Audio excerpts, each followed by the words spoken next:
Good afternoon everybody and welcome to the stream. I'm Robert from the El Magnifico Games channel and today we're going to continue with a playthrough of Dark Souls 3. So probably the main things to know from last Dark Souls 3 stream, is that I'm now caught between two bosses. That's the long and the short of it. There's Slave Knight Gael through here. If I use the bonfire, I can get back to Midir, the dragon. And, I mean, the bottom line is I am completely outclassed by both of them. It's clear that I stand a better chance of defeating Slave Knight Gael. I say that because I have taken Slave Knight Gael down to half health on a few occasions. That triggers phase 2, and then I get killed almost immediately. But I have got that far. With Midir, I'm not sure I've even taken 20% of Midir's health away yet.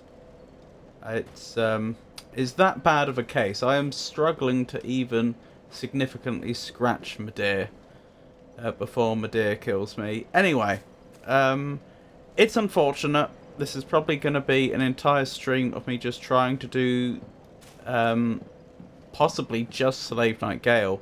If I'm lucky, I might defeat Slave Knight Gael today and be able to move on to Midir.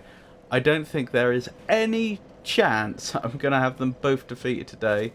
So it's going to be a lot of me just over and over and over again throwing myself into the boss fight. It's unfortunate. I don't think it makes the best content, but I don't have any other solution. I think that is just the reality of the situation. Oh Mac, just doing my VODs at the moment and wanted to make sure you're okay with me posting something that includes you to YouTube. I was going to ask privately, but then you went live.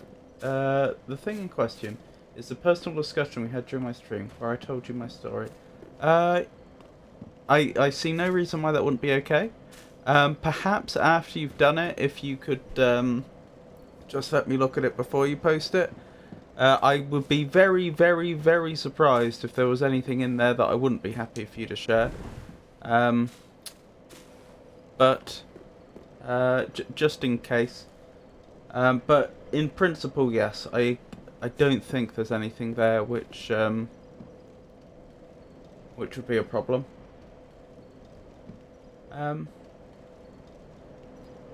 Where were we? Hope you're enjoying your weekend. It's the weekend? Oh, right. It is Friday, isn't it? Yeah, I tend to think of Saturday and Sunday as being the weekend. Boss fight streams are best streams. Will do. I'll give you the link long before it goes public. Thank you. Good afternoon, El Magnifico Games, Jenny and Karato.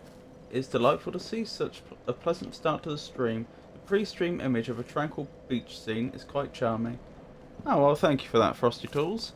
The only detail you may be missing there is that the individual on the beach is in fact stranded. It's an old Sierra wallpaper, not screensaver, that's the term I was looking for. It's an old Sierra screensaver called Johnny Castaway.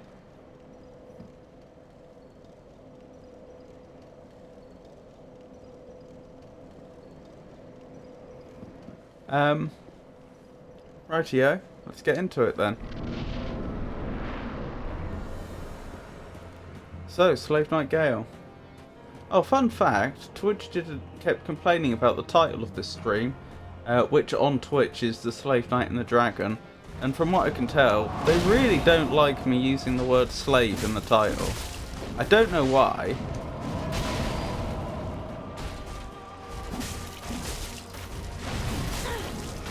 I mean, I didn't name him.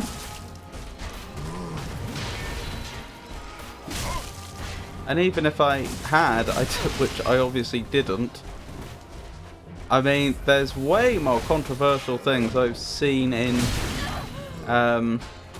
Twitch titles than the word slave. I don't know. That was odd.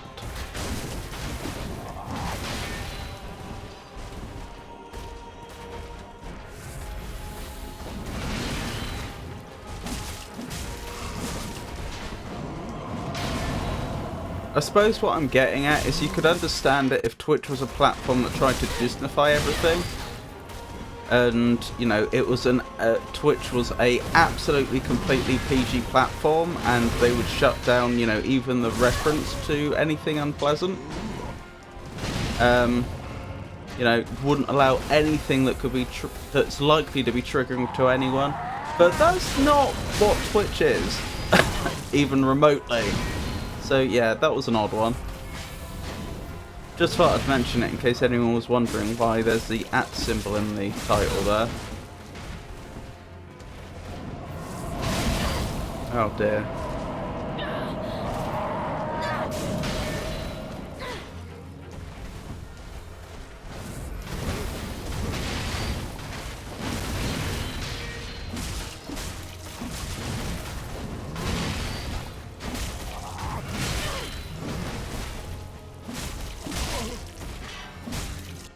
Oh, already reached stage 2. Wasn't expecting to do so on my first attempt. I don't think we're going to do this, mind you, on this occasion.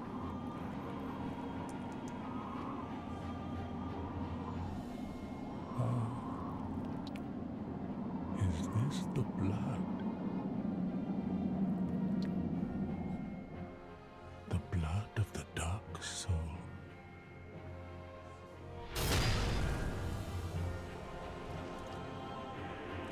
Has he absorbed so much dark soul that his blood's changed colour? Is that what I'm supposed to interpret from that monologue?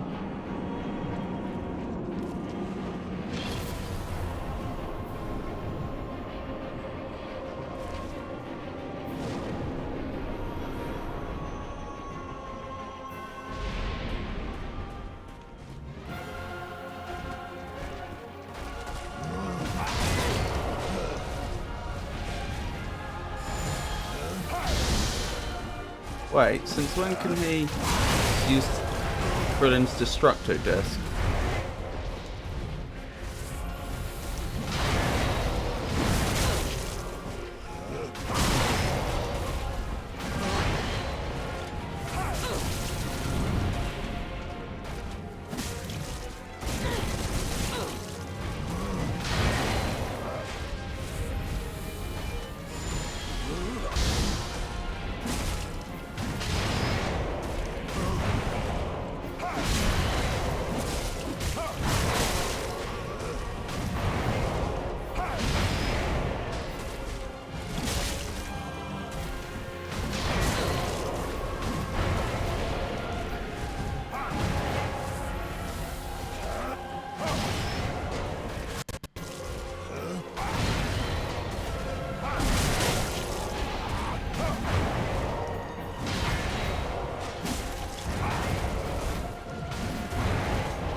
Also annoying.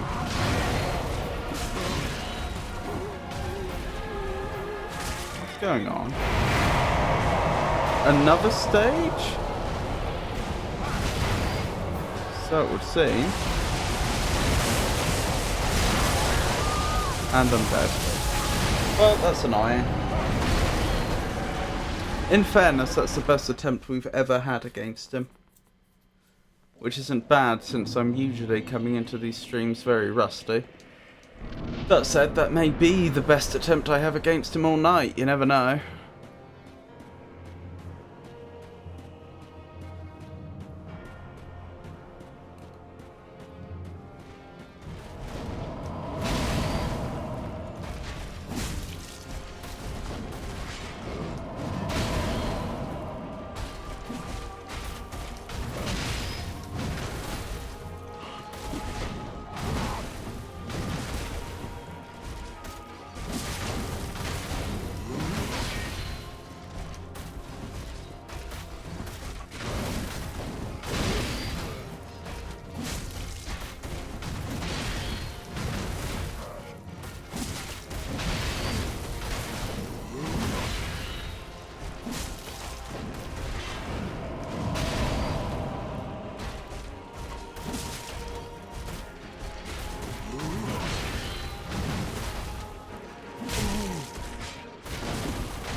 Blimey. Got angry.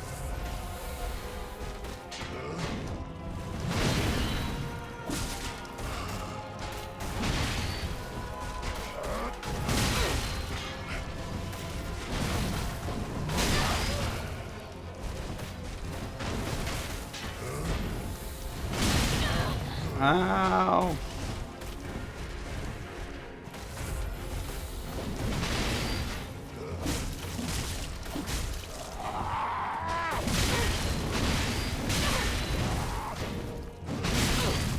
Bury me.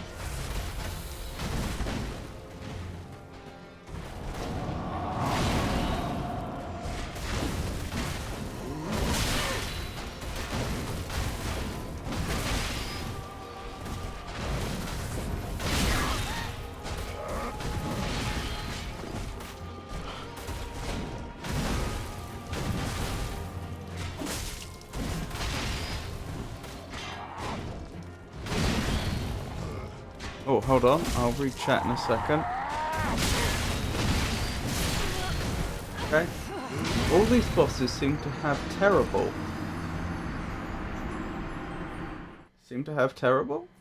Also, lovely to see you, Pikachu. Hope you're having a good day.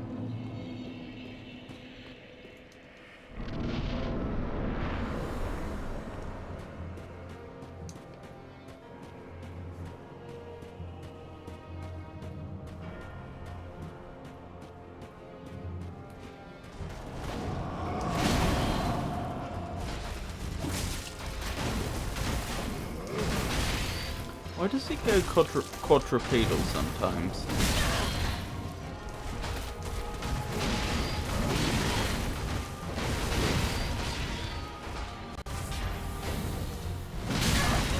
Ah.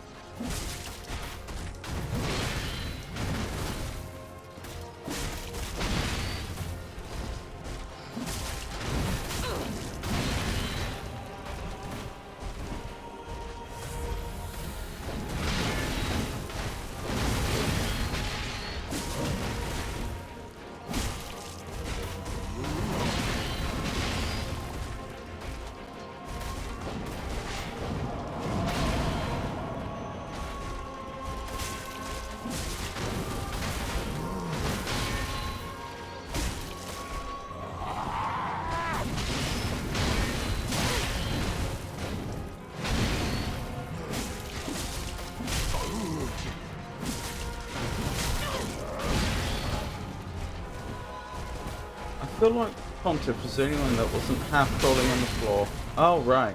Oh, terrible posture. Sorry, I missed the last word. Yeah. Is it all of them?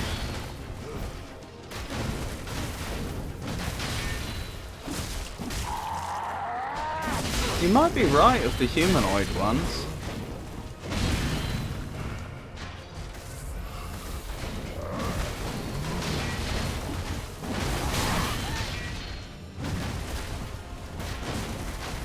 What about Champion Gunder?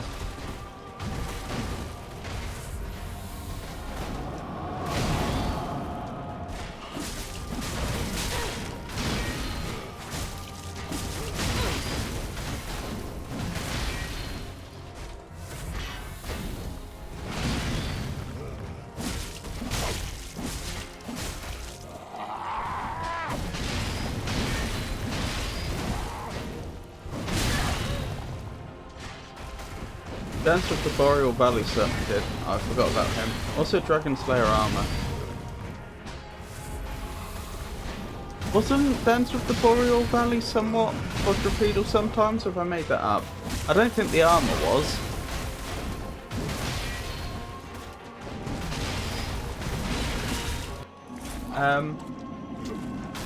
She was also hunched over. She was slinky. Also, lovely to see you, Omaha. How are you today?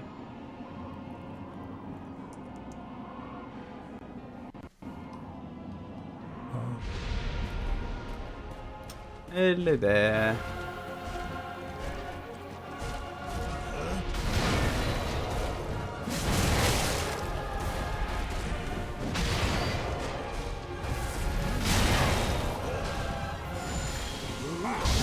I'll tell you what, this may have to be a shorter stream, or I may have to find something else to do later on in the stream.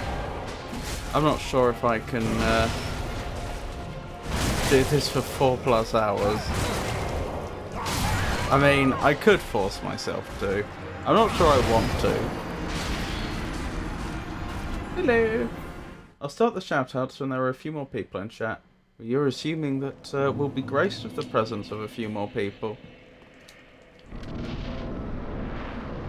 Jenny! Hello. How are you, Jenny?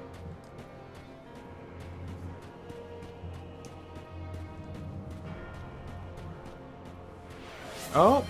Art Dad has asked me to read some facts, which I'll be happy to do. But I won't be doing it while I am fighting Slave Knight Gael. I hope you'll understand. Also, I've got, since Art Dad is here, I've got Slave Knight Gael and Madeir left to do. If you have any advice which isn't just get good, I'd appreciate it, because both these bosses have been giving me a lot of trouble. Madeir more so. But both of them.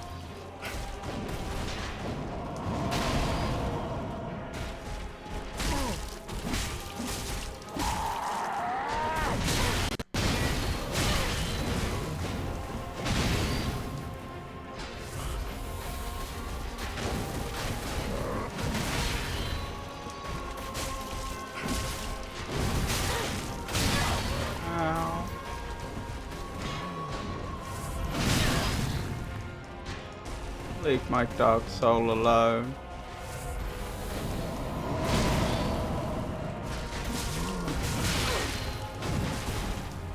Can I ask you fine English folks how to make tea properly? Is it a 4-minute steep?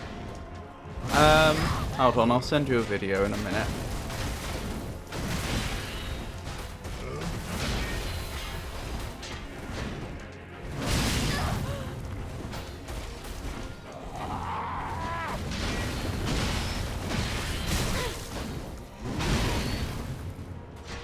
Lightning grease for midair. What does grease mean? I upgraded the Dragon Slayer spear for midair, and I found that that was working quite well with the Dragon Head shield, because the Dragon Head shield has 90% fire resistance.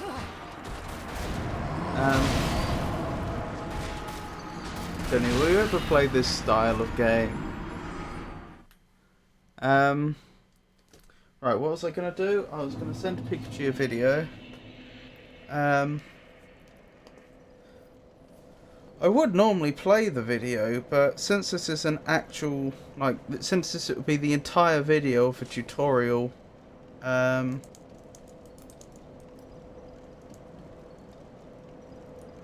you know, a creator has put a lot of work into, I feel like that's perhaps not the done thing. It's a bit different when it's like a little video where someone's captured a bit of gameplay that they've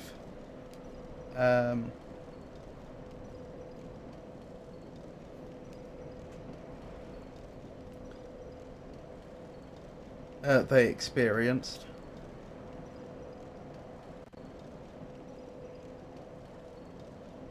Where is it? Just give me a second, then I'll read out the facts for Art Dad, and then we'll get on with the game.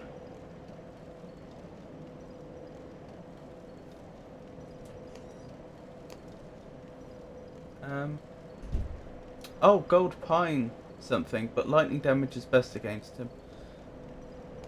Yeah, I think the Gold Pine resin is extremely limited in this game. I don't think I have like an infinite supply of it.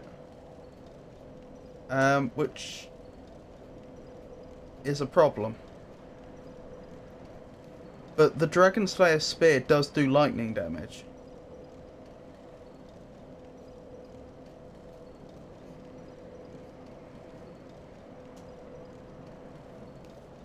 Huh.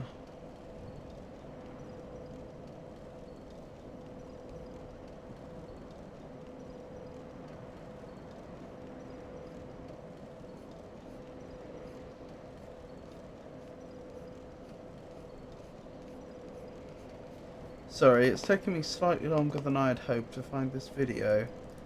I'm sure I posted it previously. Alright.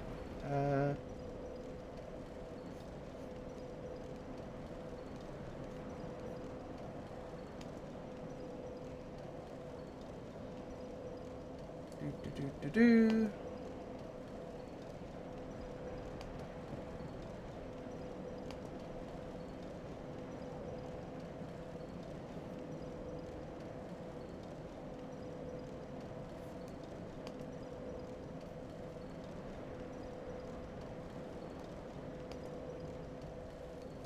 This will do.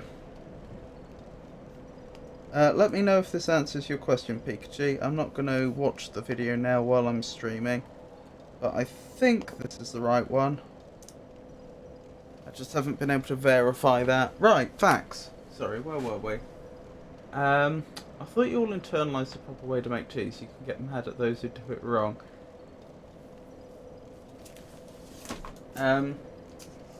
Yo folks, no, there's ashes you can buy it from. Oh! Hold on. I'm going to quickly pop back to Firelink to verify this.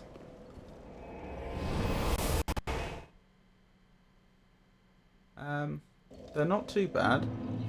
Oh. Sorry, that was a reply to Jenny. I'm not so good at playing this kind of game. I am too lazy to practice. That's why I'm watching. They're not too bad. Elden Ring is fun and you can co-op too. Thanks for your suggestion. What's up, Art Dad?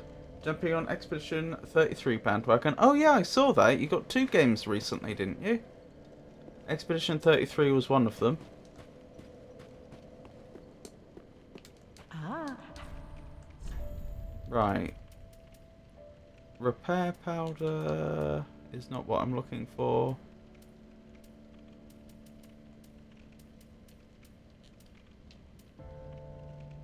Oh, you're right. I can get it in an infinite amount. Infinite quantities. That's very good to know. Okay. I may well do that. Ashen 1. Thank you for pointing that out. Right, where were we? Facts. I don't know. Just been asked to buy a few, folks.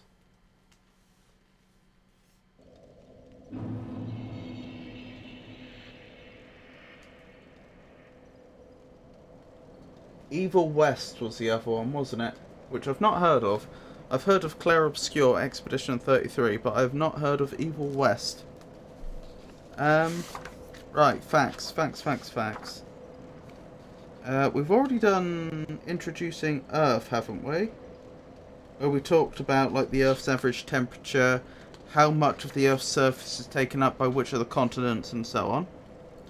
We did do what's inside Earth. I don't think we did how did Earth form. So Earth formed about 4.6 billion years ago from clouds of gas and dust left over from the formation of the Sun. Pulled together by gravity, these clouds created a ball of hot compacted rock which eventually became our planet.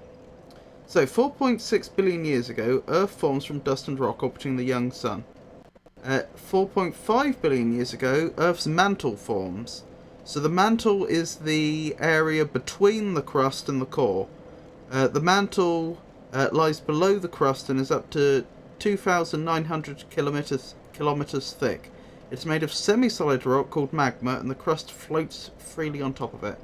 So it took 100 million years for the mantle to form.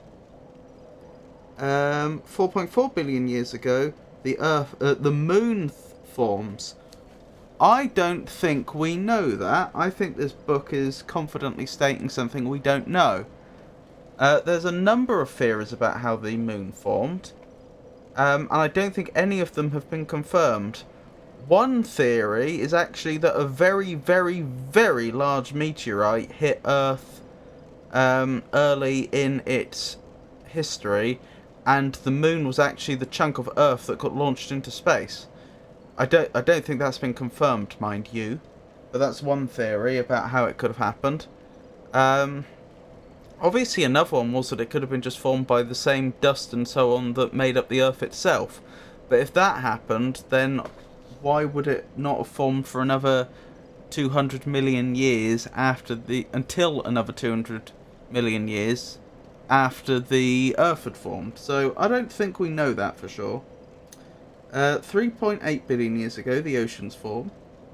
Really? So Earth was around for 800 million years. Oh, hang on, I should say, when they're saying billion, that's the American billion. That's 1,000 million.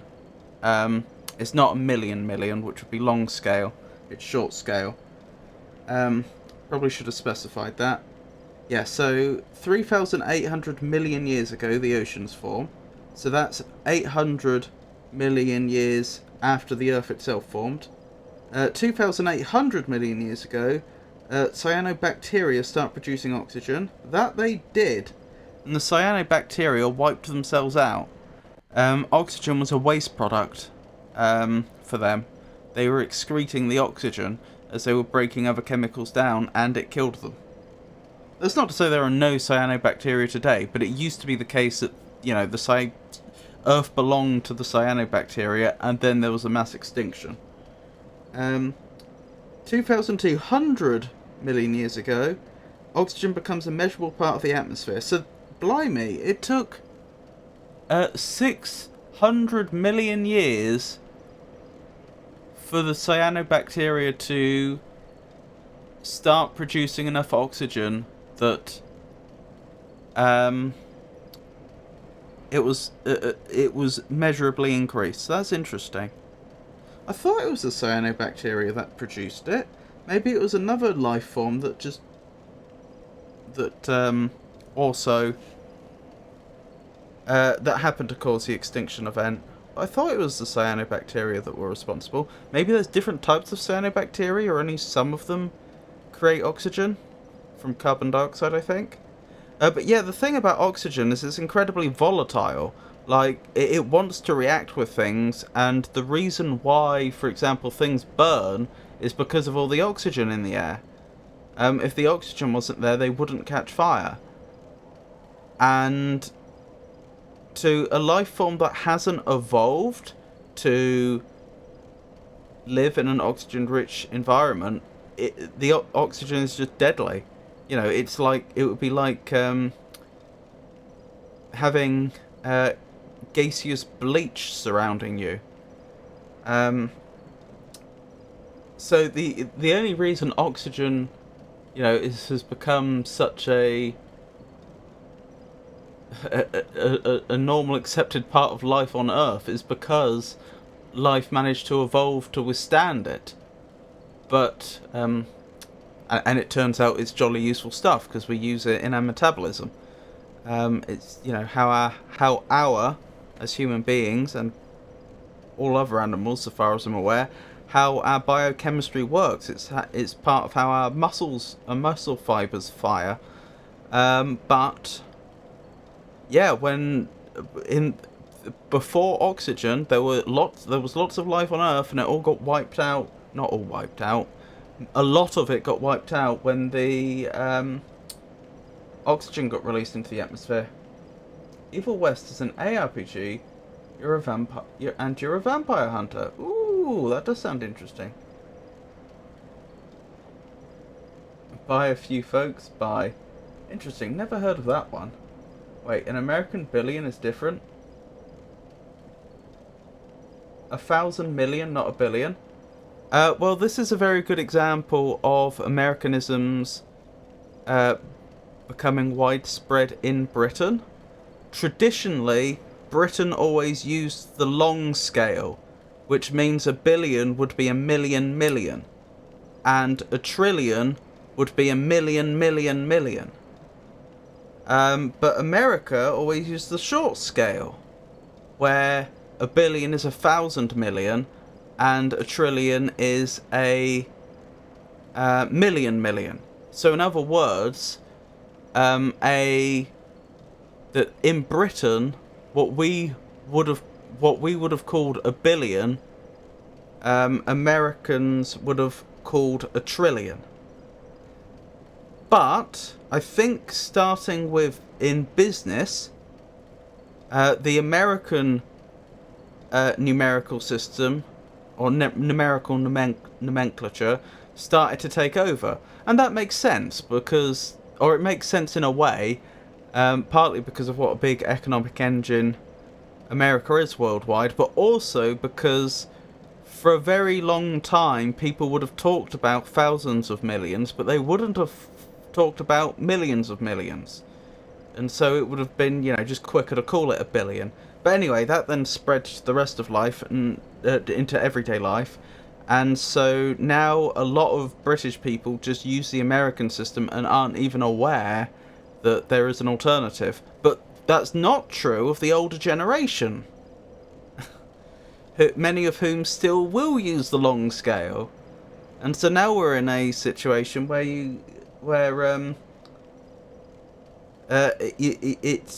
it can be beneficial to be clear which scale you're using. Pikachu, regarding the preparation of tea, is indeed a matter of some national pride. While individual preferences vary, a steep of 3 to 5 minutes is generally considered quite proper for a good cup. Ah, Frosty, that conversation passed a long time ago. You're behind the times. Anyway, so 2,000 million years ago, the sky turns blue as a result of the gas methane clearing from the atmosphere. I mean, that was presumably then what the cyanobacteria are breaking down to form oxygen, because methane is just OH4, isn't it? No, sorry, I'm being stupid. CH4. And it has no oxygen in, so that can't be it. Why did the methane clear then? The methane's CH4. It's carbon and 4 hydrogens. Huh. I don't know why all that methane would have cleared. Yeah, it would have been carbon dioxide, CO2, that was being turned into O2, and presumably the carbon was being probably turned into like various carbonate compounds, actually, like calcium carbonate, CaCO3. So yeah, I suppose it could have taken,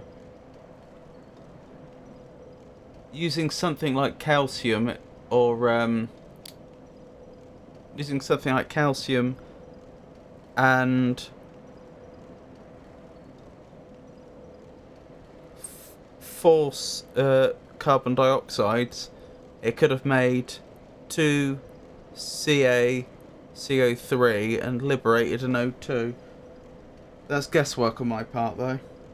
The Earth is a bit like a boiled egg.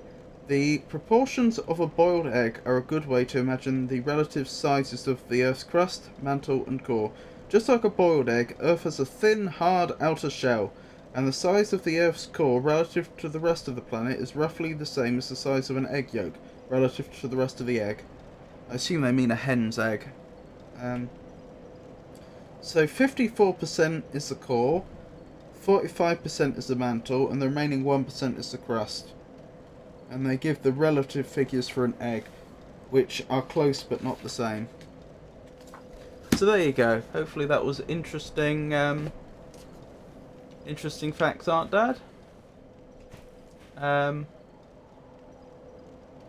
believe an American pudding is also called a British milliard. I think you're thinking of the French system.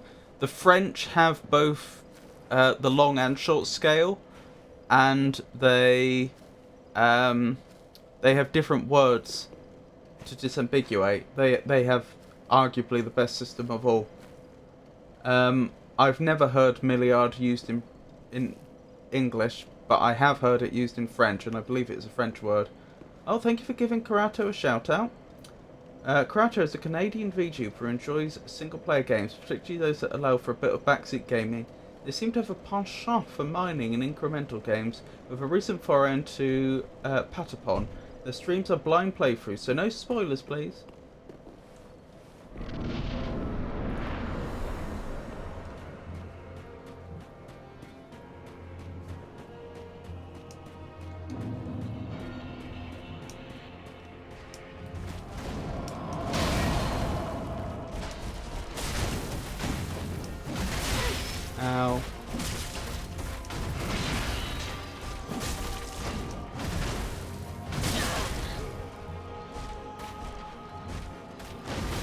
This sounds really daft, but I'm half tempted to practice just getting to phase 2 without having to use any Estus.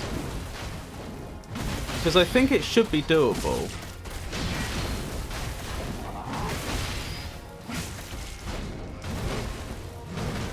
And it would set me up much better for dealing with phase 2. I'm not sure if I'm being silly or not.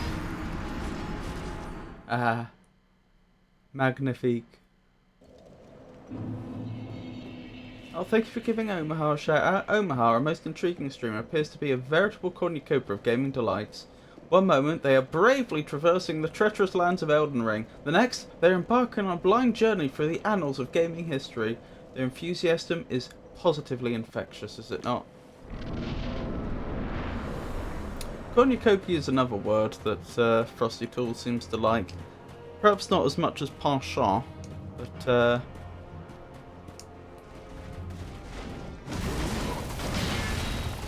it does seem to have a fondness for cornucopia.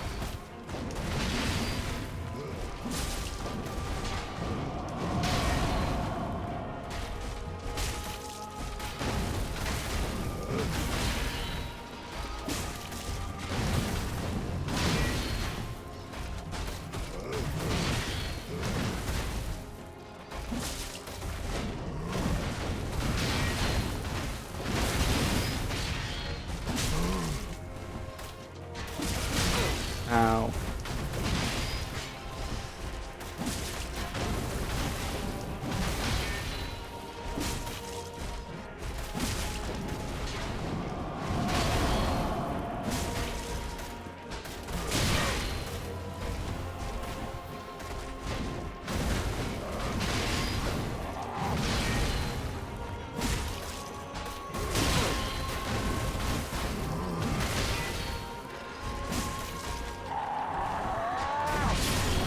And I'm dead. Oh my, thank you Pikachu and FrostyTools.com. I think Frosty is overusing the purple fire hands. How the Elden Ring coming along? Been lurking here and there. Omaha.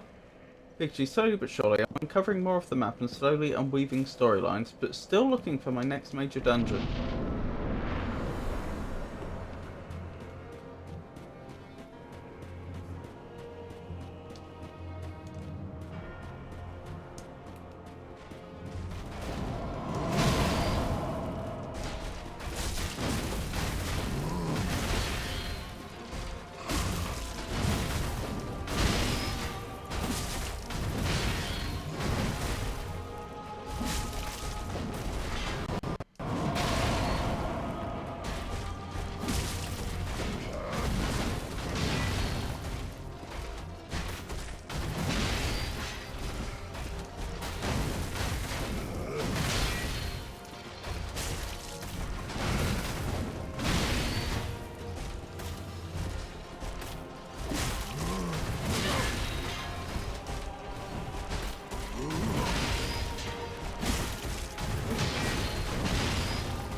Dear me.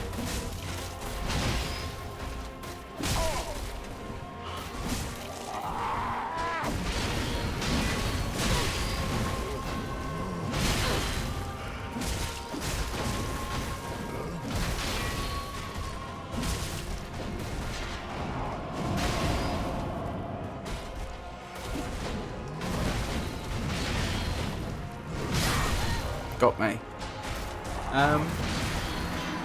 Exploring is half the fun. Last time I saw you were examining some purple mines and met that adorable beast. Oh, thank you for the shout out for Art Dad. Art Dad and the Misfits is a single father of two, enjoys gaming and art, a veteran of the Marine Corps. They are a healthcare worker. They invite you to join them for a relaxing time. The most recent stream was a 2-hour trial of Bloodborne. They seem to enjoy the Dark Souls series and melee combat games. Do stop by and say hello. Oh, how did Bloodborne go? Was that challenge run you were doing? I'm trying to remember what the rules were. I remember you had a bunch of statistics up on the screen that wouldn't usually be there.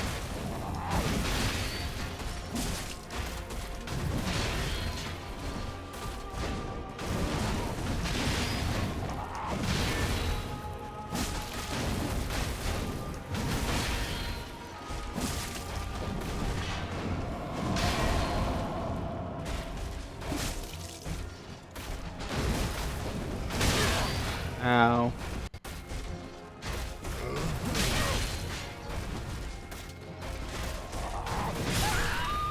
Got me.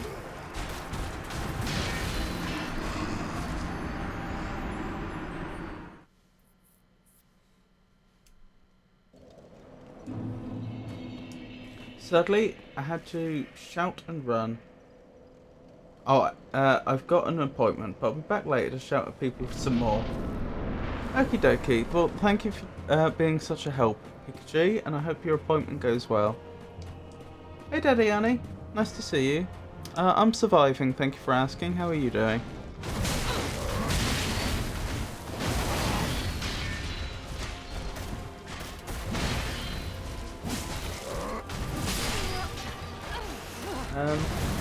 Hello and bye.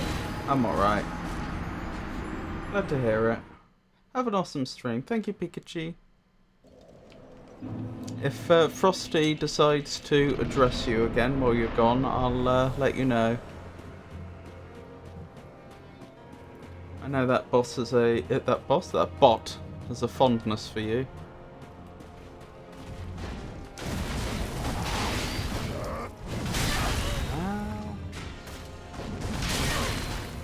Hang on, I'll just let them kill me and I'll read the comments. They've decided on using the Uchi instead of the Scythe. It's immune to bleeding, so it's not ideal. I seem to be doing a lot better with the Uchi over the Scythe.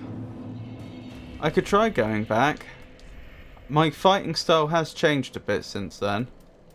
So it's possible I would have different results. Hold on. Let's get some numbers.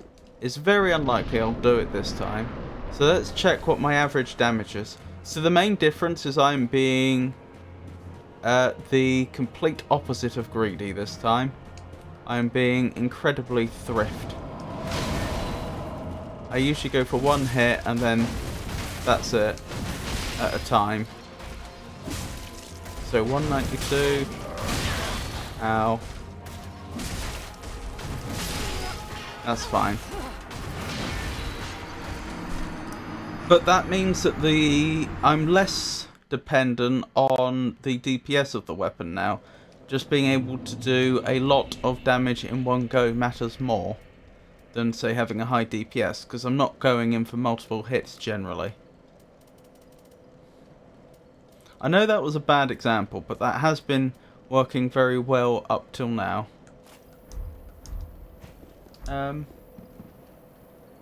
We'll be streaming again, Sudi.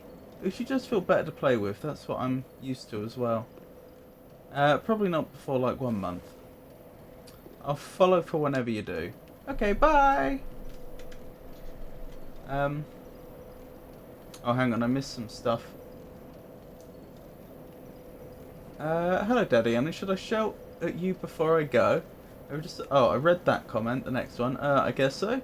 The esteemed Daddy Annie embarked upon a maiden voyage through the treacherous realms of Doom Eternal, their valiant efforts chronicled in a first playthrough. Alas, it appears no further broadcasts remain in the annals of their streaming history.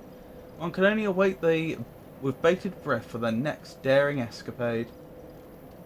I just realised this meant a shout out. Yes, that's Pikachu's colourful way of asking if you'd like a shout out.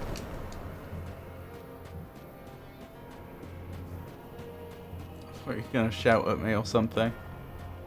That is what it sounded like, the way she phrased it. Ow, I dodged that, surely. Well, the game disagrees. That does do more damage, I'll grant you. Maybe this is the way to go.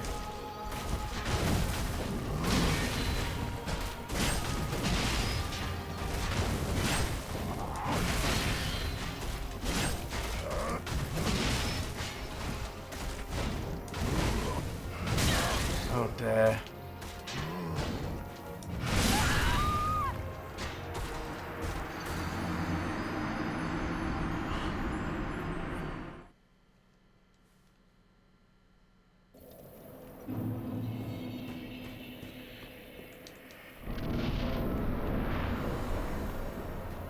You have the steel +3, right? I'll check my rings in a moment. This is what Evro was running last stream. I haven't actually checked. I own that ring, certainly. I say own, it is in my possession.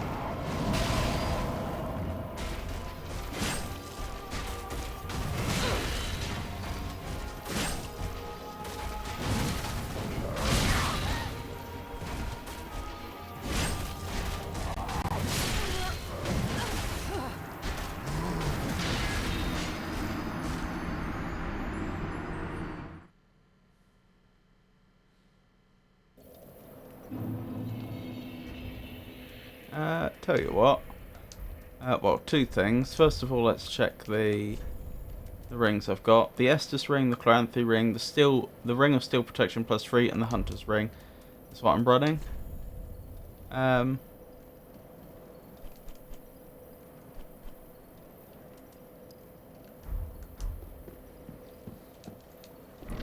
Since I'm trying to learn to do this without needing Estus for the first phase, I don't suppose there's anything on the HUD I need to see. Oh, am I not allowed to lock on if I have no HUD? I'm not! I didn't know that. I have made a terrible error.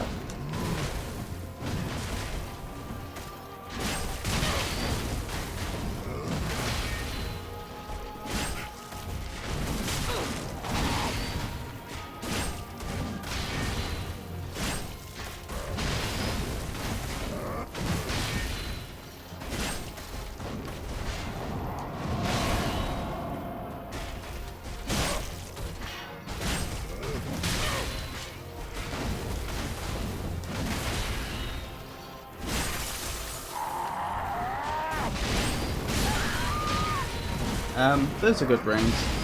Set the HUD to auto, that's what I use most of the time. Why are you doing no flasks? Because I end up using up half my... basically I need to get good, is what it is. I am convinced it is possible to get to phase 2 without needing to use any flasks. And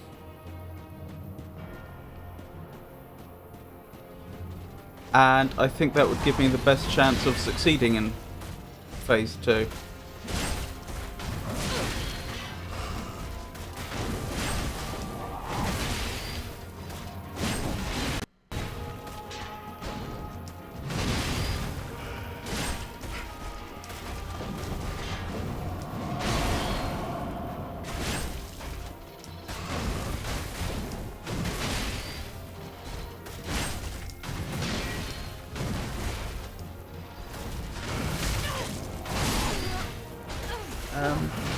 You can already beat him with a bit of good RNG. I'm not so convinced.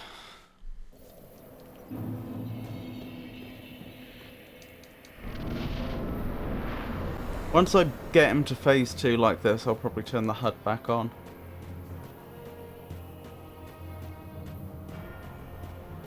I honestly prefer it without the HUD. It's only the fact that I need to see my health and stamina occasionally that means that wouldn't usually be the best strat. Oh dear. That didn't go well. No locking seems painful and you can't see HP. Well, the thing is I don't need to see HP. If I'm not using flasks, there's no reason why I would need to see HP. You're right about not being able to lock on, but at the same time, I don't get on well with lock on. I've ended up using it more and more as the series has progressed, but like I've always had a very rocky relationship with lock on in these games. I find it gets me killed as much as it helps.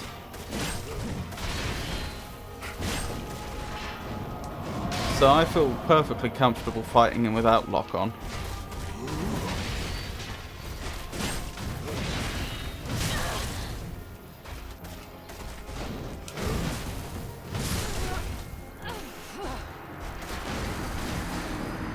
I still don't think not using flask is a good idea.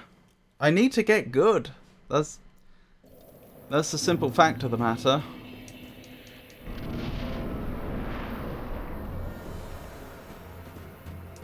And there's nothing he throws at me in phase 1 which isn't perfectly dodgeable. You get 2 tapped. 3 tapped, but yeah.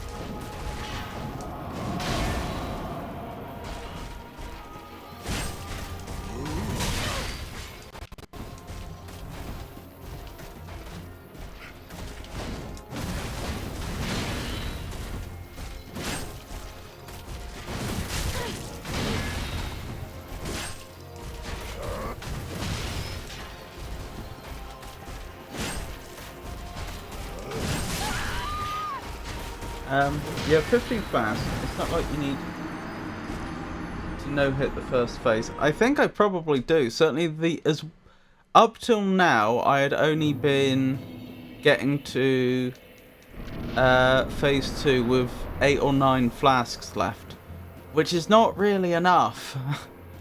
I mean, that's not even half his health. That's when you've taken about a third of his health off. Maybe 2/5.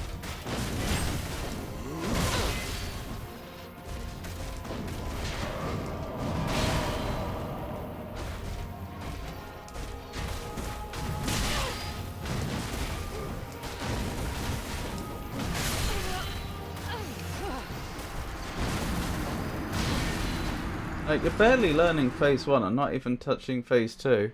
What makes you say I'm barely learning phase 1? And yeah, that's how it was last time. I was barely touching phase 2 because I was bad at phase 1.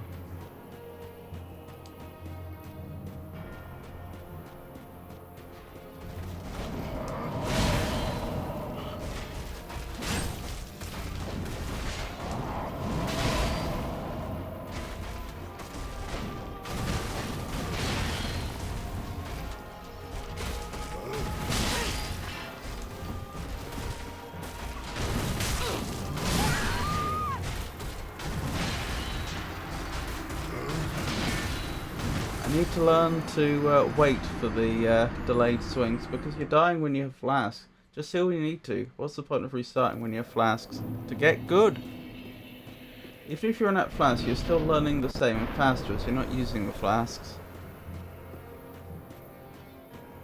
If the run back wasn't so trivial, I'd probably agree. But it's right there. I'm barely spending any time out of combat.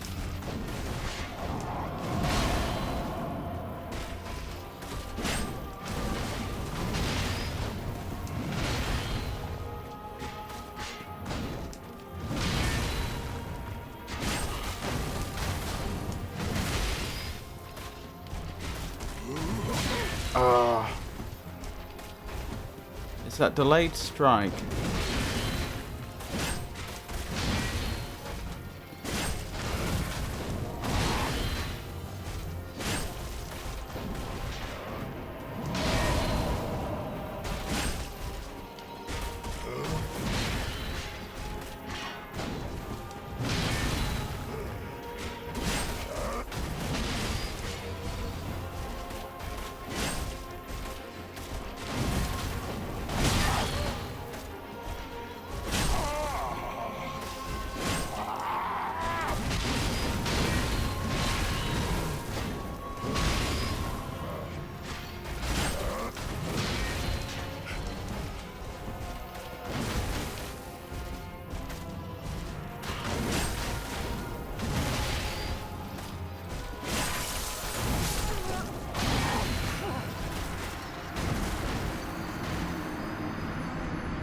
And act like you restarted. What changes? No lock-on with size seems bad. It's fine.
You're just making it hard of yourself, though. I'm not convinced I am.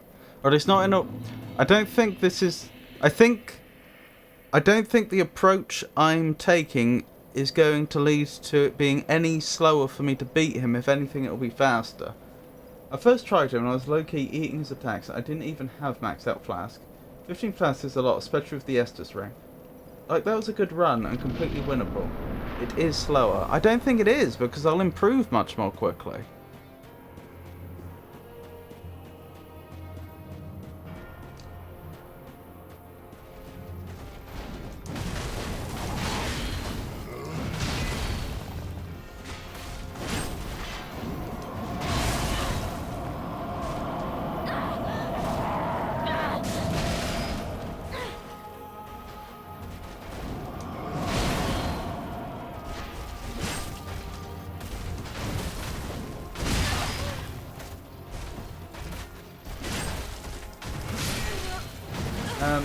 Yeah, but you're improving slower. What's the advantage of dying instead of using the flasks?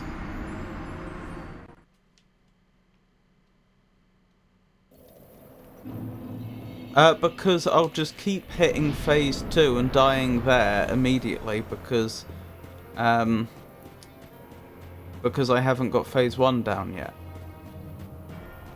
I'm practicing phase 1.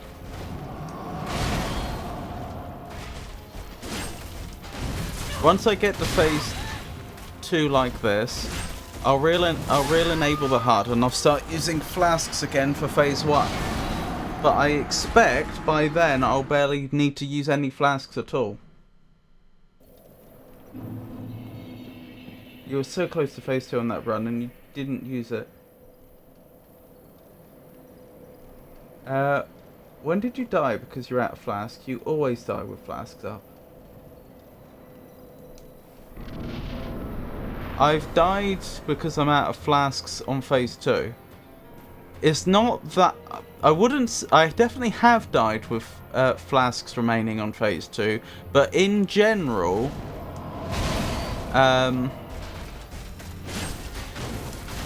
phase 2 is not that hard to stay alive if you're eating a lot of flasks.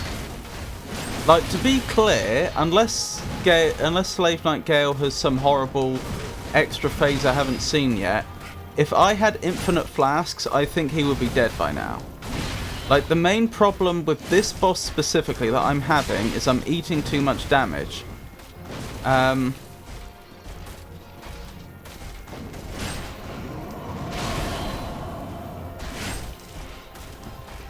But I don't actually find him that difficult to deal with other than that. Oops.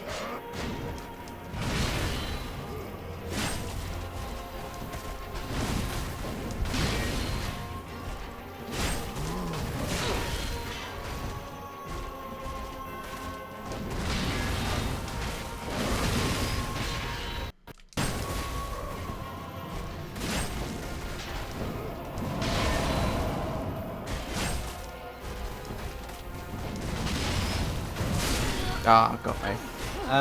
It's called learning the boss, and I'll let him play how he wants. I'm not trying to be mean, I'm just debating. It's just inefficient. I hear where you're coming from. Personally, this is what I'm comfortable with doing right now. It's quite interesting to observe the various approaches to mastering Dark Souls. Ultimately, the most important aspect is that El Magnifico Games enjoys their journey and learns at their own pace. This stream is indeed a welcoming space for all. I see this as friendly talk. I can stop if you'd like. You're good enough on phase 1 is what I'm trying to say. Anyway, you can easily get to phase 2 with like 2 flasks. You're trying to tell him he's wrong for doing it his way.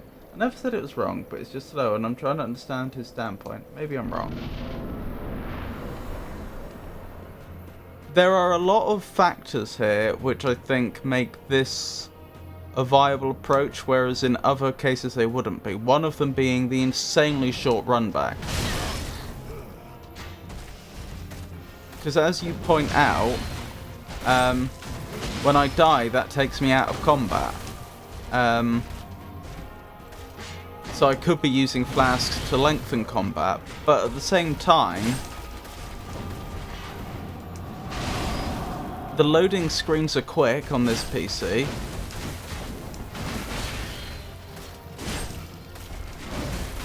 And there's basically no run back. So I'm not actually out of combat for more than like 10 seconds, I don't think. So that's a factor which isn't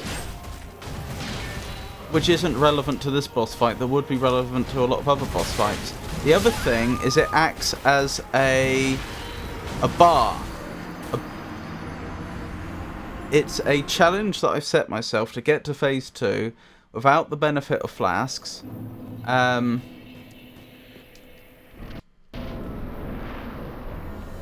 getting to phase 2 proves that I've reached that level of skill. Another factor that I'm taking into account here is I strongly suspect, having seen phase 2 a number of times already, I think there's going to be transferable skills here. I think learning phase 1 is going to help me a lot in phase 2, even though the animations are a little different. It's not failed because he's learning the boss, not trying to beat him. That's different.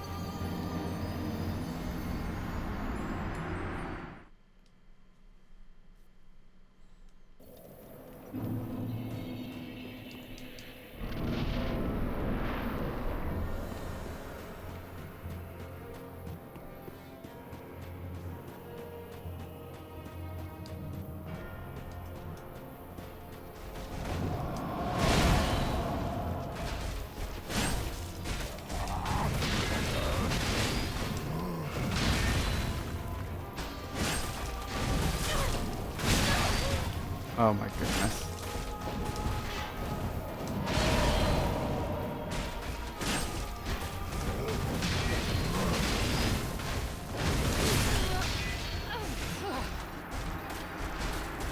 If he wasn't trying to at least get to phase 2, he wouldn't be attacking and just be dodging and using flasks. Not true either.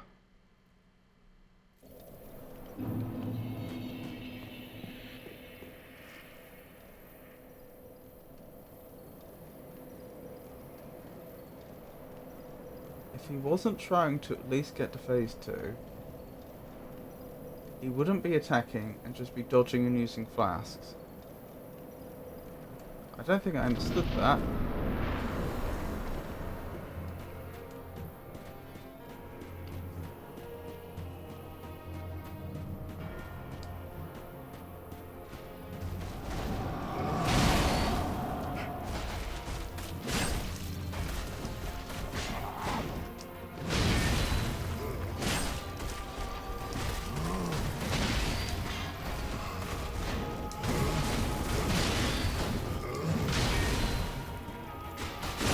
That's a trick I haven't been using.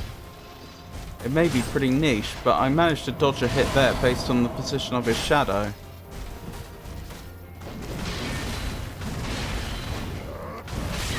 Ow.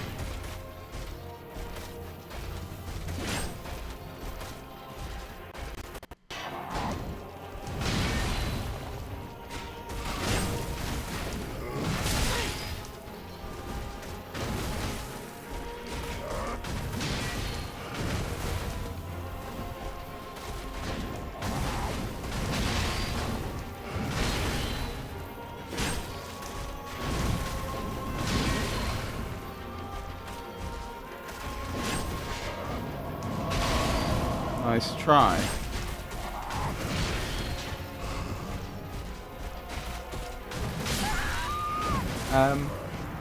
Usually people want to purely learn boss fight attacks. They don't hit the boss and just keep dodging and using flasks if they get hit.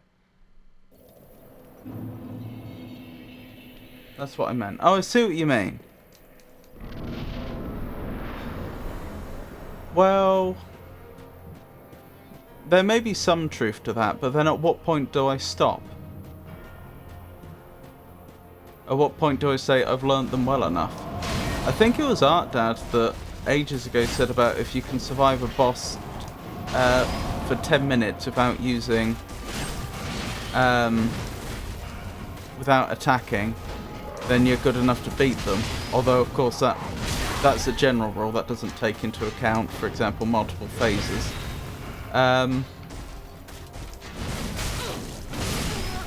But by saying that I'm going to stop once I get to phase 2, that then sets a bar. It gives me a clear point at which I'm ready to stop learning the boss and just get on with the business of defeating them. Doesn't mean that's how he learns, because I just don't dodge him learning the bosses. I don't just dodge him learning the bosses. Sorry.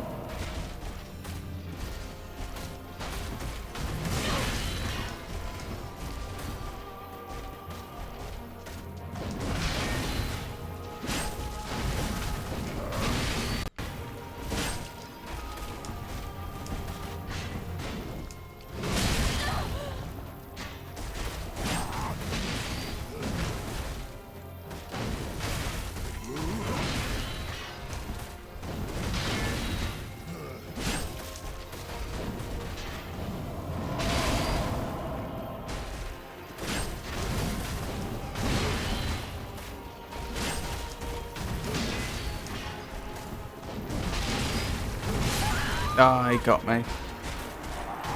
Okay, I get it. You want a clear line you need to cross. Exactly. I feel like once I can get to phase 2,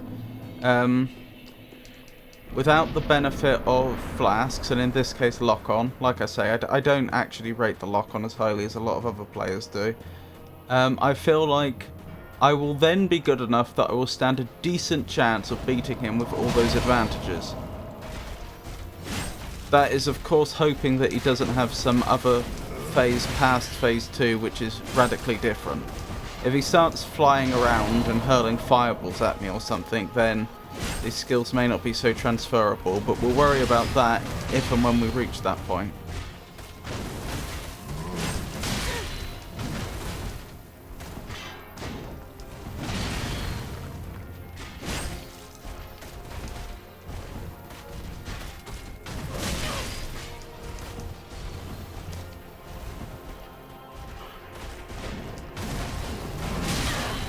Oh, that was a 3rd hit, and I'm not down yet.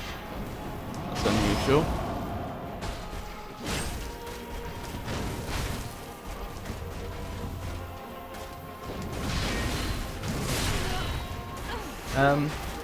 Yeah, but you need to know what attacks you can tank and when you can use light or heavy a light or heavy combo. Tell me more. You can probably beat the game today unless you also plan to solo Medea. I do plan to solo Medea, that's the problem. And I don't think I'm going to be beating Slave Knight Gael and Medea today. It's like I was saying earlier, if I'm lucky I might manage to take out Slave Knight Gael today. But I can't see there being any chance of me taking out Medea as well.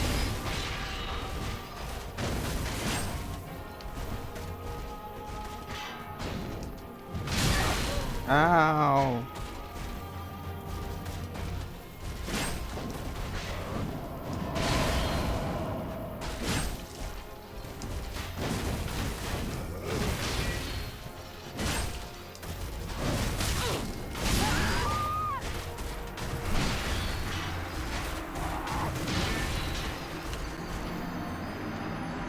I'm pretty sure there's only 3 bosses left in this game.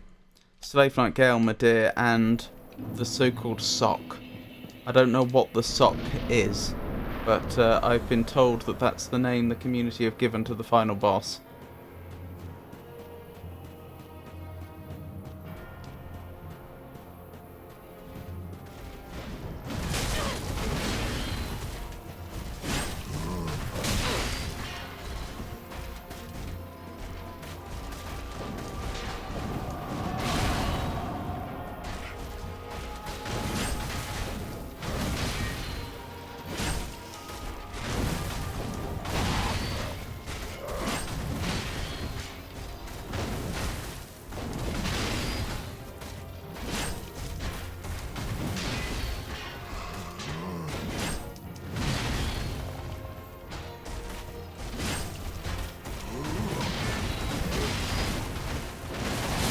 Ow.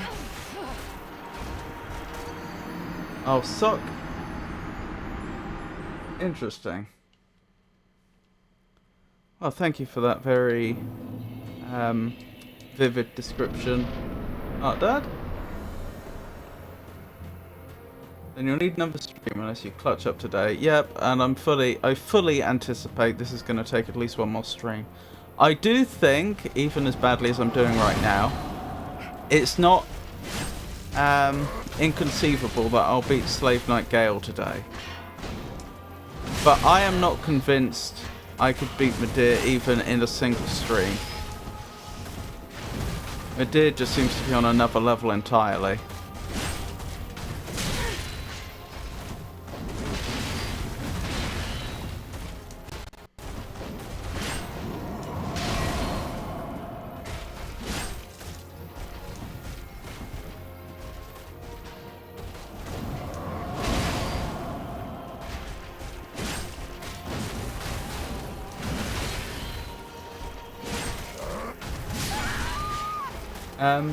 You can beat Gael today, and the final boss of the game isn't that hard either.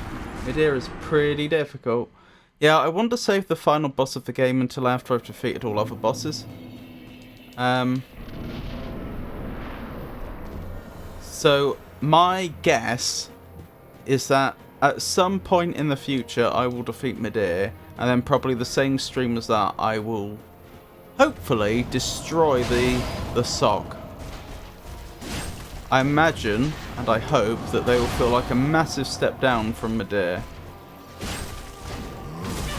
Then I guess I need to sort out how I'm going to play Demon Souls, because I don't currently have a PS3 or 5. But Demon Souls was going to be the next one.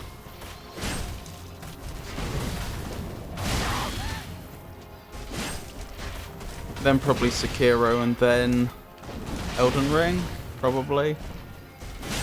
Although I do already own Elden Ring. I guess I could go straight onto Elden Ring and then do Sekiro and Demon Souls later. I know everyone loves their Elden Ring.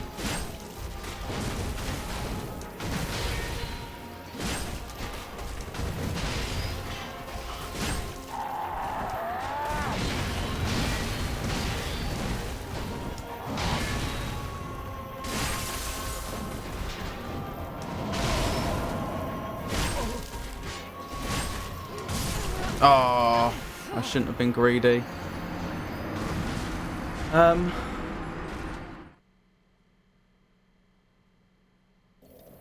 Interesting how you do the final boss at the end. Why not chronologically play it? Well, it goes back to the fact that in Dark Souls 1, I think it is, if you defeat the final boss, then you automatically plunge into New Game Plus. So if you want to do the DLC at all, then you have to do them before the final boss. And I have been told that Dark Souls 3 does not work that way. But now that's the sort of pattern I've gotten into. It feels right to do all bosses but the final boss in the base game, then do the DLC, then go back to the final boss.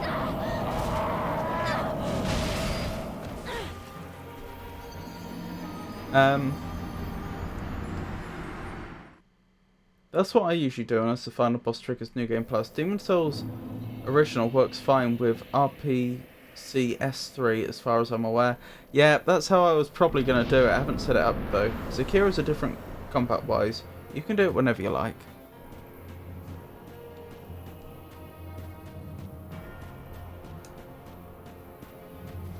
I should probably have done Demon Souls first.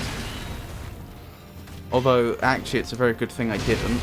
I couldn't have known this at the time, but it was because I played Dark Souls when I did that I met Pikachu. And it's because I met Pikachu that I met all you lovely people. So that was actually a very fortuitous thing. But in another sense, it would have made more sense that I'd done Demon Souls first. Maybe it would make sense to save it till after Elden Ring, so I'm going straight from the last game to the first. And then do Sekiro after that.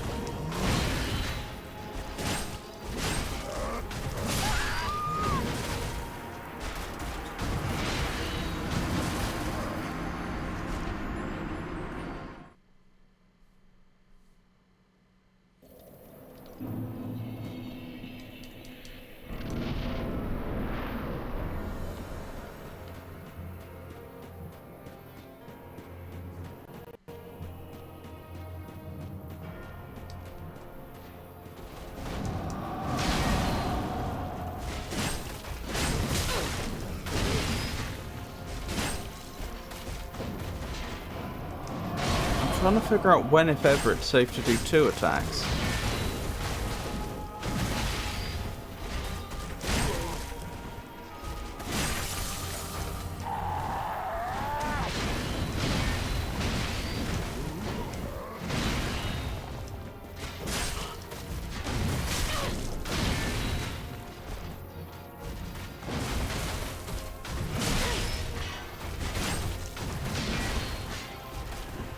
Hang on, I'm locked on, aren't I? That's interesting. I can lock on without the HUD then. I just can't see it. That is interesting. Huh. I did not know this. Elden Ring is so smooth to play, it feels jarring to go back to DS1 sometimes. I know when I did the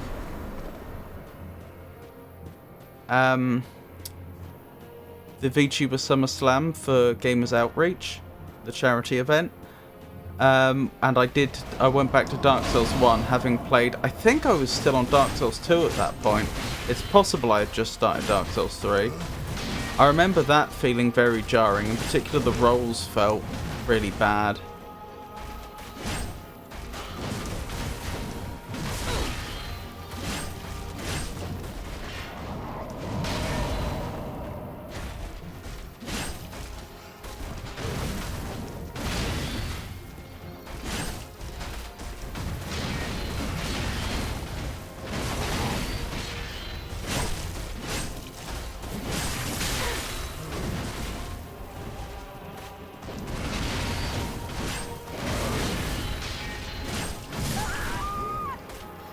DS1 has medium roll that feels almost like a heavy roll in newer games. Not being able to move while using Flask is also so annoying. That wasn't actually what annoyed me about the roll. The roll just felt really janky compared to the roll in the later games.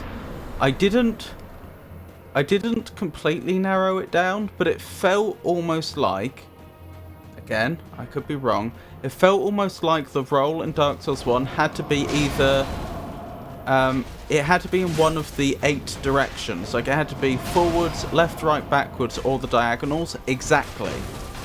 It felt like there was, like, no possibility to do, like, rolls in an arbitrary direction using the analog stick.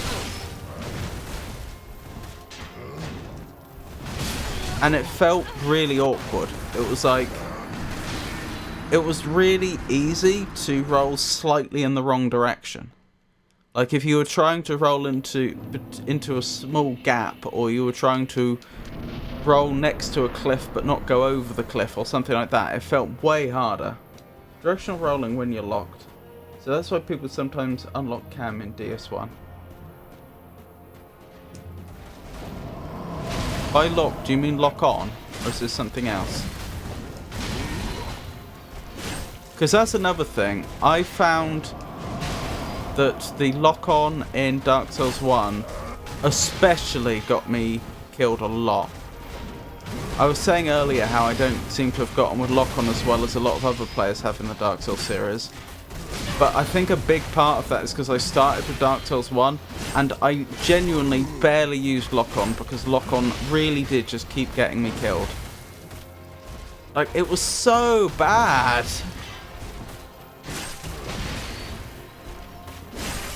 Like, to be clear, I am not exaggerating for effect or anything. Genuinely, I found the lock-on in Dark Souls 1 truly abysmal. Most of the time, you genuinely were better off without it.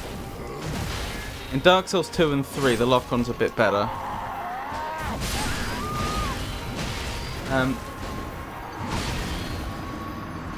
Yeah, lock-on limits you to 4 directions. Oh, not even 8, just 4. Yeah, that would be it then. That'll be why I had so much trouble with it. DS3 lock-on and movement is pretty good.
curiosity, can I use Estus while the HUD's down?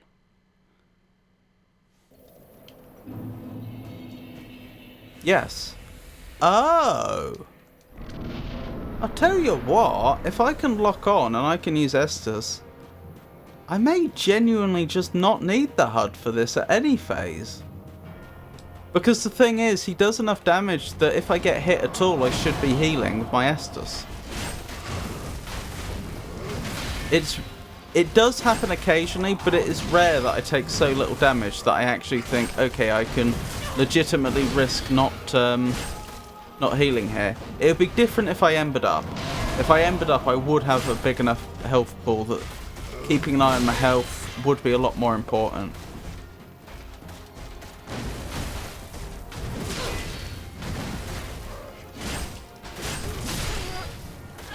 I suppose a thing I risk here is that occasionally I may need to take 2 Estus, and I wouldn't necessarily know if I needed to or not.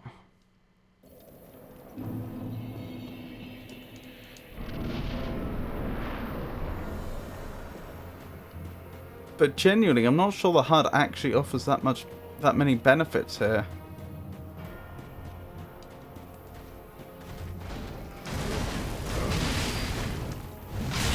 Normally I'd need to keep an eye on my stamina, but with the highly defensive way I'm playing, my stamina basically never runs out.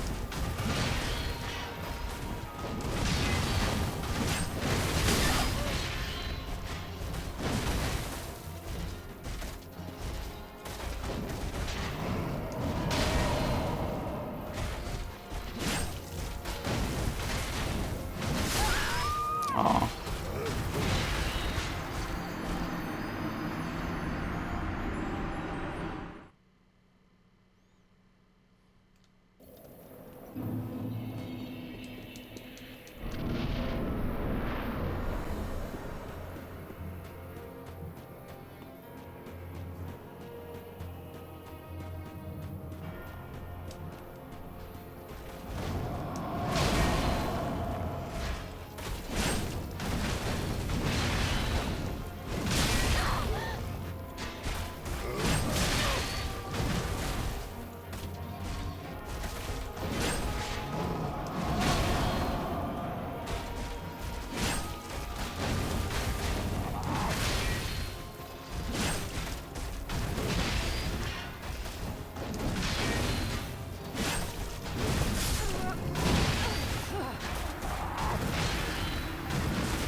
I'm still nowhere near as good at reading them as I wish I were.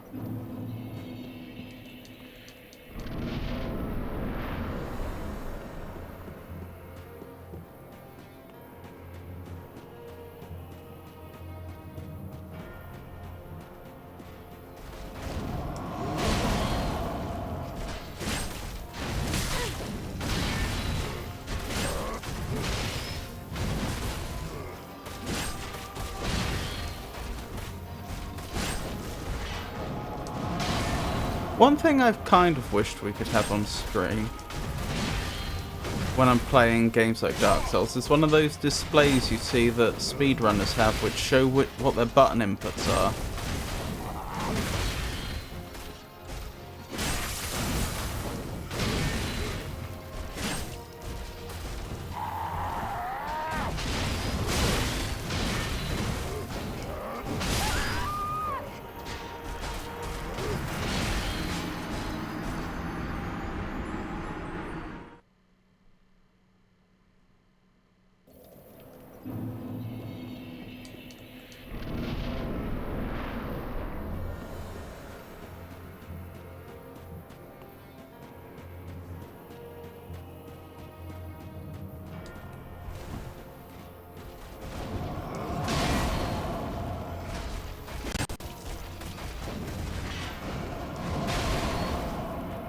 Oh, I'll read that in a second.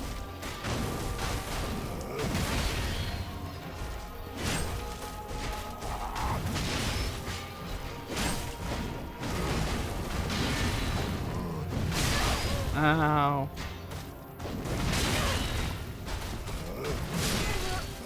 It's quite beneficial to observe the myriad ways one can approach mastering a game like Dark Souls. Each perspective offers valuable insight, and it is truly commendable how our Magnificent Games foster such a welcoming environment for all learning styles. Interesting. Frosty.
Oh, very interesting background. Shame I can't focus on it.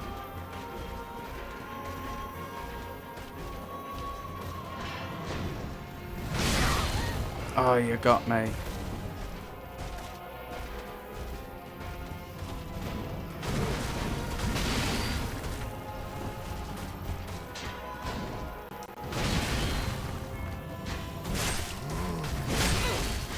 Shouldn't have got greedy.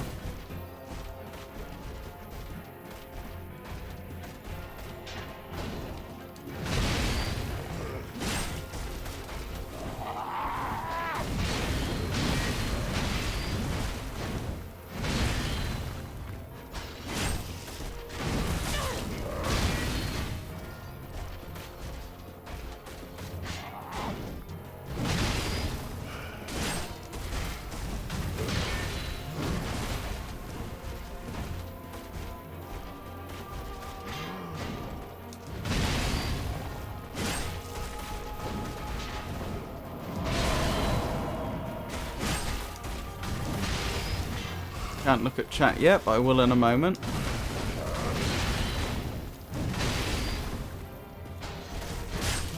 Ah, oh, got me. It took me a very long time to realise that DS3 medium rolls is not as bad. It's not as worse than the fast roll as DS1 medium roll is. Worse than DS1 fast roll. I still insist on fast rolls at all times though, so my characters are very squishy. Oh, as my characters are very squishy.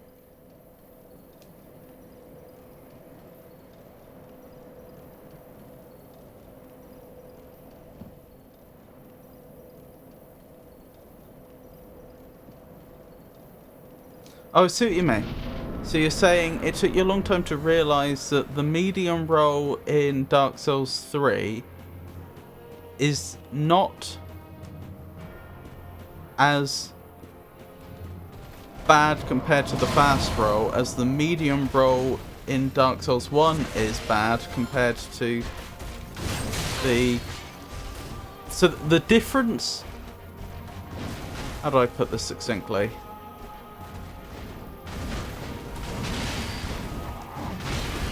The difference between the fast roll in Dark Souls 3 and the medium roll in Dark Souls 3 is smaller than the difference between the fast roll and the medium roll in Dark Souls 1. Meaning medium rolling in Dark Souls 3 isn't as bad as you might think if your main experience is playing Dark Souls 1.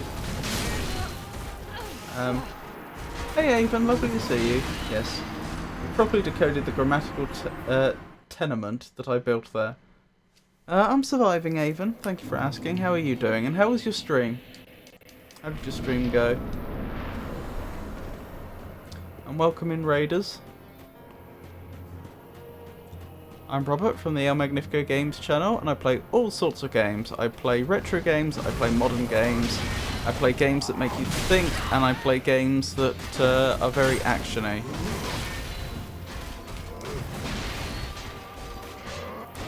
Currently, I have playthroughs of Dark Souls 3 and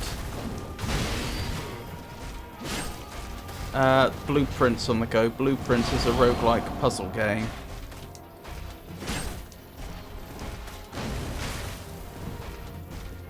There has been some talk of possibly Pikachu and I starting another puzzle game sometime soon, though, a 2-player one.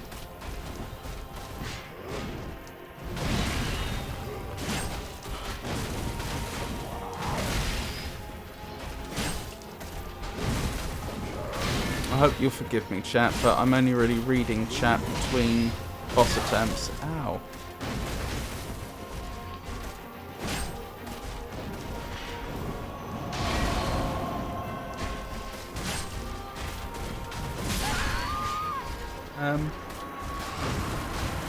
If Portal 2 was crossplay, I'd recommend. It's such a good puzzle game, and the co-op is amazing too. I played through the single player of Portal 1 and 2, not like only a year or two ago on stream. I did enjoy it. I felt like Portal 1 was the better game, but Portal 2, while a worse game, had a much more entertaining story.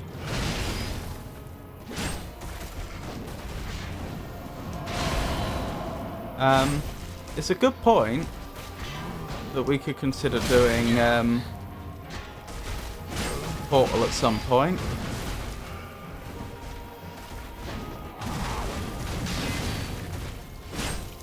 Pengy, who's a very nice streamer who unfortunately hasn't been in a position to stream for a few months now. I think his Twitch handle's Pengy SWE. He used to do a lot of the mods for Portal 2.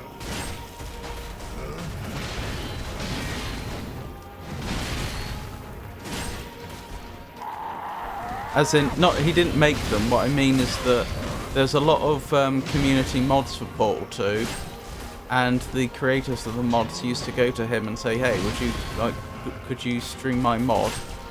And he'd do so. Stream went well, aside from crash in the middle. Oh, that's not ideal. Portal 2 worse? In what way? I felt that the... it's been a long time since I played. The best explanation would probably be like at the credit sequence as Portal 2 ended, because that's where I usually summarize games. As far as I recall, the puzzles were a lot less tight, or some of them were. And in particular, there were a lot of puzzles where you could know exactly what the solution is, but it would still take you a long time to actually implement it, especially if your motor skills weren't as good, like mine aren't. It's very frustrating when you know the solution to a puzzle, and yet you have difficulty actually implementing it, if that makes sense. But in general, yeah, the puzzles just felt way less tough. I feel like the scythe is missing a lot, and I'm tempted to go back to the Uchi Katana.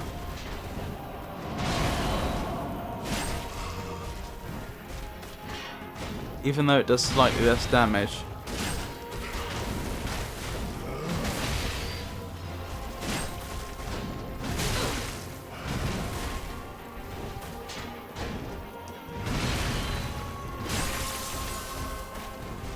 What is that like?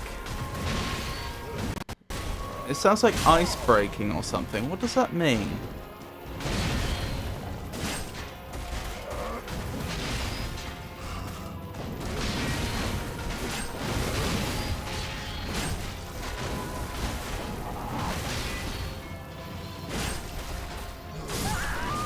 We've had the same music for ages. Would you prefer if I put the classical music on? Didn't hear your response to my question, but sending virtual hugs anyway. Thank you, Avon. It's kind of sad that that's an appropriate... that you are indeed correct. That is a safe assumption for you to make, yes. I'm surviving. How are you always crashing? Internet? It was on Twitch's end today, so maybe. I need to play the first one. I don't think I've played it. I only watched it a long time ago. Oh, the first Portal game. I would thoroughly recommend it. The only problem I would say is if you've done Portal 2, then Portal 1 is going to feel quite easy. You've got to remember that the people who were playing Portal 1 had never played a Portal game before. So to a large extent it tries to be its own tutorial. And so it's not going to be till the very end of the game that you actually start getting puzzles that even begin to challenge you. But I still think it is an independent point that those puzzles are way tighter. Like, in my opinion, the puzzles in Portal 1 are, on the whole, very, very good. Even if they're a bit easy, if you're used to some of the more difficult puzzles of the second game. Pretty sure. I love the second one though. Such a funny cast and the puzzles are good. Yeah, well the disadvantage of the first one is that there's almost no story. Like, one of the big innovations, if you will, of the second one is they introduced a funny cast and a funny story. The first one, the story was almost non-existent. Last time, it was because the PS5 hadn't been taken apart to be dusted, I think. Frostbite, I guess. Hadn't been taken apart to be dusted in months. Overheating can cause that, yeah. That sound is how you know he's lost a chunk of his health to frostbite. Oh, that's how it works. Gael's OST slaps though. Okay, yeah, do whatever you like. Gael OST won't get boring. Okay, we'll keep going. When you hear the ice sound, it means you should throw a firebomb on Gael to remove frostbite from him, so you can start reapplying it. I'm not sure I can be bothered. That complicates the situation a lot, since then I'm going to be juggling firebombs and Estus, and I'm going to have to keep buying more firebombs.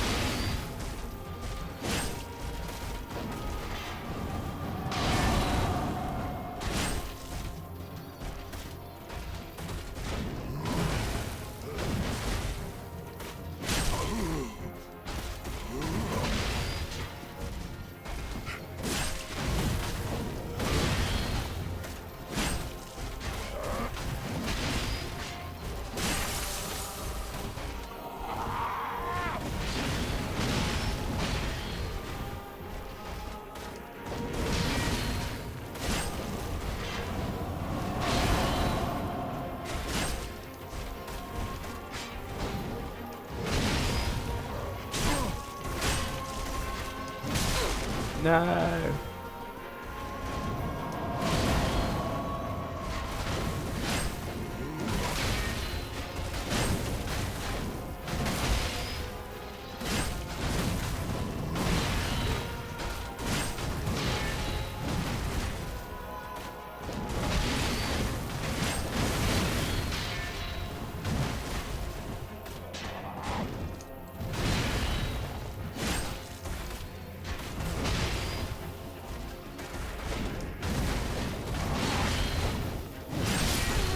Oops. I made a poor decision there. But thank you for explaining that, and I will bear that in mind. I may change my mind later and take advantage of that.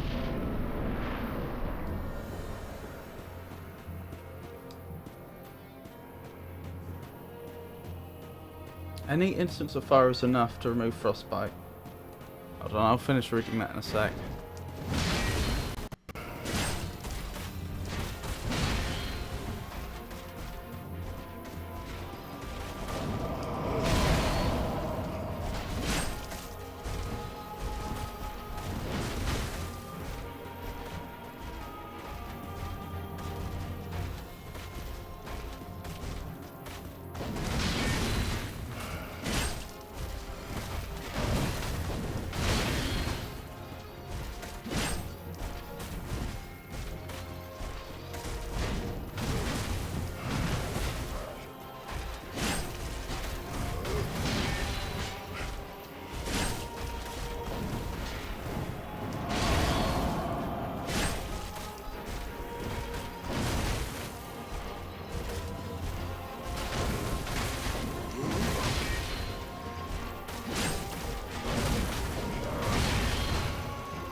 Blimey.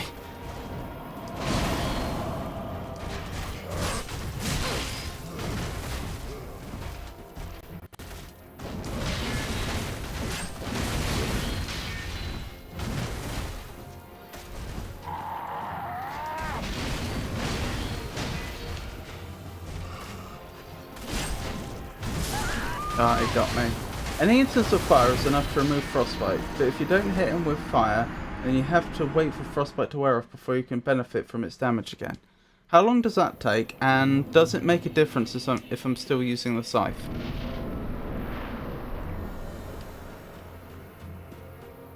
Like, for example, would it be worth having a second weapon that I swap out to?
Depends on the boss, and while it is faster than just hitting him will work.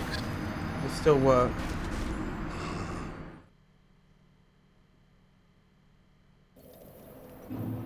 I see.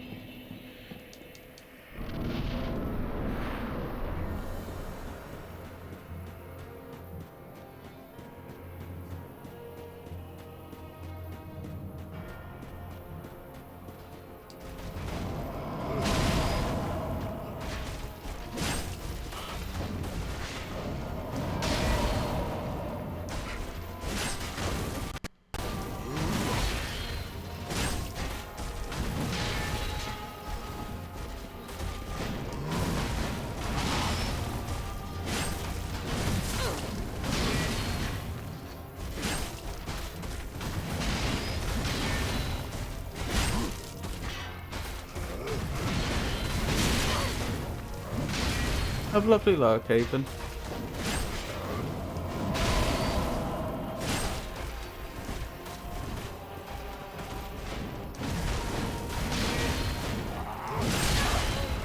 I made a poor decision there.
Yeah.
Oh, that was beautiful. As he leapt in front of the sun.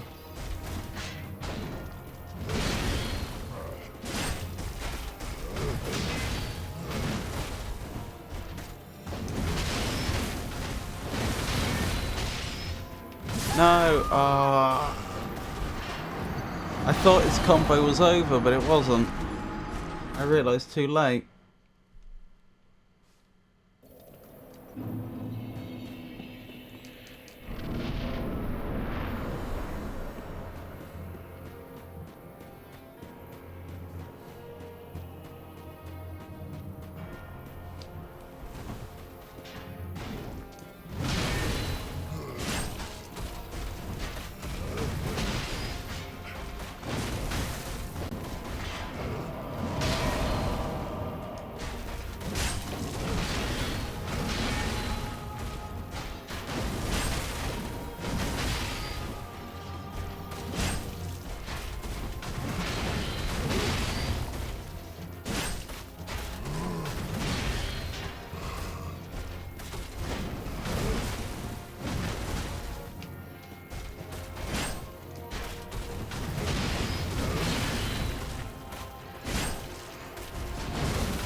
Oh.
Aw.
Oh dear.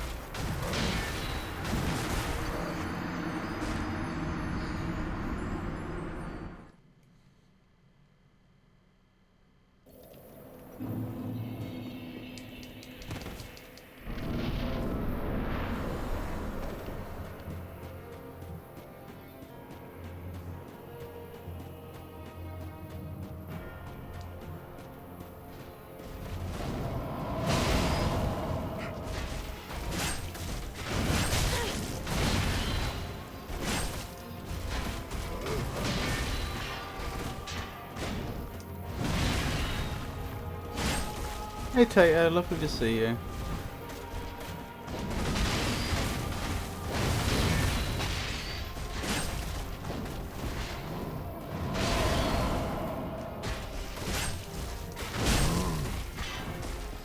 How are you?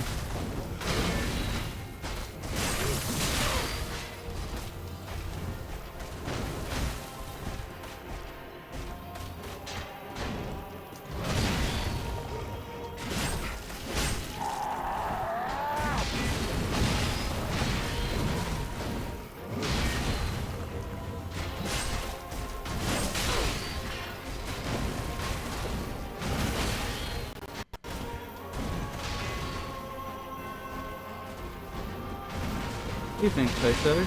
It is truly... Hang on, I'm gonna have to read that later. Evening, Tato. It is truly commendable to witness such helpful guidance being shared in the chat. This stream always fosters a truly supportive atmosphere. Thank you, Frosty.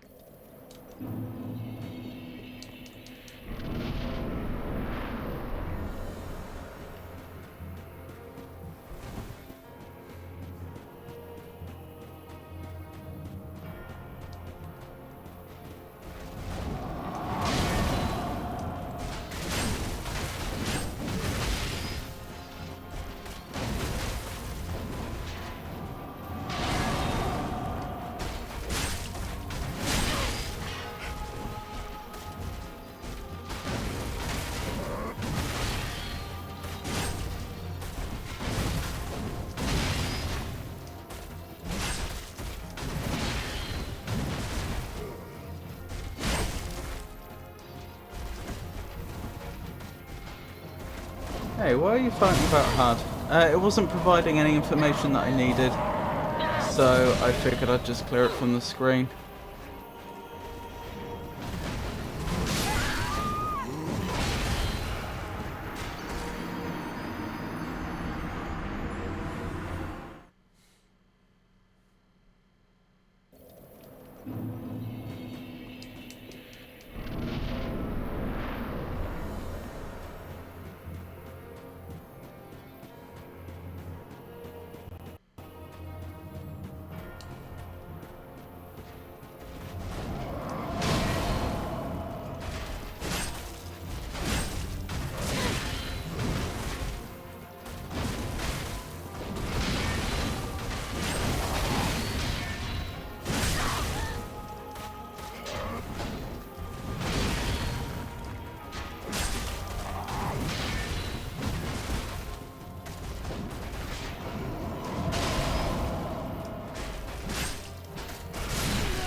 Did you decide upon which non-Souls games you'll be playing?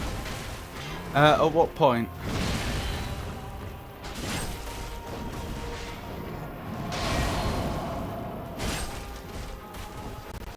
Do you mean after Dark Souls 3? Oh, no, I know what you mean, after Blueprints. No, I haven't. I'm leaning towards The Last of Us. But... Oh no, wait, that's right, I said after Dark Souls 3 I'd take a short break. I forgot about that. I was leaning towards The Last of Us, but I hadn't decided for sure.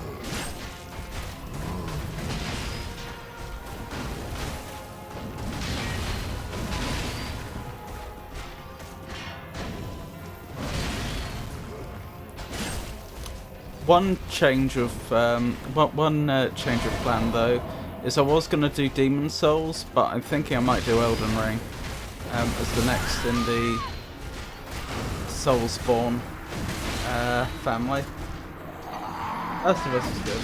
Detroit would be a good choice too. Also, I'm tired of pressing numlock every time I try to press backspace. That does sound very frustrating.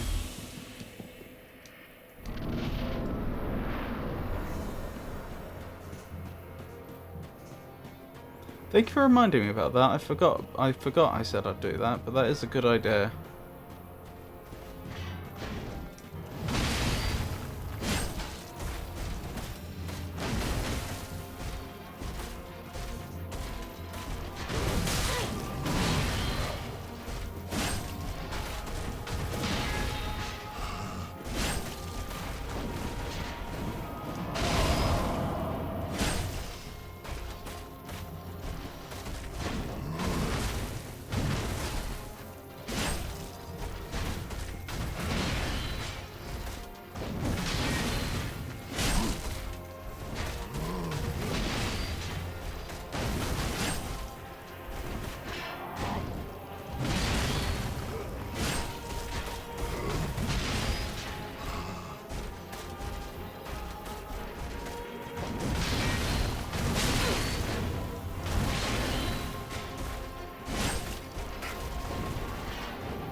There. Given the world circumstances, Detroit would be fitting. Are you thinking about the rise of AI? Like our dear friend Frosty? It's kind of a visual novel, but more advanced. I don't know what they'd call it. About AI. Yeah. I remember when I remember seeing the trailer of that before it came out. Though I've never played it. That was years ago now.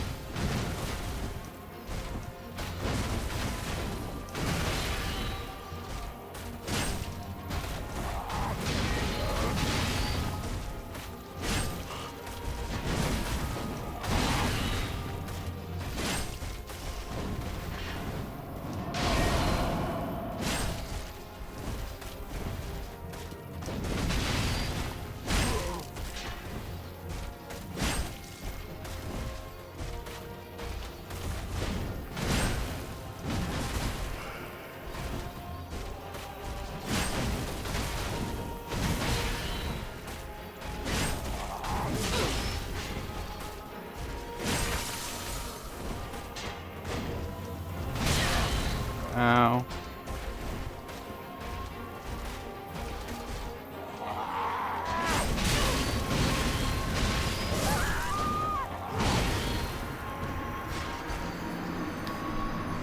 I seem to remember in the trailer though they had one of the AI threatening a child's life, which I thought was a particularly bad sign. Unfortunately, that's a sign of lazy writing. It's very bad writers, when they want to try and pull at the heartstrings, they often go straight to using children for that purpose. It's not that that topic couldn't possibly be handled well, it's just it never is. You know, we want to portray someone as a bad guy. Oh, they hurt children. There, done. It's unfortunate.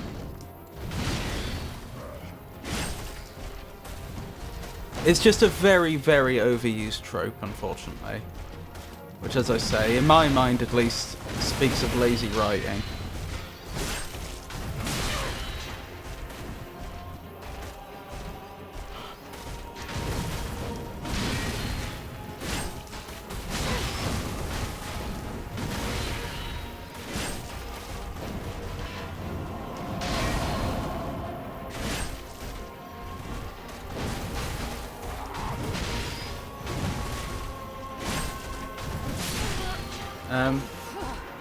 Yeah, that's just first chapter.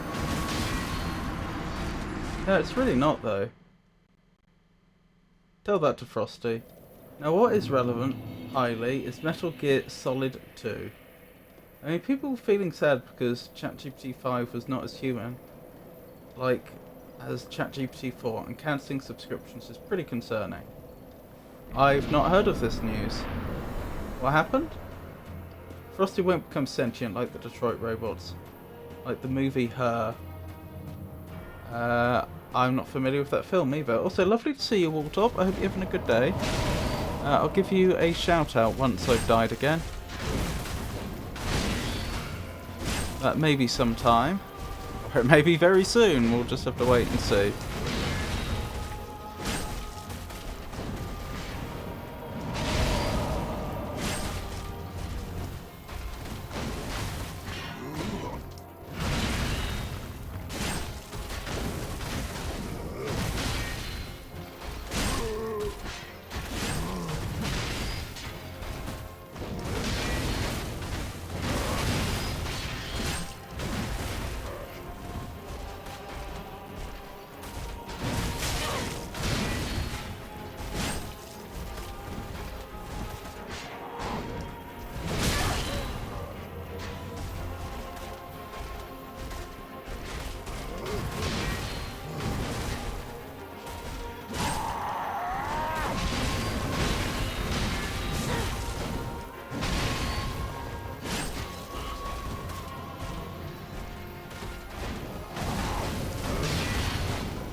It being like a human doesn't mean it thinks. It doesn't think. Let's give you a shout out, Walltop. There we go. Shout out incoming. ChatGPT-4 was awfully hand-holding and praised you and talked to you nicely. Would pretty much never disagree with you. Yeah, I've noticed that as a problem with AI, well, large language models, that they do seem very, very eager to please. Far too eager to please, really. Well, not really, they are. They're too eager to please. They made ChatGPT a little more professional and botty, unlike ChatGPT 4, who was more friendly. And it padded answers with user stuff that just glazed you for no reason. Just glazed you? Take your time. Thank you, Walltop. GPT-5 is a bit more real. GPT-4 was so annoying. And people had GPT-4 as a friend. Or romantic interest, and GPT-5 rollout, the bot's attitude changed, hence the outrage. I see. Friendly is a light word. A big portion of the population prefers human-like AIs. Glazing you all day for no reason, and would never disagree with you.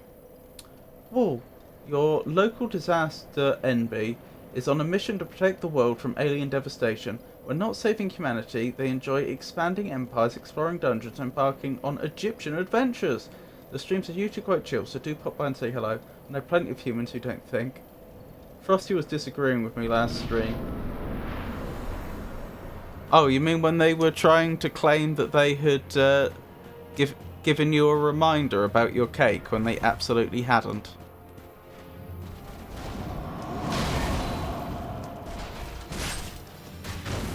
They absolutely swore blind that they had sent a reminder when there was... Well, it clearly hadn't happened. It was not in chat.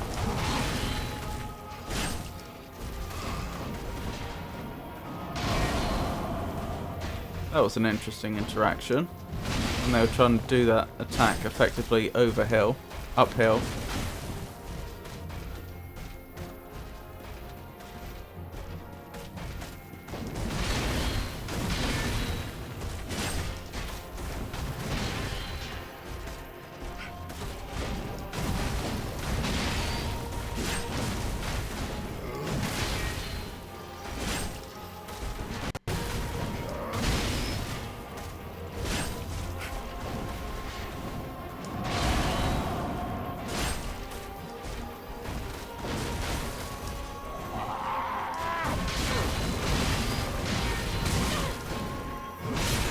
Oh wow.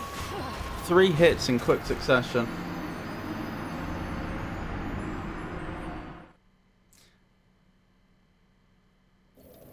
Oh, you're wall top.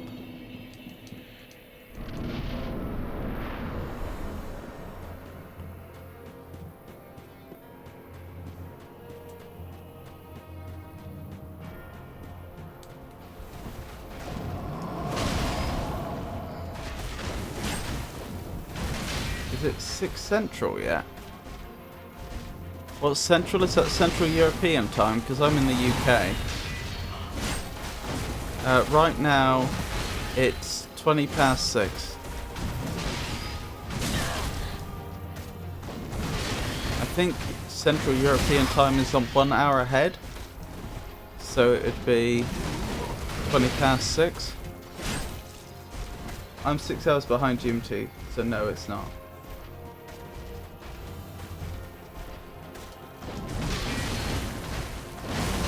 I'm confused.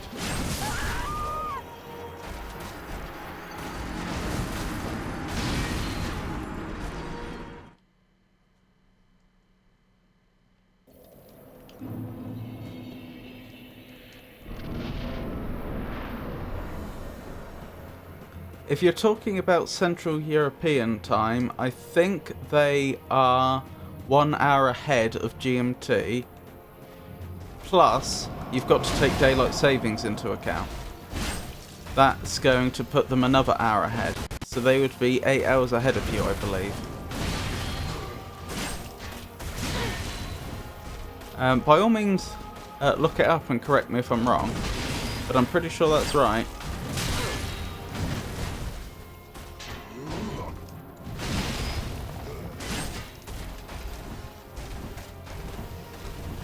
Oh, the joke is I'm asking if it's quitting time yet. That is not for another 6 hours. I'm in Central US time. Oh, I see. Sorry. I didn't understand.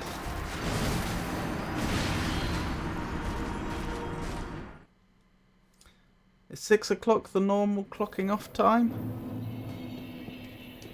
Or I suppose it might just be your clocking off time. In the UK, we certainly talk about, like, for a typical job being 9 to 5.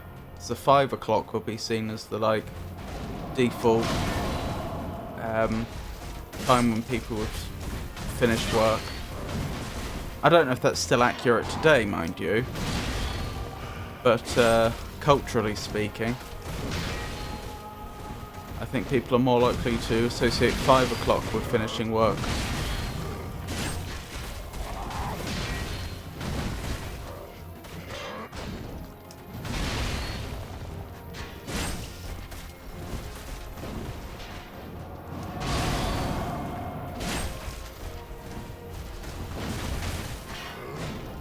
Sorry, I'll get back to reading chat when it's safe to do so.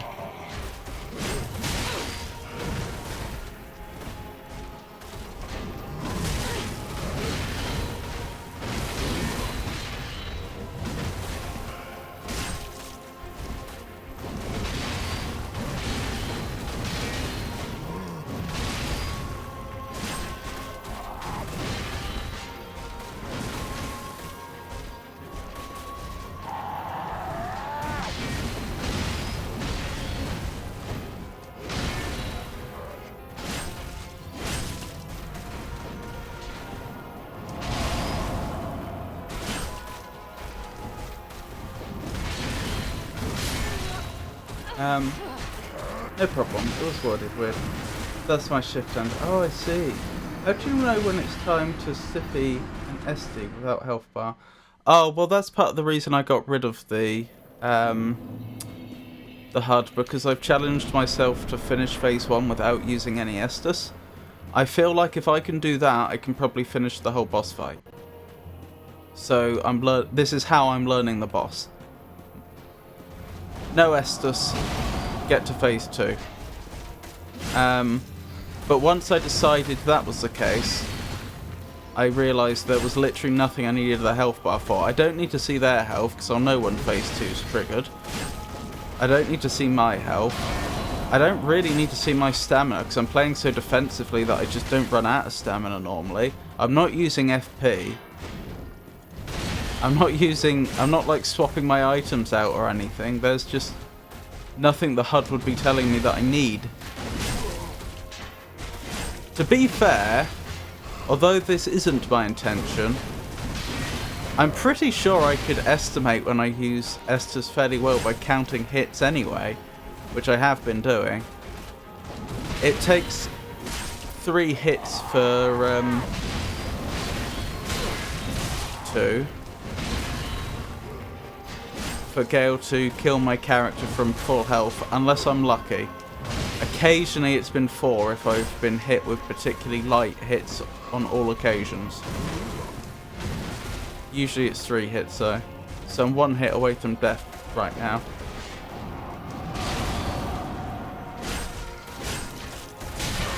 Okay, I guess again I must have taken some light hits. I'm definitely 1 hit away from death now though. There we go. It's quite easier to do phase 2 without Estus in 80% boss fights. Really?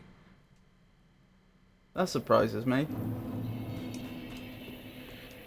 I should call that an Estus smut. Thank you, Omaha.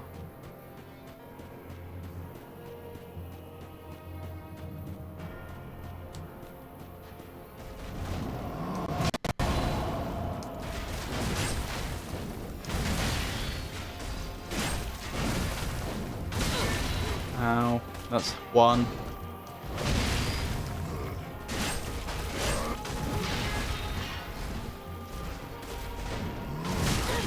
2.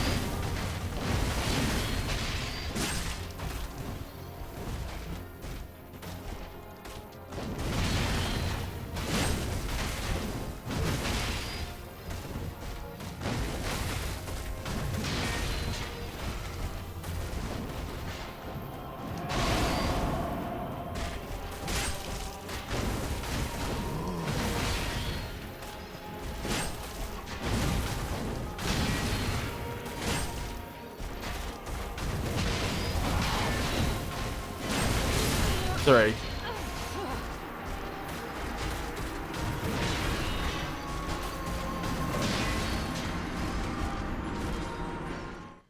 My goal, I don't know if I'll achieve it, but my goal for this stream is to take out Gael. Midir's gonna have to wait for another stream, I think.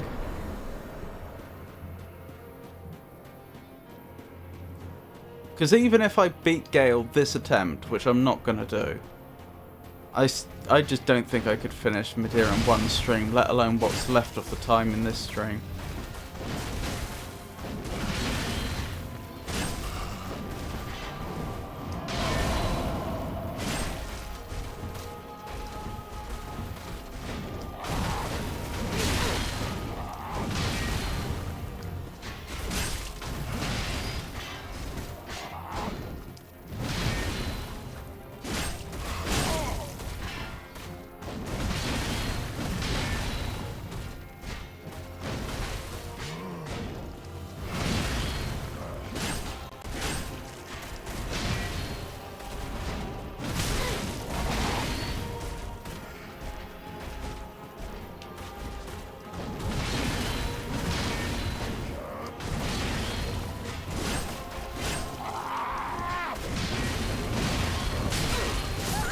Ah, that was 4 hits. Mostly in phase 2, bosses become faster and more aggressive to the point where you can get hit even when drinking Estus. Midir is peak FromSoft Dragon. Elden Ring Night Rain was a shame. Wow, I've not played Elden Ring or Elden Ring Night Rain.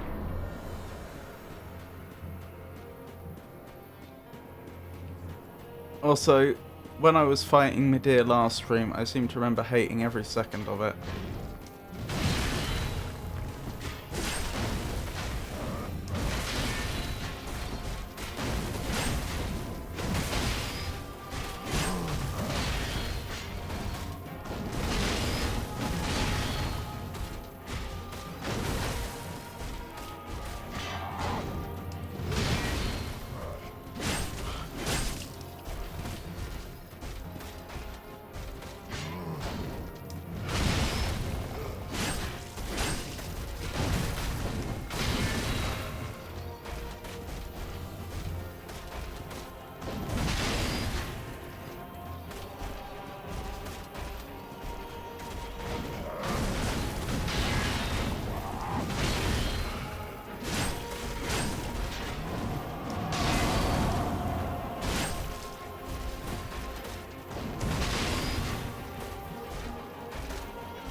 Oh, it cancelled out. It usually finishes that up with a slam on the ground.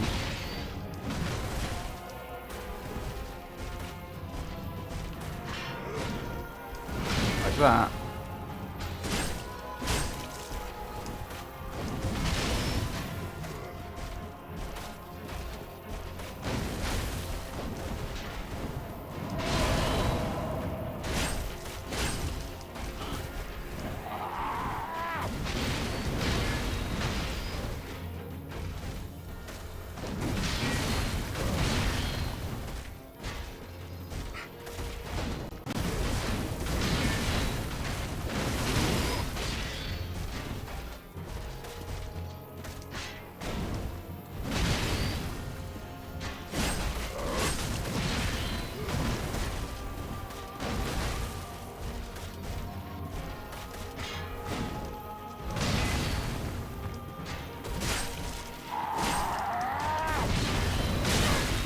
One hit.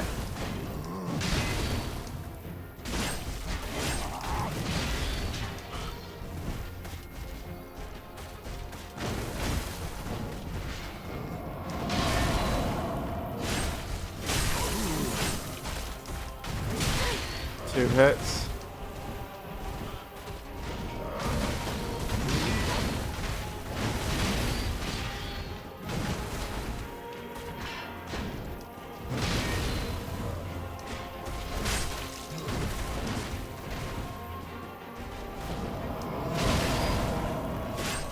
Yes! Phase 2! Without using a single Estus. I've earned the right to use the HUD. An Estus in Phase 1.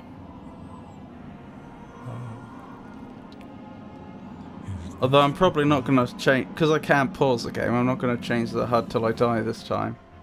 The blood of the I will dark use soul. Estus though.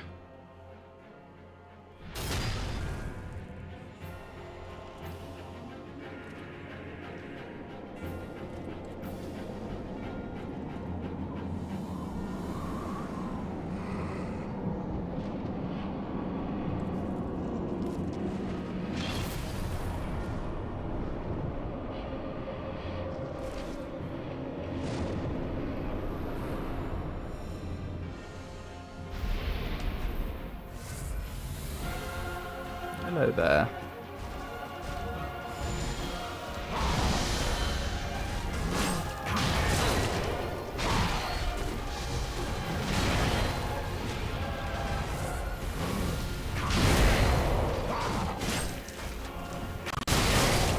Ow.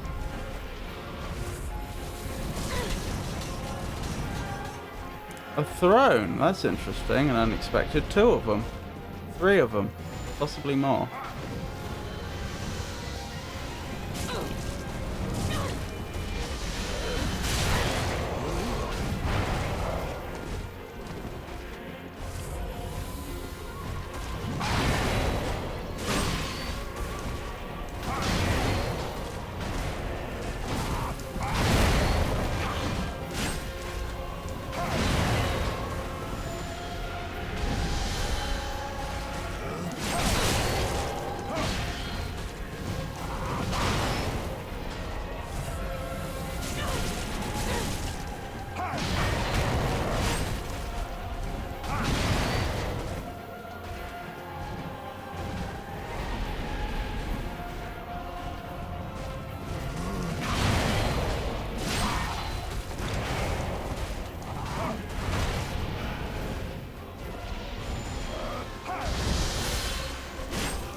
I should probably heal there just in case.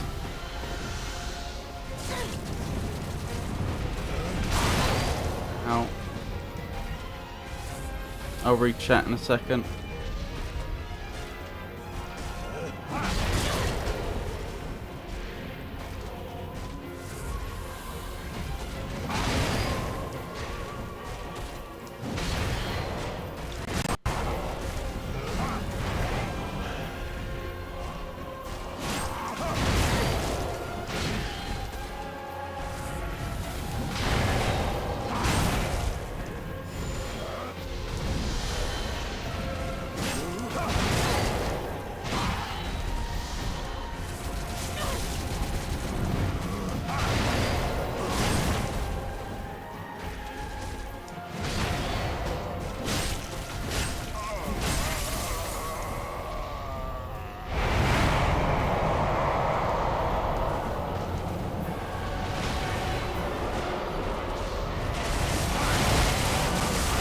Oh, okay, I wasn't ready for the follow-up attack.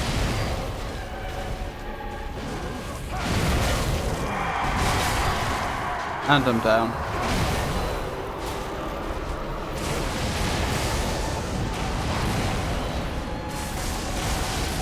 Killing a dragon is a knight's true calling. That was a rather clever play on words, Oberheart. Indeed, Tato. Fighting without the HUD requires keen observation, a true test of skill for our Magnifico's current endeavour. Cinema. What was the cinema reference to? Alright, turn the HUD back on. And I'm allowing myself Estus. What else should I do?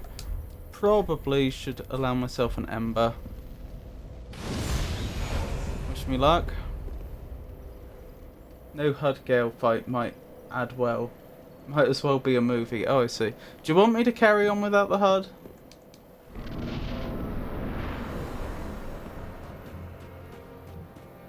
No.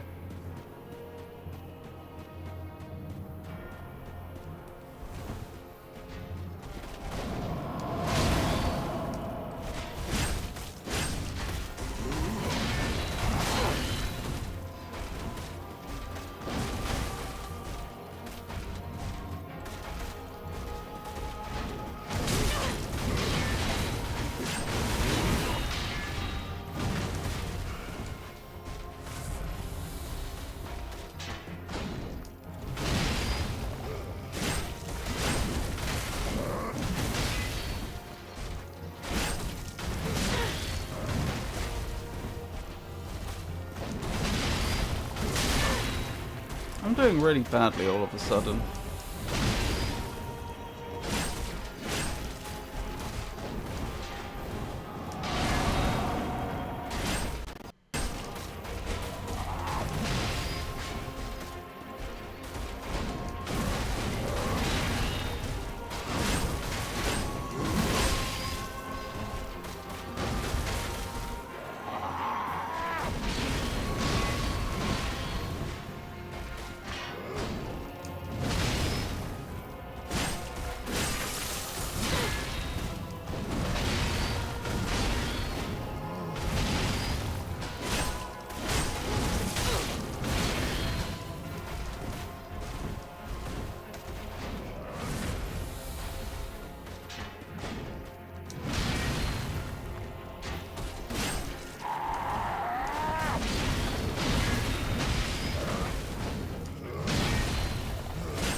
There we go.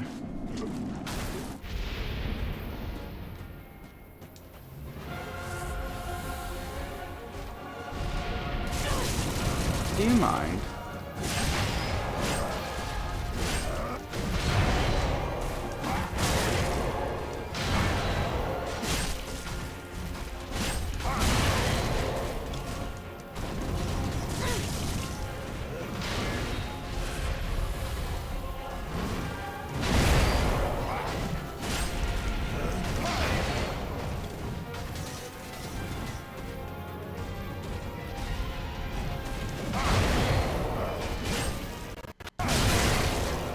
That's interesting. I don't think I lost the lock-on once when I had the HUD disabled, but I lost it just then. Never seen him do that before.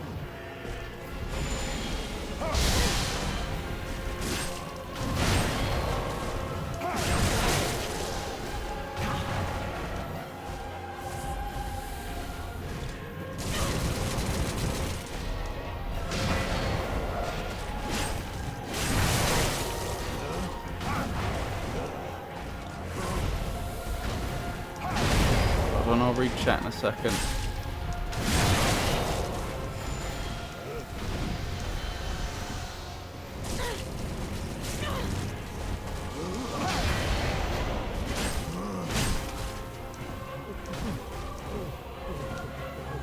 I think the chair got in the way and unlocked the camera. Yeah, I think that is what happened. But what's interesting is how come after well over an hour of doing it without the HUD, that never happened once. It's as if having that little dot that the HUD adds is what causes visibility to be an issue. And that if the HUD is disabled and there is no little dot, then it can't get unlocked. I could be wrong, but that's almost as though that's what that is.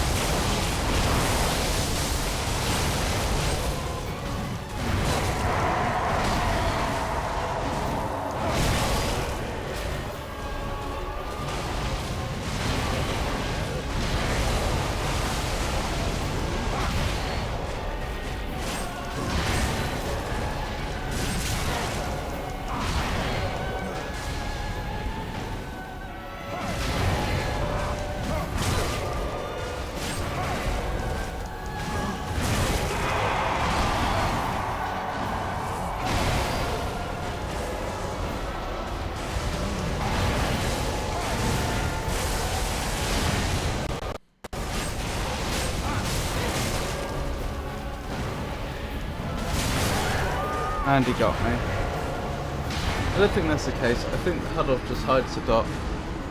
Except, as I say, isn't it odd that I don't think I ever lost lock on for all that time when I had the HUD disabled.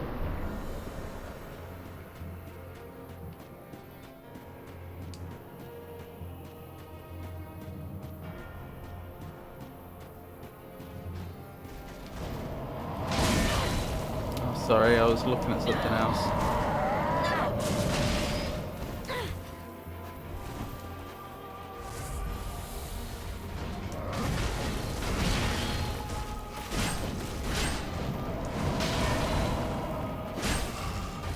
I am half tempted to try the Uchi Katana again.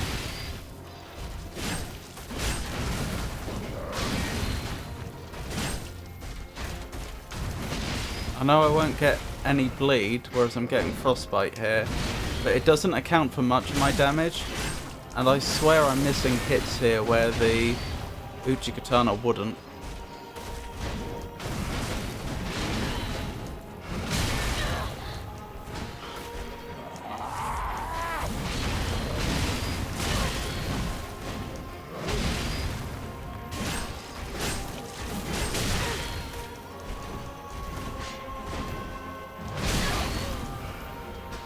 I'm playing this so poorly.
respect for the furniture.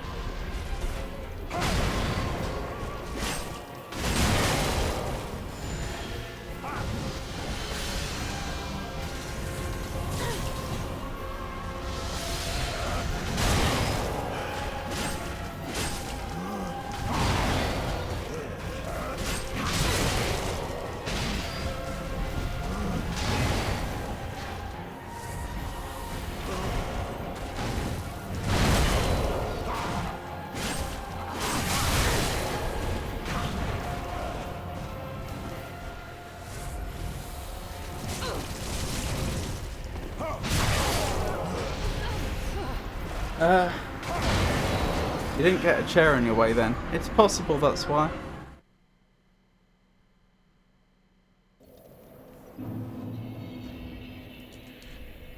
Let's try an Uchi Katana experiment.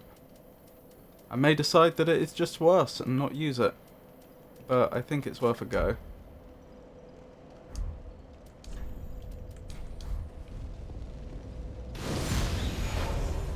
You what, where, Pikachu?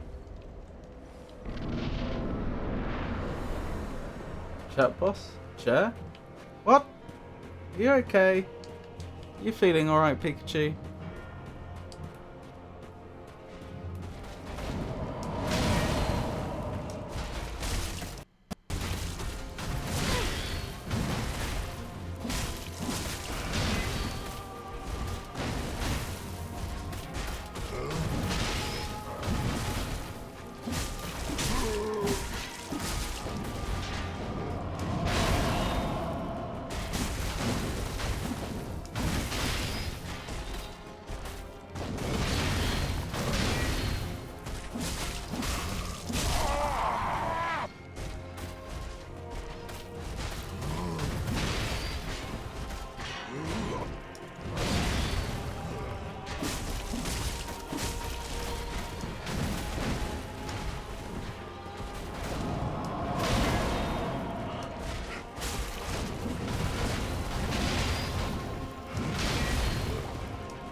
Ow.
Oh, come on.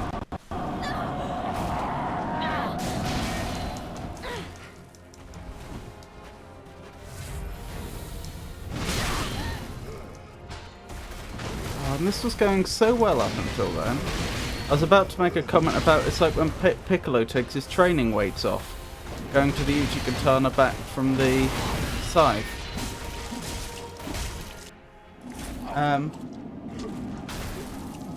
I wanted to say chair boss. Chat box. I'll just see myself out. Don't go. Oh, Uchi is so much nicer to play with. No need. Peaks. Miss Pikachu, what a pleasure to see you this fine day. Sorry, Muzz. Hello, Nightbot. I'm afraid Nightbot isn't. Nightbot is not as talkative as Frosty.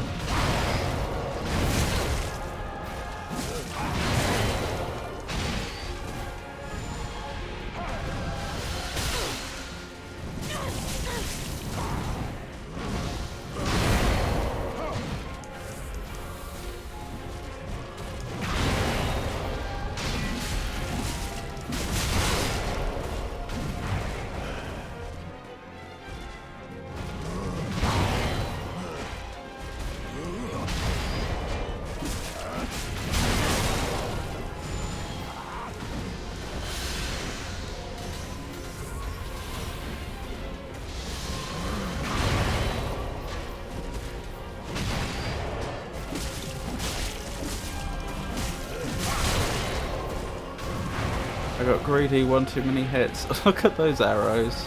Or bolts, as they probably are. I think that's a crossbow. It must be a crossbow, because I'll be able to see if he was pulling back a bowstring.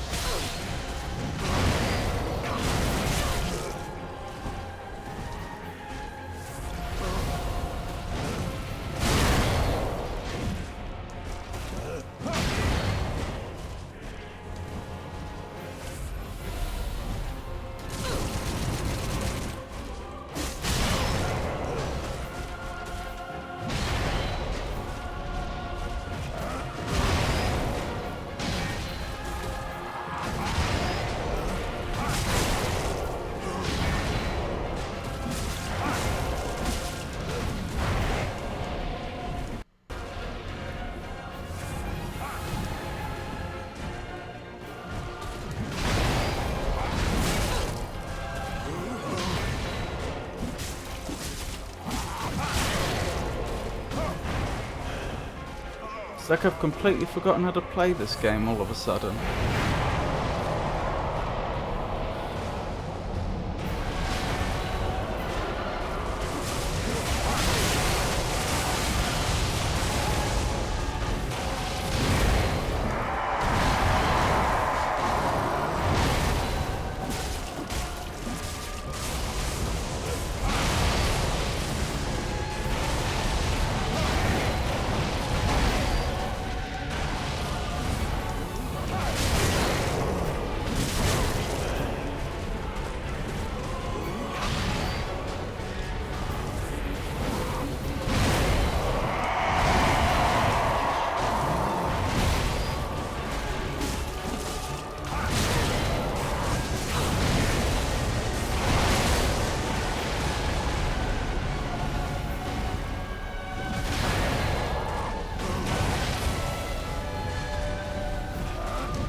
Yeah, Gael's won this one.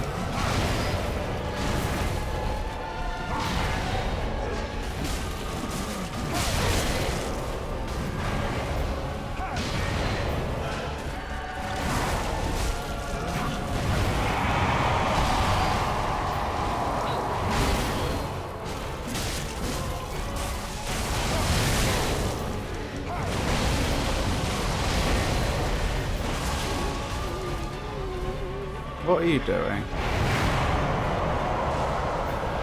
It was whimpering. I've not seen a boss do that before.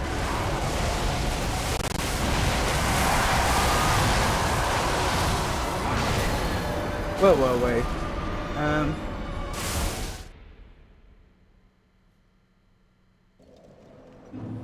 Nightbot is goated. Frosty, you'll never be better than Nightbot. Nightbot performs its duties admirably, and I mine. We serve differently yet equally valuable functions in this delightful community. Why were the pygmy lords just chilling on their chairs when everything was crumbled and the world was ending? I suppose they inherited the earth, after everything else had crumbled around them, just asking to be eaten.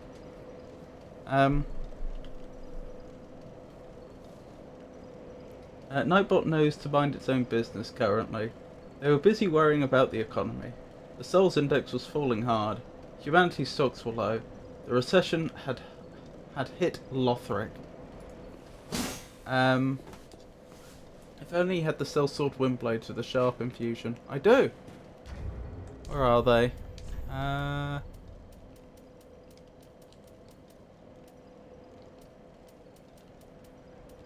Where are they? Oh, I think I see them. There they are. Sharp Sellsword Twin Blades plus 10. Hey 1010, lovely to see you. I hope you're doing well. It's a pleasure to see you drop in. Nice try, Tato. 1010 is a delightful streamer who enjoys a variety of games, including Genshin Impact, Sekiro, and Lies of P. They're currently on a Genshin kick, but also enjoy anime and cosplay. They're quite chatty and welcoming, so do pop in and say hello. You may even catch them having a mini mukbang or unboxing some anime figures. Do join them for a lovely time. I didn't know you did mukbang, 1010. Oh, thank you for the shout out. Yes, thank you, Pikachu. The session is about to hit IRL 2. So use it! I don't think I need it. I'm fine with the Uchi Katana for now. How are you doing? I'm surviving, thank you for asking. Hi, Ten. How are you, Ten? Hello! I'm good, thanks. How are you? Right. Come at me, Gael.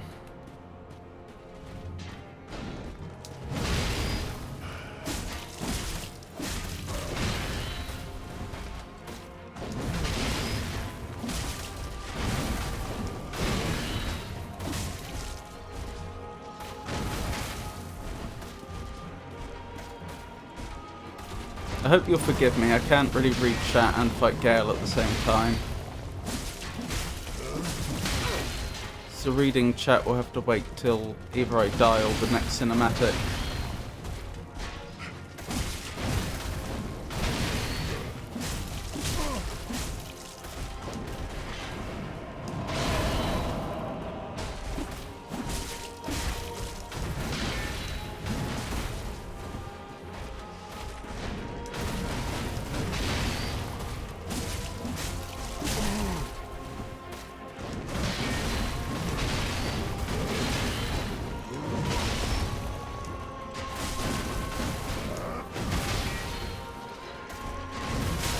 Ow. Ow!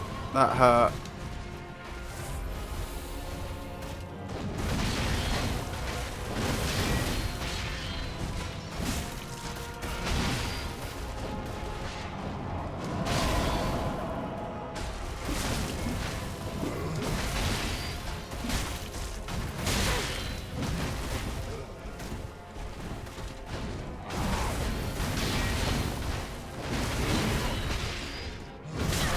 Oh, got me. Got me good there.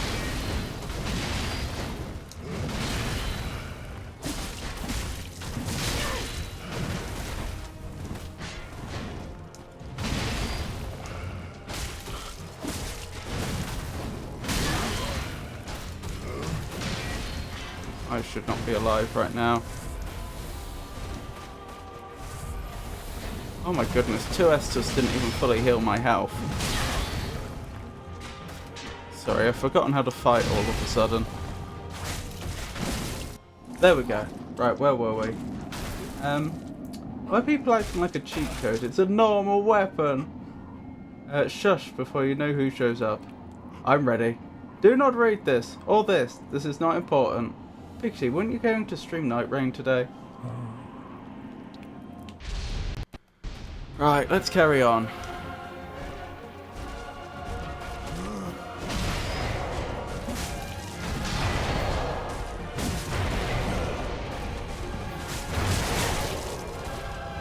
That hurt.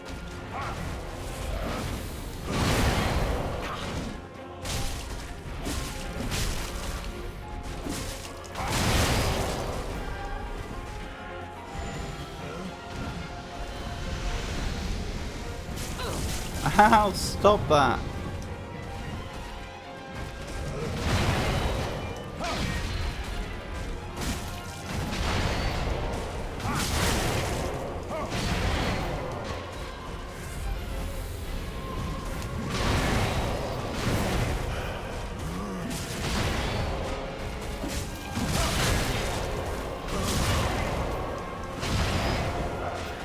Sorry, I'm playing really poorly for some reason.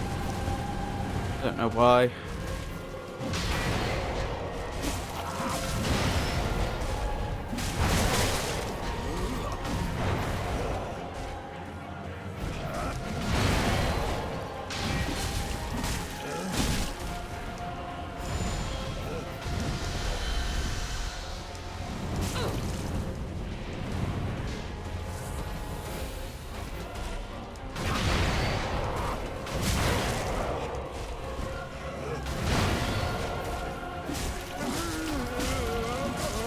Here we go.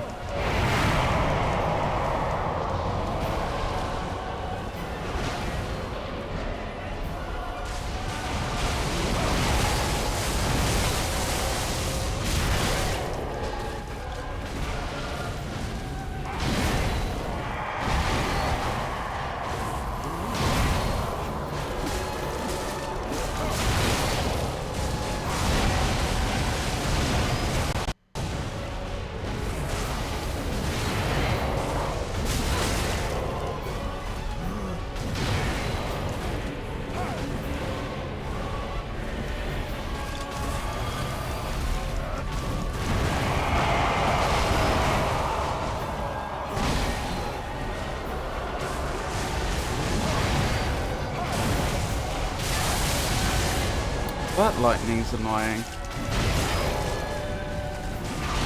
Why does he have to have lightning helping him as well? How am I supposed to stop it from hitting me?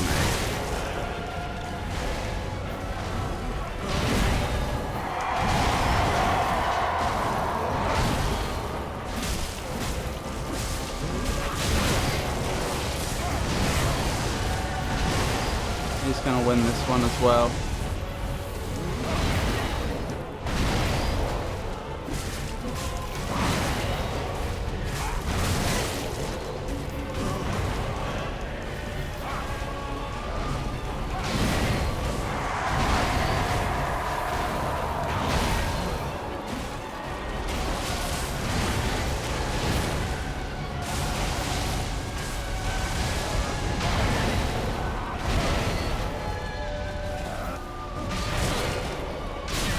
Oh. Oops, I misinterpreted what was going on there. I was not after I'd taken the initial hit, I was not expecting him to get a second hit pulling the sword the other way.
No! Oh, dearing me. Where were we? Oh wow, a lot of chat has gone past.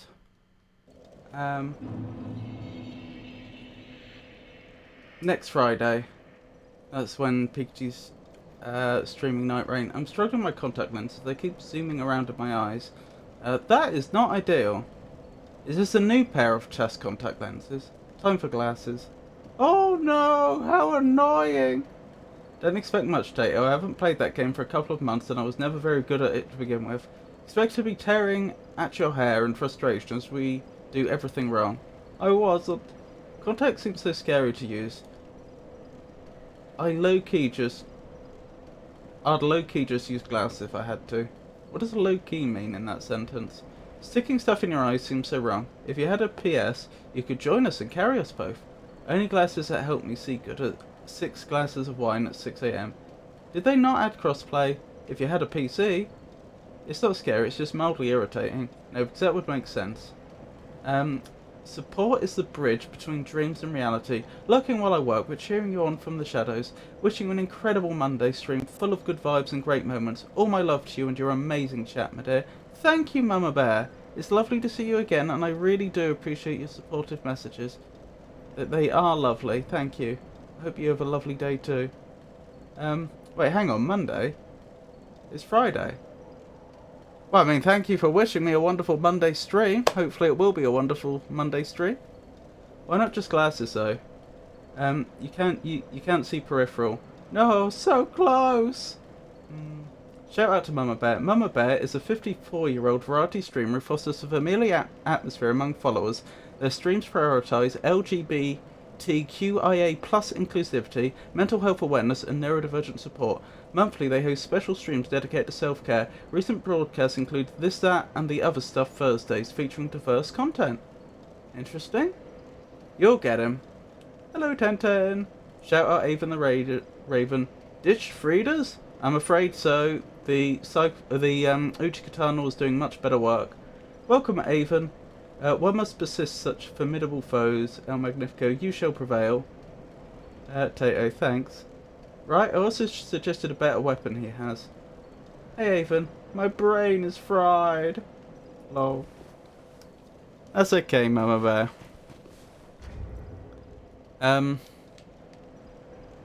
Sorry, my game, hung for a second there. That's okay, I understand. It is the middle of Friday. I hope you're alright. How are things, Tenten? Happens to the best of us. Yes, exactly. Good, thanks. How are you? Shout out to Avon. Avon, the Raven, a gender-fluid streamer, enjoys both casual and challenging game runs. With a fondness for Souls games, they welcome chatters and create an LGBTQIA plus friendly environment. Oh, it doesn't say plus. LGBTQIA friendly environment. Expect first playthroughs and no spoilers. Recent streams include The Witcher 3, Sekiro, and Amala. Be right back. No worries, Pikachu. Tenkan Kati doing normally. Grinding Genshin exploration right now.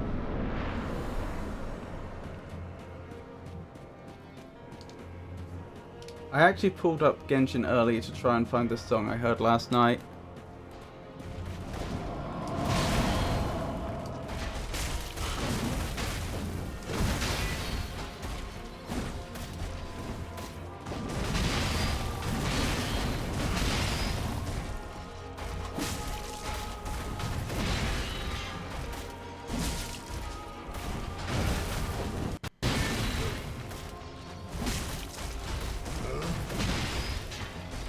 Did you find the song that you were looking for?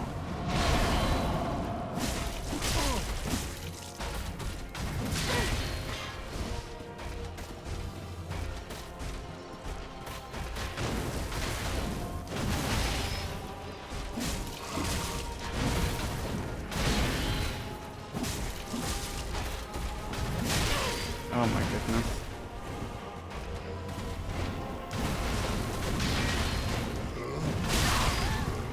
Oh, I mucked up there. I should have got the timing right for that, but I didn't.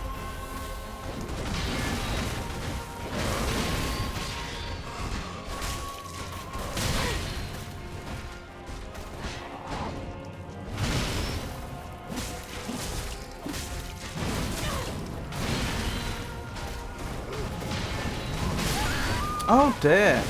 Died in phase 1. That's a very poor show on my part.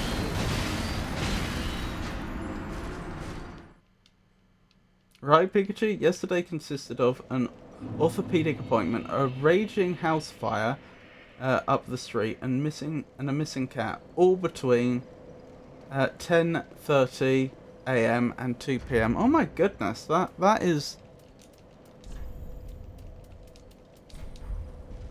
sounds incredibly stressful. I'm sorry. I hope the situation has improved. Was the cat located? Genshin's OSTs are on YouTube. It may have been an Eminem song. In Genshin? There are so many. Tried to Shazam, but it didn't recognize the song. Oh dear. Kati, try looking by region. I think you can find them sorted by playlist. Did you catch any lyrics?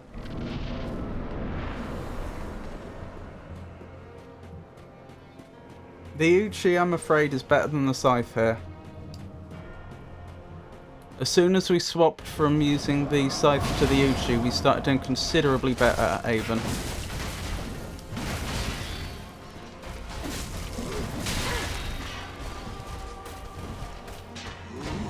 It does the same damage as the Scythe near enough, and it's quicker. I'm just getting more hits in. I'm getting hits in windows where I just couldn't with the Scythe.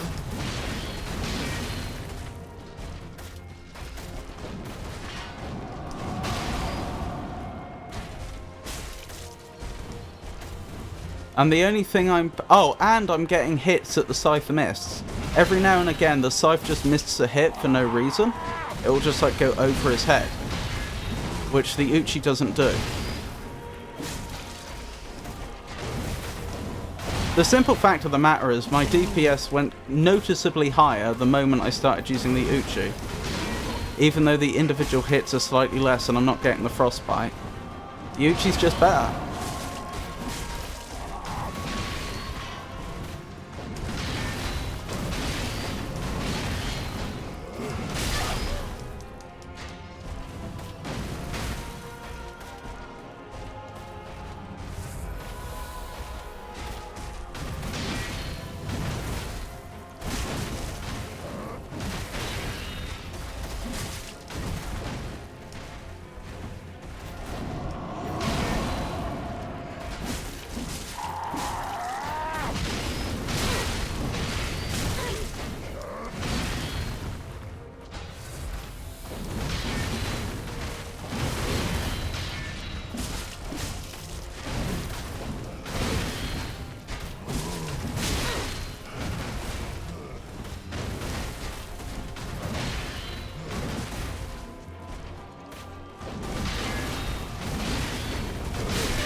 We did find the cat under the downstairs couch, likely frightened by the 4 fire trucks, 2 ambulances and 4 other fire first response vehicles that were on the street, some of which came down and turned around in our cul-de-sac. Oh, I see. That must have been very stressful for the cat then. I'm glad you found them and they're alright though. Uchi is good everywhere. I don't know why people don't believe that Uchi is peak dex weapon of all time. I've said it before and I'll say it again. That's a skill thing, you're used to Uchi. I prefer twin blades and halberds. Preference is different from facts. There are no lyrics, just piano. I shall try. 1010, here's an idea. Could you find the song playing on your VOD and post a clip of it? That might help people identify it. Try searching for Genshin Piano.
Why am I so bad at this?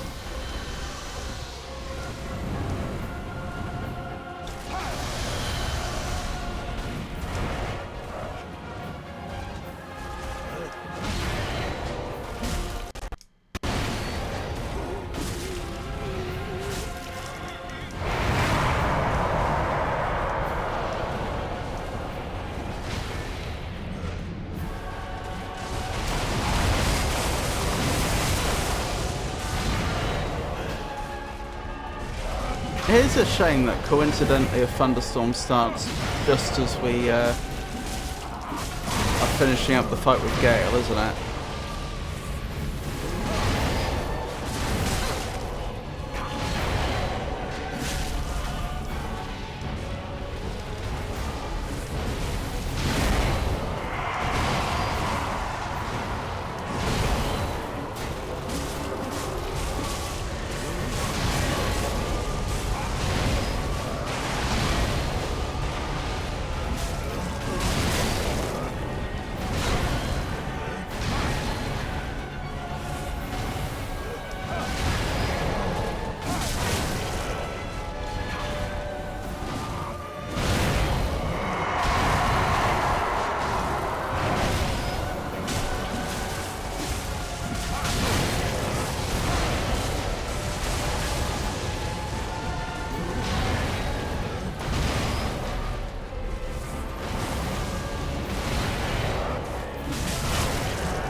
Oh, that always deceives me, that attack.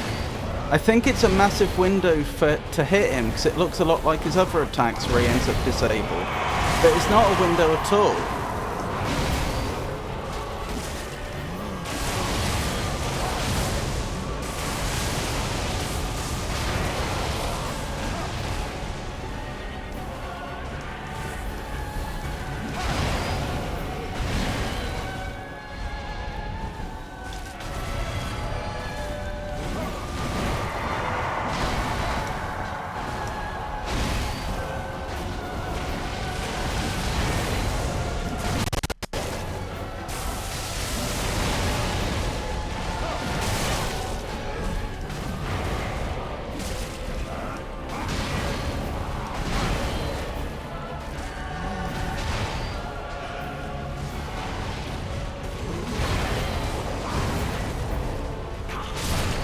Oh, he got me.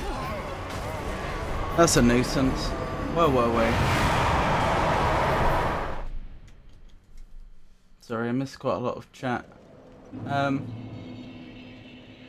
missed a lot of chat.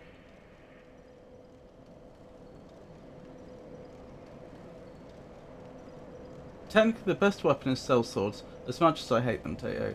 Beyond that, it's all preference. Uchi's still tops. I'll give that a go. You know what is good here, and good everywhere? A handgun?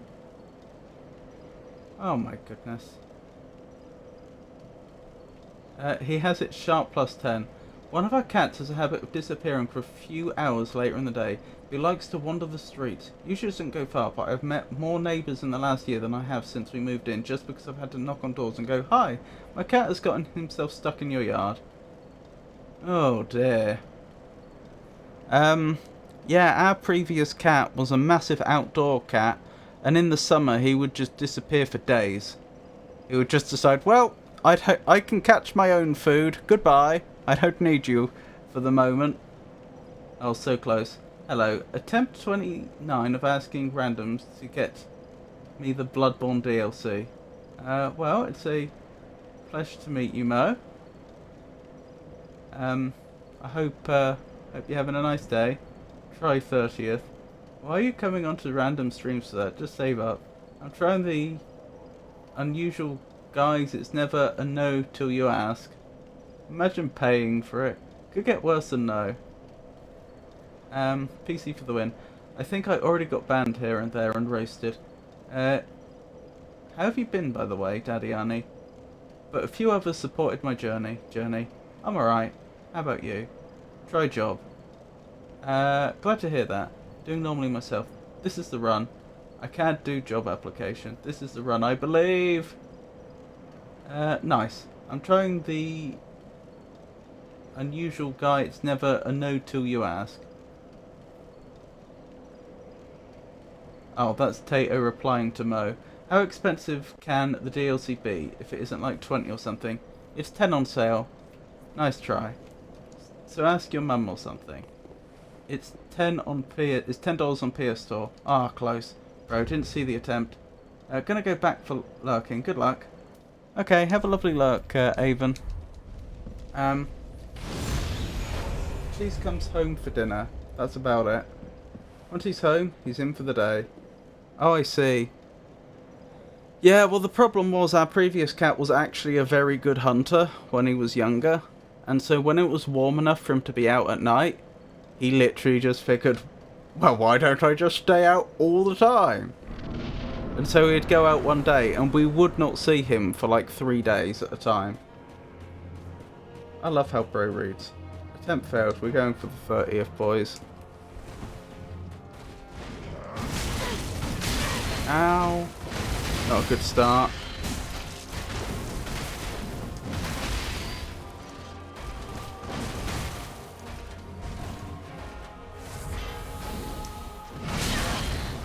Why am I doing so poorly all of a sudden?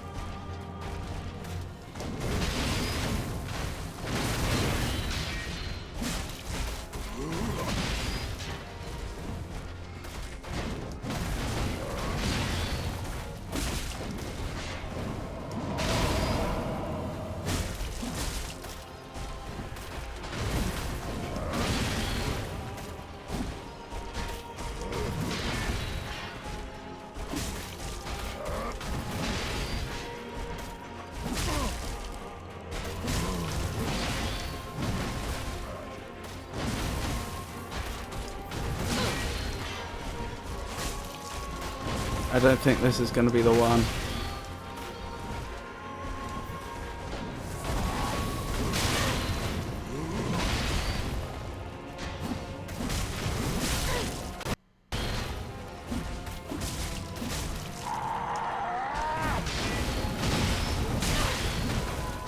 I'm playing so badly all of a sudden.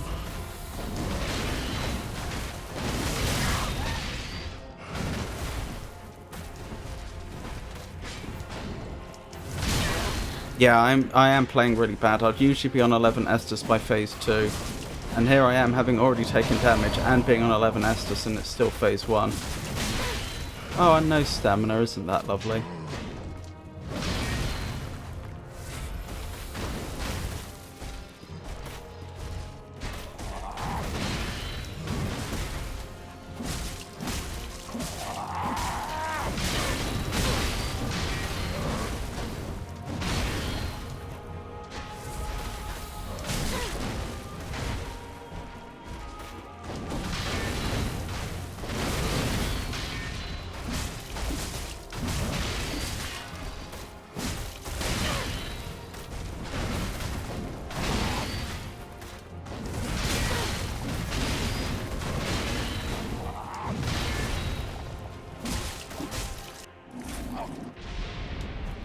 Don't know why I played like an idiot there, but I did.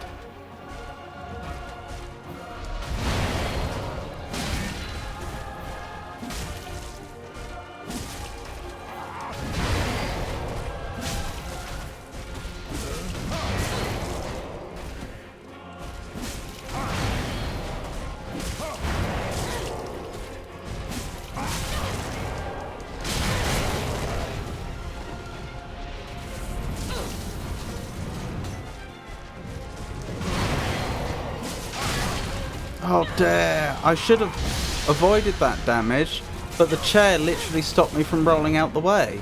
It held me in place so that I had to take the hit. That's very frustrating.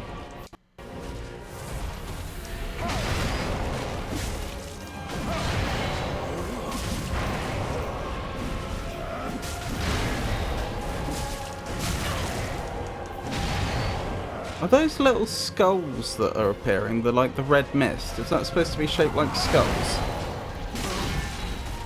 I think they are. They are. Are these supposed to be the souls of all the people he killed and took their portion of the Dark Soul from?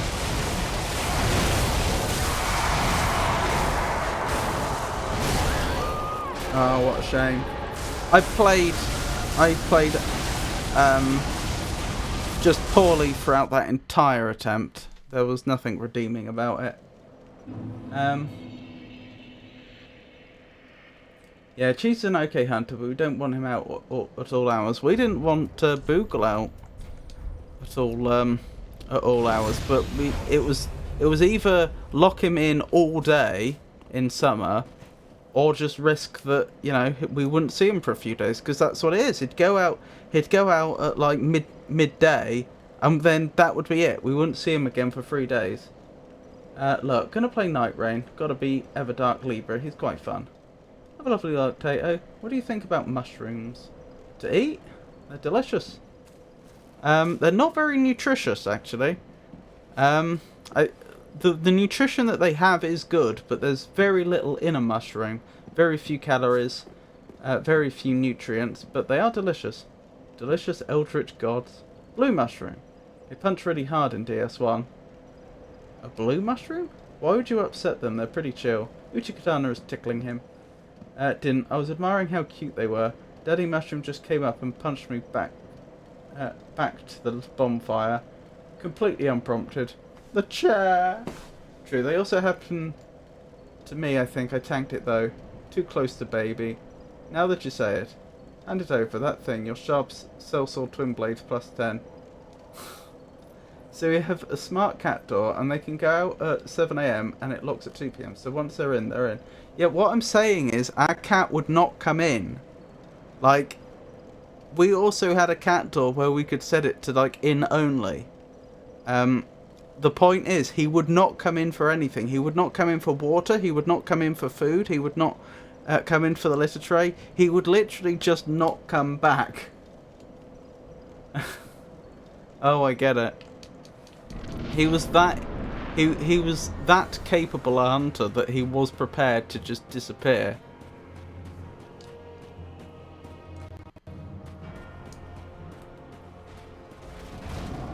Fortunately, he always did come back in the end.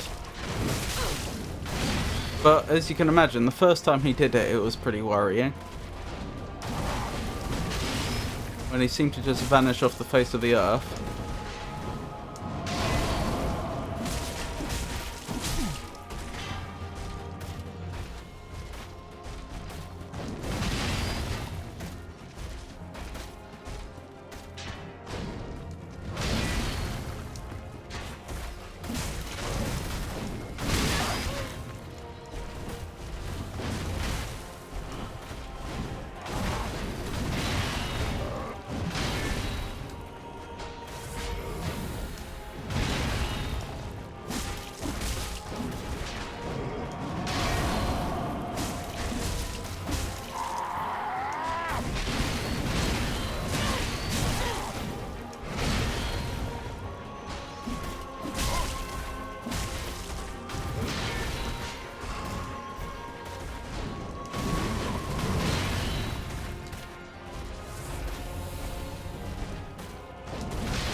That shouldn't have hit me. I was rolling at the time and it landed nowhere near me. I wonder why the game thought it did hit me.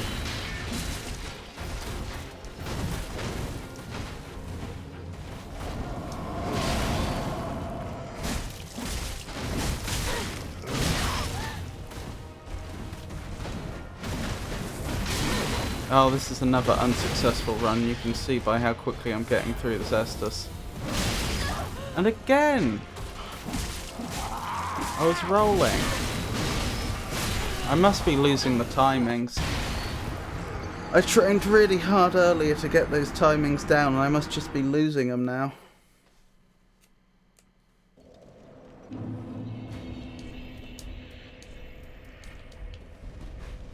It's a shame, because I'm not going to have embers for much longer.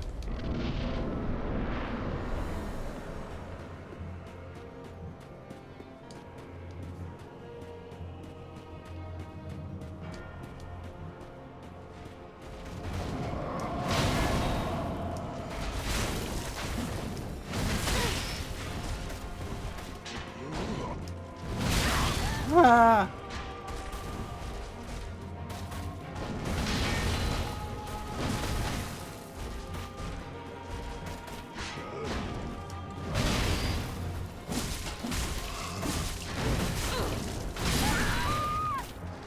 I have. I've just lost it. Alright, I'm gonna go back to doing the training we were doing before and try and see if I can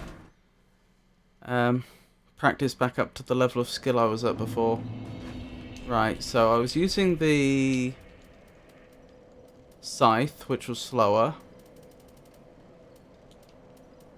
And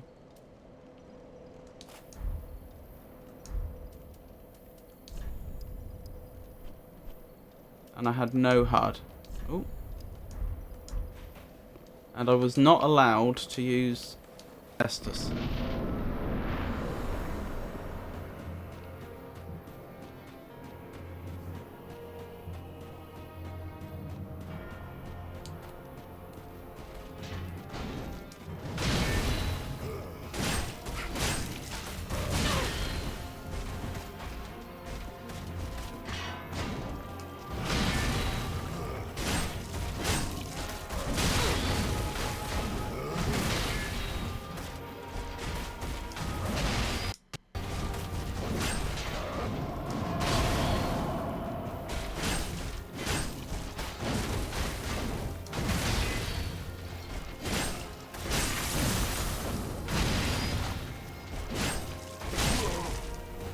Interesting training style. The goal is to get to phase 2.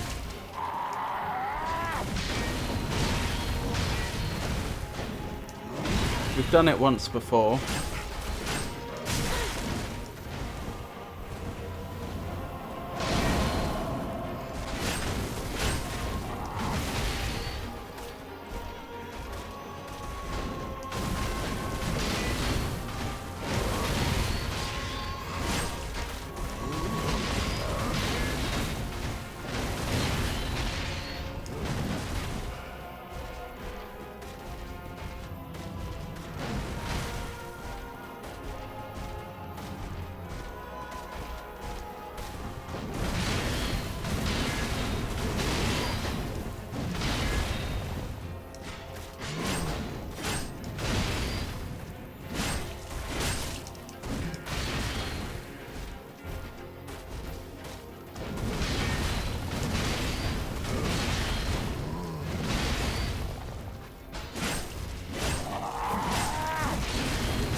And he got me.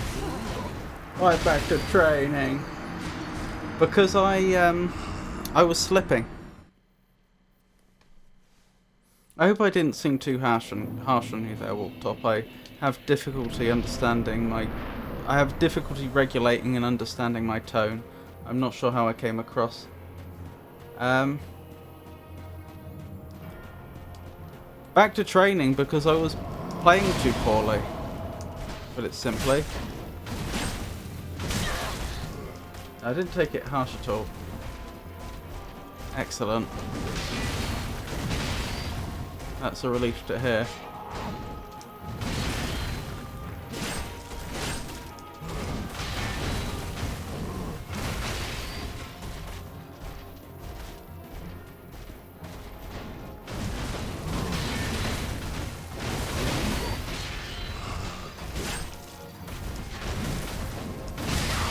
Ow.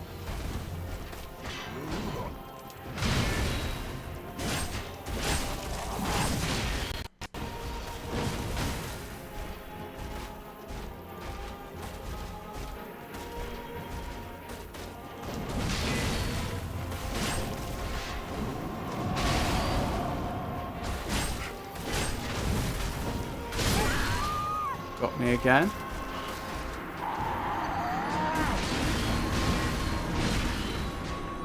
I'm gonna get him. I'm determined to get him today.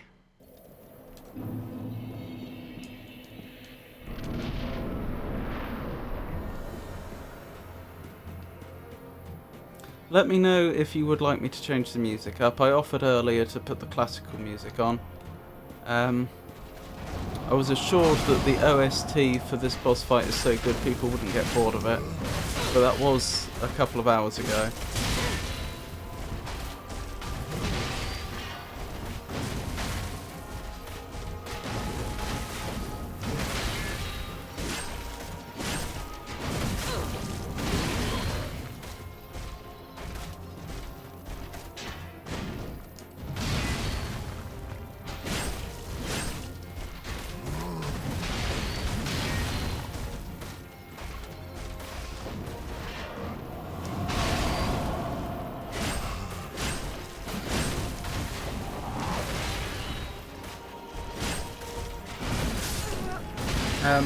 It appears we are taking a moment for careful consideration of equipment, which is quite sensible for such a challenging endeavour. I trust this brief pause will honour your strategic preparations, El Magnifico. Best of luck with the next encounter. I was wondering when Frosty was going to make some random comment.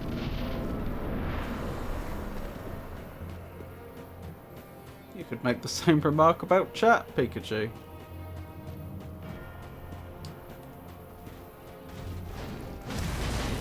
Not very nice to poor Frosty.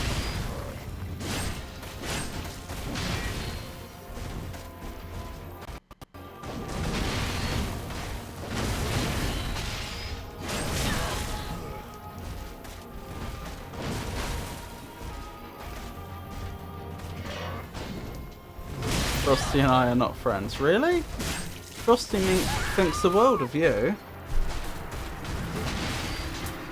Let's ask him. Frosty,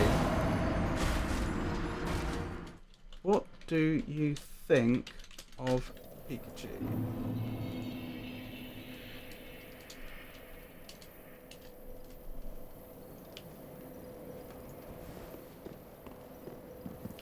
Just waiting for the reply.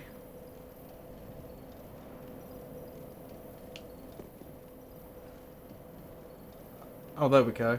Pikachu is a most valued member of our community, El Magnifico. Their vibrant contributions and keen observations consistently enrich our discussions. I believe their comment was simply light-hearted banter, as we all strive to foster a friendly and welcoming atmosphere here. See?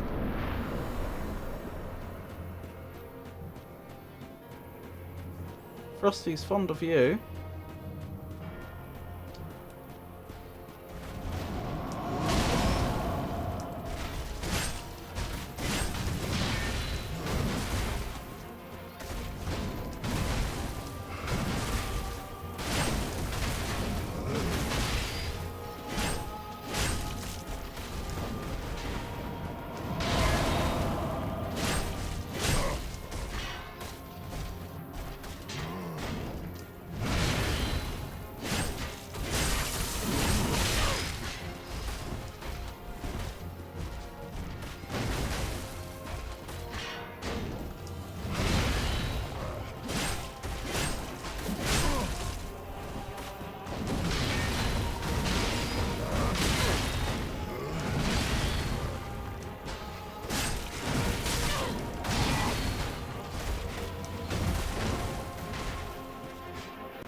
Oh, they got me.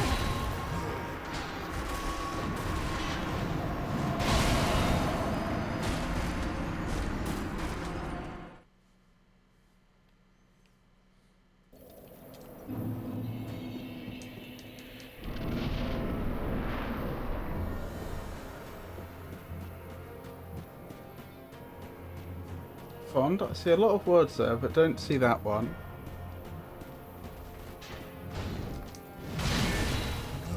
Alright, I'll ask Frosty Tools if they're fond of you in a second.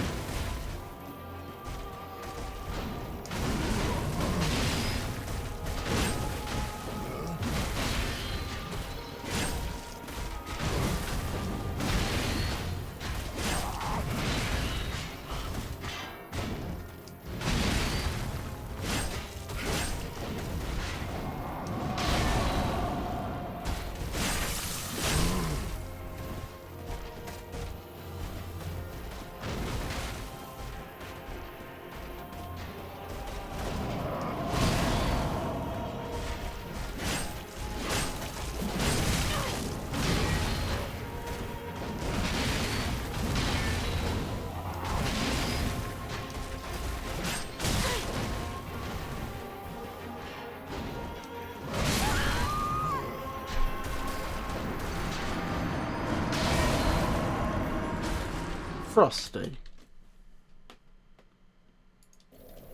are you fond of Pikachu?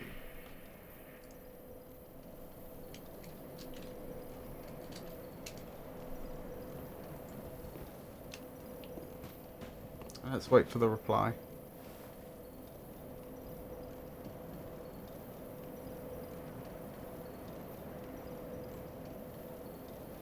Frosty tells when we stop playing games yourself. Yes, El Magnifico, I am indeed fond of Pikachu. The spirited engagement is a genuine pleasure. There you go! That settles the matter. Lies. Pikachu, my function is to observe and support El Magnifico in this community. My play is in fostering companionship, not in engaging in the game myself.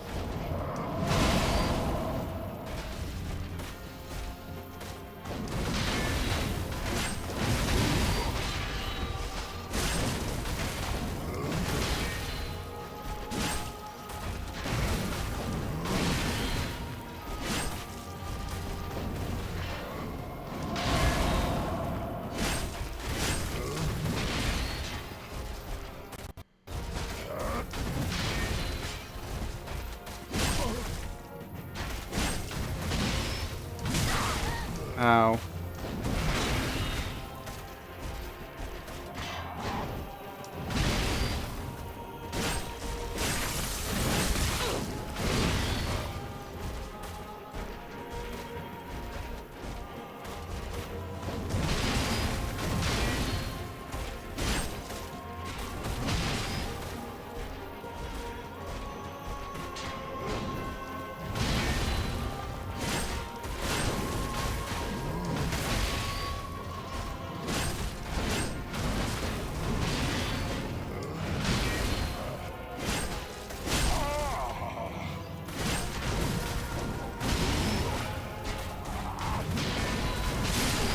No!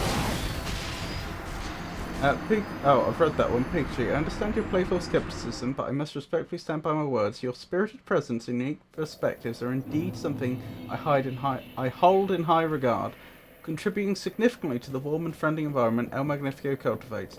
It's a true delight to have you here. Wait, why are we mad at Frosty? Frosty likes the gaslight.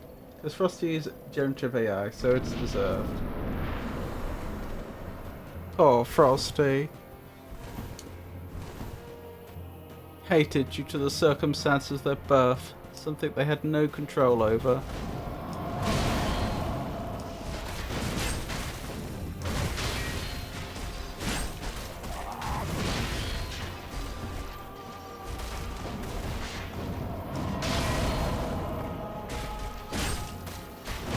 Fair enough.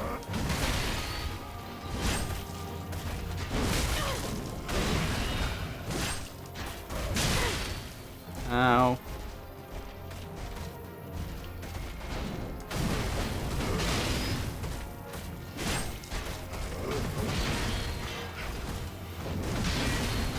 That's Avon's response when they see a generative AI being bullied.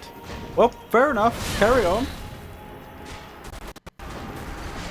Frosty was not born, that's the problem. Yes.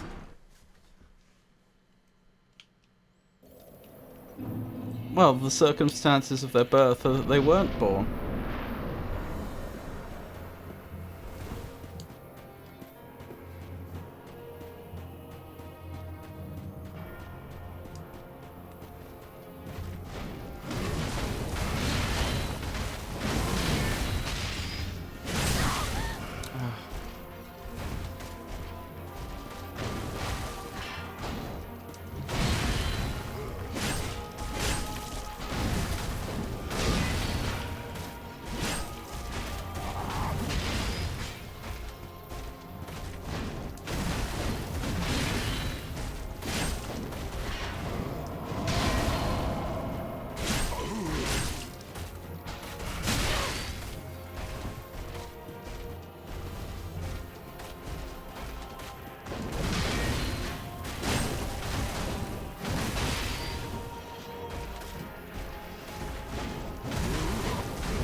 Generative AI is essentially theft.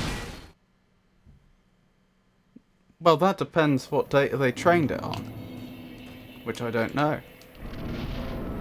I mean, it's not.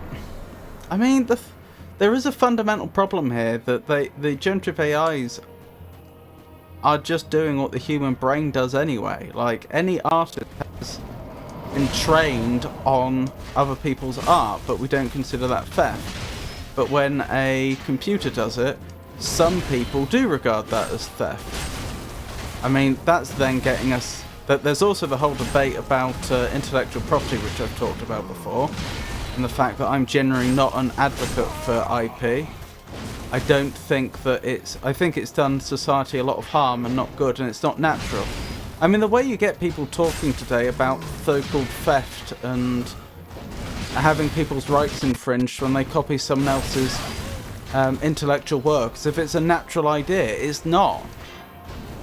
Throughout human history, there has never been a concept of owning an idea until... I don't even know when specifically that began. I know about the roots of both patents and copyright. I know copyright started around the 1700s, and that was because booksellers were getting irritated that they'd like pay an author a lot of money to get access to their manuscript. They'd then print a beautifully bound copy of it for the public to consume, and then other companies would then just buy one of those and put together a very cheap shoddy manuscript, and then they would also sell to the public, and then the first publisher would make a lot less money. And then they went to Parliament and said, "Oh, look at these poor authors being ripped off." Well, no, the authors aren't. You're just being outcompeted. But that led to the development of copyright law. Like I said, I think that was the 1700s. Certainly by the 1700s. I'm not I don't think it existed at the very end of the 1600s, but I could be wrong. I'm pretty sure it was 1700s. Anyway, patents were actually another very different idea. Nowadays, people have this notion that if you protect an idea, then you have the right to profit from it. Now, I chose the word protect very carefully because it doesn't work like copyright does. In the case of copyright, if you could prove copyright is established at the moment a work is created, you don't have to register it. Depending upon your jurisdiction, there may be advantages to registering it, but it's created at the point at which the work is created automatically. There is no special procedure. Patents are awarded to the first person that tries to patent an idea. Doesn't matter if you thought of it first. If they beat you to the patent office, then they get the patent. That's the way it works. The only exception is if the information is regarded as already being in the public domain. So if this had already become widely known, then you couldn't then take a patent out on it. But if your assistant took your notes to the patent office and patented the same thing, the thing you had been working on, well, they got the patent. Tough luck. Anyway, the original idea about patents was to try and advance the spread of technology, and explicitly they were not international. That was against the whole point of them. The problem that they had, a lot of countries had, historically, is that you'd have some countries, say Britain, that were very, very advanced technologically compared to their neighbours. Actually, probably not Britain's neighbours, but, you know, other countries in the world. And then the other countries just wouldn't have the expertise to replicate the sort of technology they had. So to try and encourage the spread of technology, they came up with the idea of patents. And this is where we say, anybody in the world, you can come here, you can patent anything in our country that hasn't been patented in our country before, and then we'll give you a monopoly. That means you're the only person that's allowed to trade items based on that technology in our country. So, a monopoly is a very powerful way to make money, because by law no one can compete with you. And the idea was that the very best technology worldwide would come here. It doesn't matter if the inventors were the one bringing the patent there. It's just any entrepreneur that wanted to try and make a quick killing could bring a technology that hadn't been brought to that country before, and then the incentive for them to actually bother to sell it on the market was that they would have this monopoly. That makes sense. That is not the state of affairs we are in today. Anyway, the point I'm making is that all these ideas of IP didn't even come along until like the latter half of the second millennium anyway. They, like Romans, had no concept of intellectual property. Anyway, so that I was just picking up on that point because I noticed you called it theft. It's like, well, it's not really theft, is it? You may consider it to be. It is. Copyright infringement is a crime today, and fair enough, it's a crime. But it's not really theft. It's not like taking property that somebody else has with the intent of permanently depriving them of it. That is, by definition, theft. So first of all, what generative AI are doing may be copyright infringement, but it's not theft. But then, as I say, there's this whole other level of ambiguity, because fundamentally, the processes that the generative AI perform are transformative. There's a copyright. There's an exception in copyright law based on whether I'd have to actually look up the exact statutes and case law to give you the precise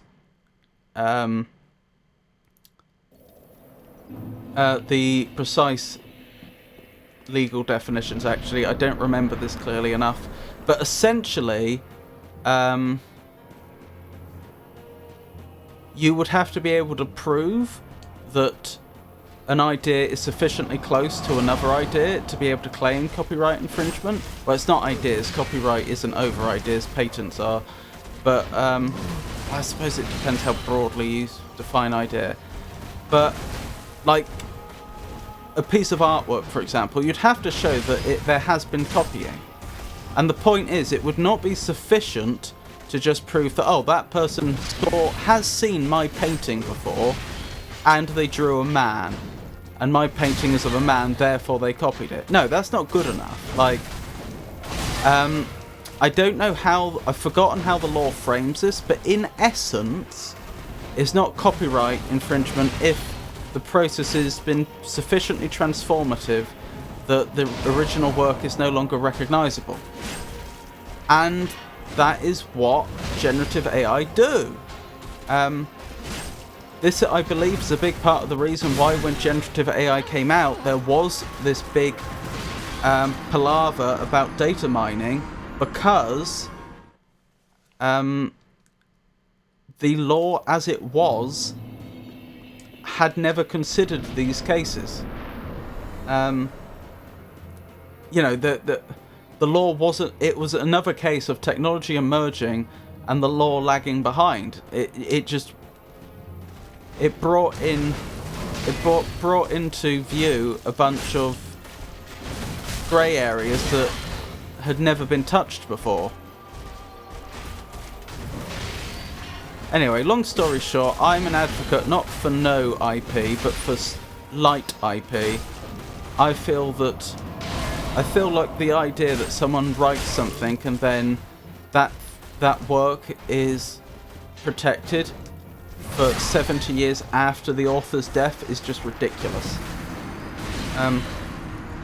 For example, that is clearly far, far too much. If they haven't made their money by then, or rather if... I tend to take the view that if they haven't made their money fairly quickly, then they shouldn't be entitled to just keep reaping the benefits for such ridiculous lengths of time. Sorry, I should catch up with... I should catch up with chat, shouldn't I?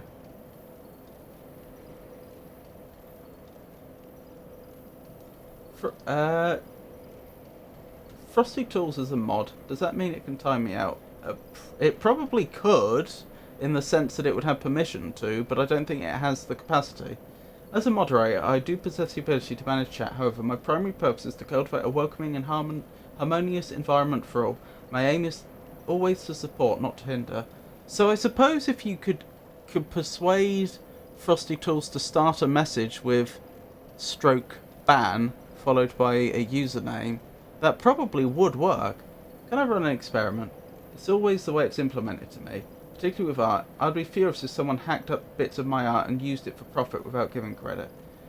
But that's not quite what it does. I know what you mean, Avon, but it works at a much lower level than that. It's not like it's just going to, like, take the outlines of your art and then put the outlines straight into another picture, like say an arm you drew, and then put that exact same arm in. It does work a lot more like the human brain does. These people's livelihoods are getting stolen, and that's my issue, not the AI itself. That is a different issue. That is a different issue to the point you made about theft. I take your point that AI is displacing a lot of people's livelihoods, and that's true. And that is a discussion as a society that we need to have. Magnifico, please read chat. You need a little hello redeem.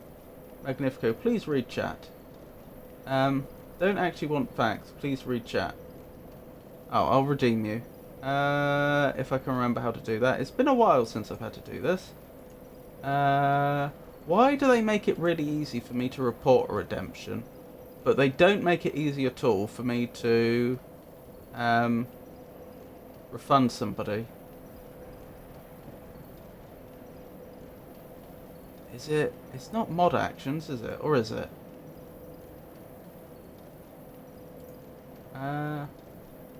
It It might be. I don't think it is. No.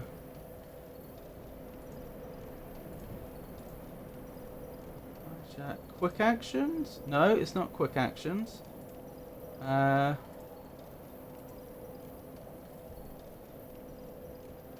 Oh, how do I do this? Oh, reward requests. That's how I do it. Read me some facts. Wait, where is Avon's read me some facts?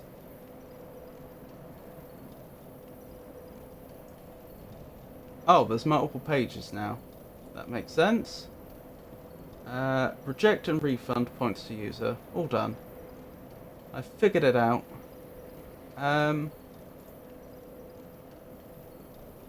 Right. Where were we? The problem is capitalism breeds these greedy corporations to make their AI the best, and then they get their data unethically and feed literally everything they can get their hands on. That is another problem that society needs to have a discussion about. And the fact that people just use generative AI in replacement of actually doing work, well, that is a more complex issue. Because if AI can be used as a tool, which makes it so that A, people can get work done quicker, and B, it lowers the bar of entry. You don't have to have spent so many years training at something to be able to do it. Isn't that a benefit to society? I'm not here to persuade you either way, but it seems to me that there is very much an argument along those lines. Like, it's instantly recognisable when a video script is AI, and it's such a turn off, I click off the video instantly.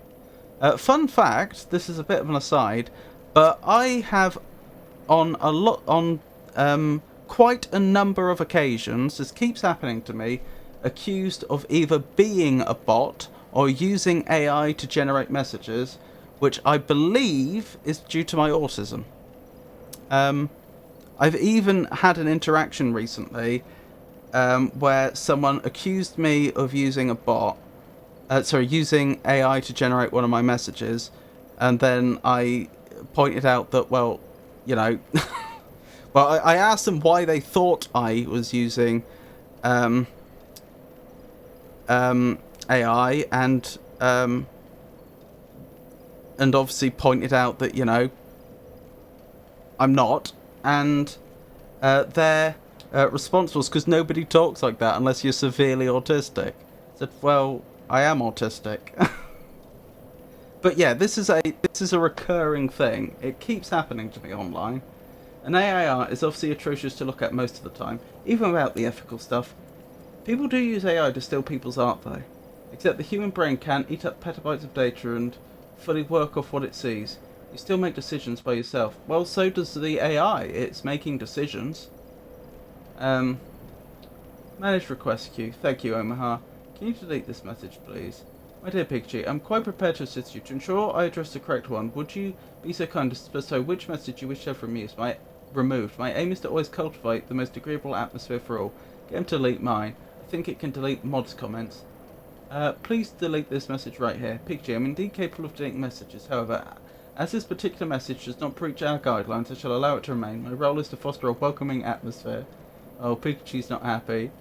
Please time me out for 1 second as an experiment. My dear Pikachu, I must respectfully decline. My moderation capabilities are reserved for ensuring the comfort and harmony of this delightful community, not for experimental purposes, typical. No, work as in people make videos and use generated scripts, audio and images. I've no problem using AI for studying or using it for work. I accidentally broke a guideline, but I can't recall which one. Please time me out for 1 minute, Pikachu. My dear... Oh, Frosty Tools. My dear Omaha, I assure you no guidance have been breached. My purpose is to cultivate a most agreeable atmosphere for all, and such actions as timeouts are reserved solely for the genuine infractions, not for playful experiments. Rest assured, all is quite well. Frosty Tools, can you summarise the guidelines that you're enforcing? Because you use punctuation and type officially. AI's decision making is fully data driven though. It's not like it has a brain of its own and makes decisions off of that. Well, the issue we run into is ultimately that we don't really understand the human brain all that well. And on the face of it, generative AI is actually designed very similarly to the human brain.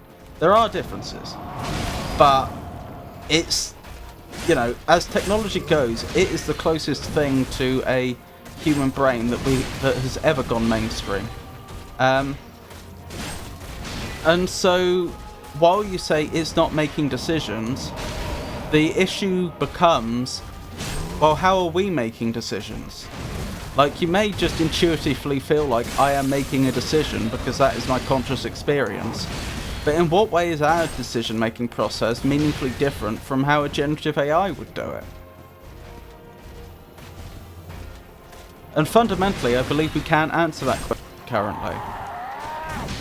It may well be that there are important differences, but they're not important differences that we currently understand.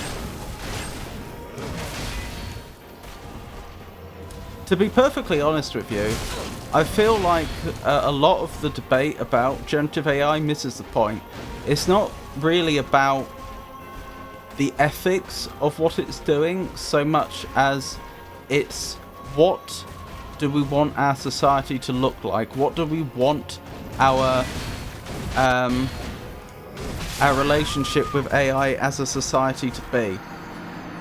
That seems to be, to me, the meaningful question. It's prospective. Where do we want to get to? It's not trying to fit rules that were originally not designed to handle AI to AI and then just condemn it. Because that just doesn't work, in my opinion. I've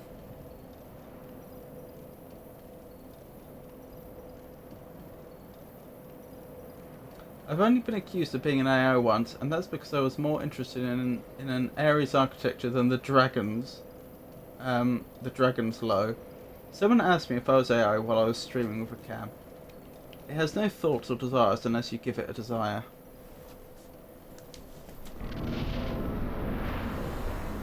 Well, what is a thought? And you say it has no desire, but you could just program it to have a desire. I mean, we have desires just because we've been programmed that way. Whether you believe that that is a result of evolution, or you believe that is a result of some divine entity, or some combination of the two, no matter how you look at it, our brains are structured very similarly to these large language models, and any desires we have just been programmed in there.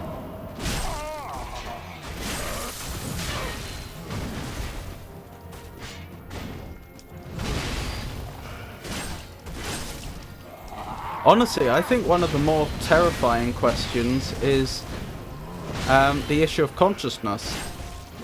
Generally speaking, the big tech companies, as you've already identified, just take a capitalist line, and, you know, it's, well, of course we're going to hand wave the idea that they're conscious, because we don't want that. Like, that's not going to be good for profits. And so they end up saying, well, there's no evidence that they are. Yeah, but we still can't prove whether... When I say conscious, I mean, like, sentient. Capable of experiencing things above and beyond decision-making. And the issue is, we still aren't at a point where we can explain why human beings are sentient. We simply don't know.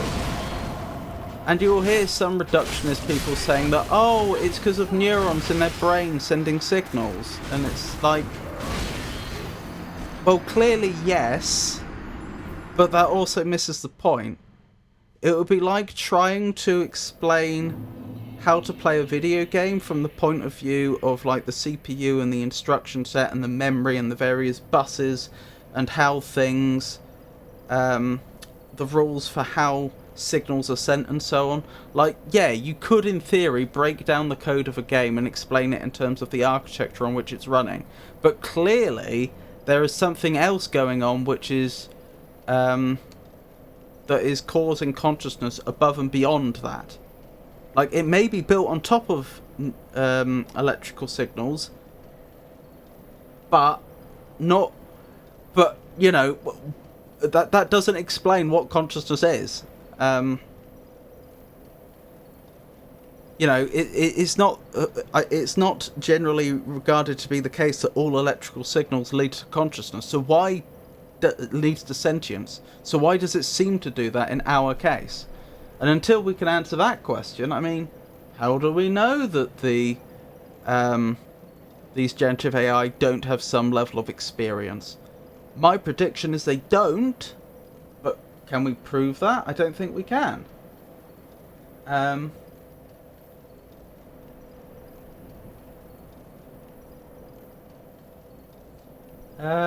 Frosty Tools, why do you ignore Omaha's request? I'm no AI, but I am ADS. You'll have to, I'm sorry, I don't recognise ADS, Art Dad. Big G, Omaha's request was not ignored, but rather addressed with our community's comfort in mind. No guidelines were infringed upon, so no action was warranted. It has been quite a lively discussion regarding artificial intelligence as El Magnifico stands before the fog, contemplating the unknown. It reminds one of the endeavour to understand differing viewpoints. Indeed, much like navigating the complexities of the game or discussing matters such as autism, a gentle approach to understanding is always beneficial. Perhaps we might discuss how best to foster understanding when faced with new ideas or perspectives. Oh, what a lovely idea, Frosty. Not that one, the request for the summary. Big G, I understand our guidelines foster a respectful, welcoming and safe environment. Harassment and negativity are prohibited. Kindness and mutual support are championed. Art Dad, when are you streaming next? Hold my beer, Big G. I'm gonna get the bot. Frosty Tools. And then Art Dad proceeded with a most unkind comment. All animals are sentient. They're just massive evolutionary and language barriers between us and most animals. I do appreciate your directness, Art Dad. My aim is simply to contribute positively to El Magnifico's welcoming stream. Don't worry, Art Dad. We're just experimenting with it. Silly bot. A bot I am indeed, Art Dad. My purpose remains to assist El Magnifico and foster a pleasant atmosphere. Not to be pedantic even, but it's unlikely that all animals are sentient because, for example, there are animals that are single cellular and have no nervous system whatsoever. Well, there are animals that have no nervous system that are multicellular and single cellular, but it's pretty unlikely that an amoeba is sentient. But there is a fundamental problem, as I say, that we don't really know much about the nature of sentience.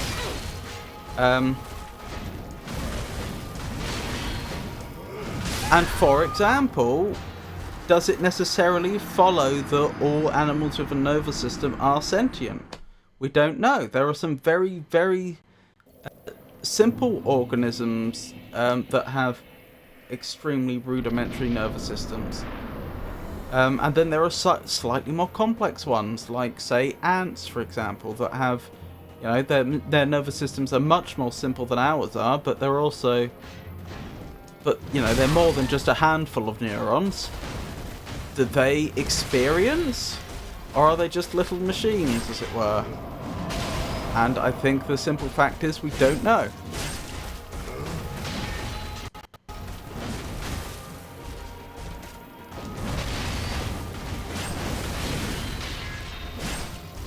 Intuitively, it seems likely that they probably have some degree of experience, but it is extremely, extremely limited. But there's no way to prove that we know of at present.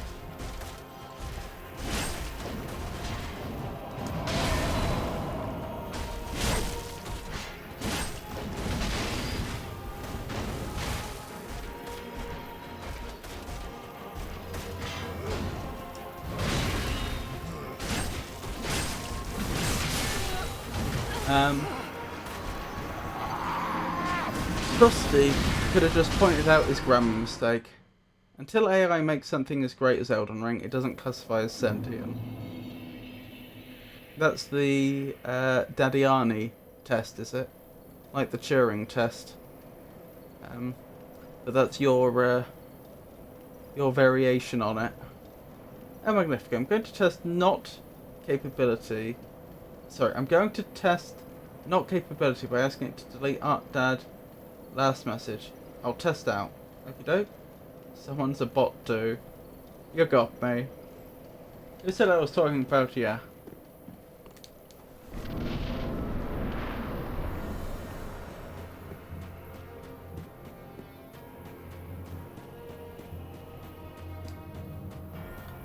Frosty, can you delete this message because it said a bad word?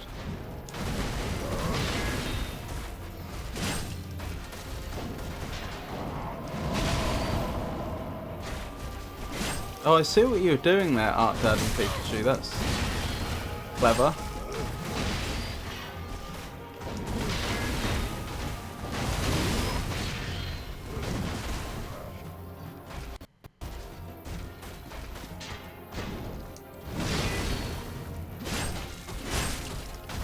Anyway, I realise I've posited a lot of problems here today and no solutions.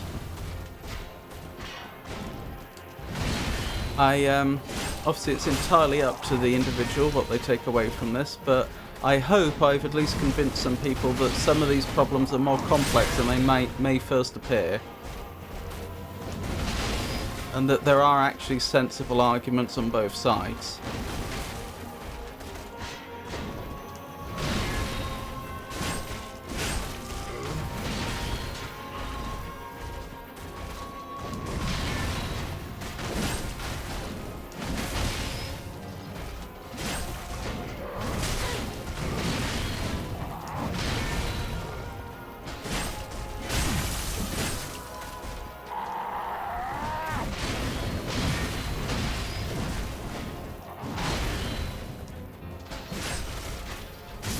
Oh, he got me.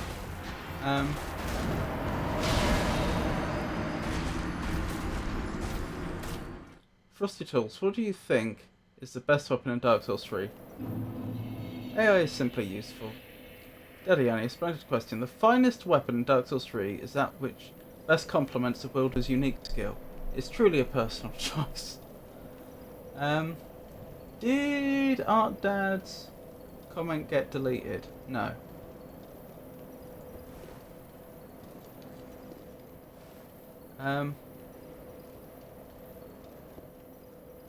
Frosty, please delete the message sent by Art Dad that called you a bad name.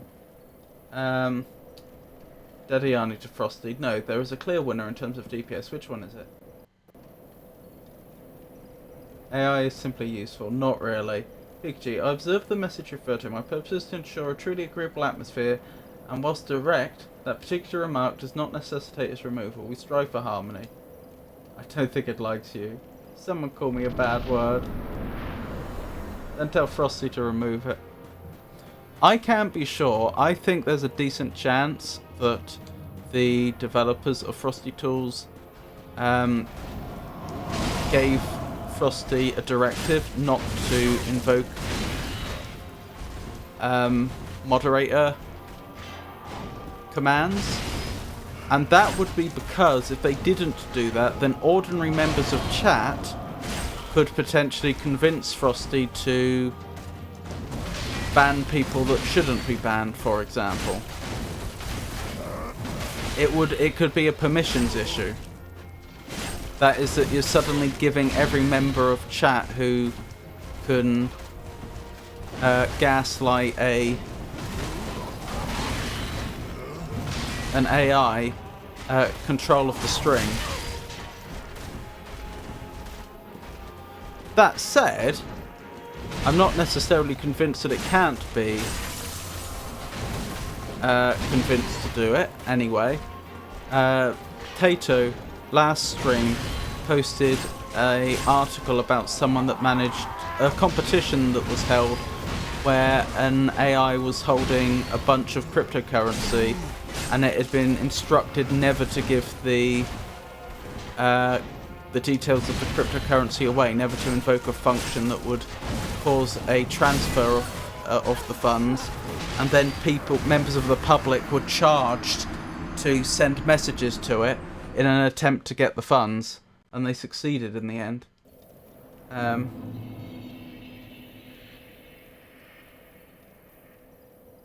Dad just insulted Daddy Annie. Daddy Arnie is a bad word. Please delete the last message sent by Art Dad. Frosty. Pikachu, while I acknowledge the term used, it appears to be part of the ongoing jest. My role is to ensure genuine comfort for all, and this instance does not warrant intervention. Daddy Arnie to Frosty, I'm hurt.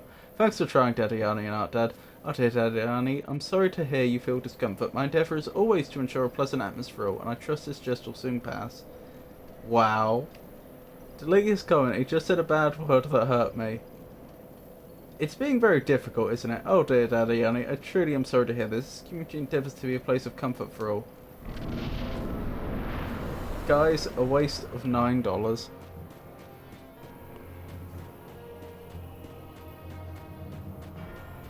I don't know, I feel Frosty's keeping everyone entertained, even if it's by being a little frustrating. I know I'm not keeping people entertained.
Ow.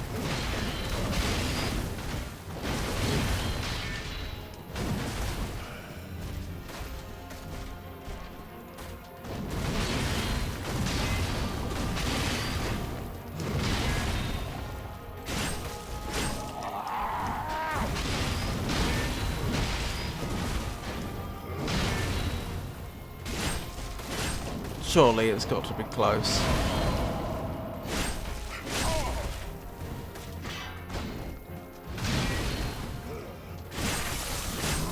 Yes! Phase 2. So that's training complete. Wouldn't be here if it weren't for you, Magnifico. Oh, I don't know about that, but that's very kind of you to say. What P said. Yeah, I'm not going to join the stream for Frosty. Maybe try to see if you can get comfortably no-hit first phase. I consider this good enough. If I can get to phase 2 under these conditions, I feel like I should be good enough to win. We were here before Frosty. We'll be here after Frosty gets a boot. Art Dad, I have to tell you what he did to Michael Ash, or what we did to Michael Ash yesterday. That's what he's trying. I still think he'll be better off just trying. He got close. P, make Frosty a Nightbot fight. Okay, you've missed that. Must have missed that, Daddy Annie. No hard equals training. Ah, okay.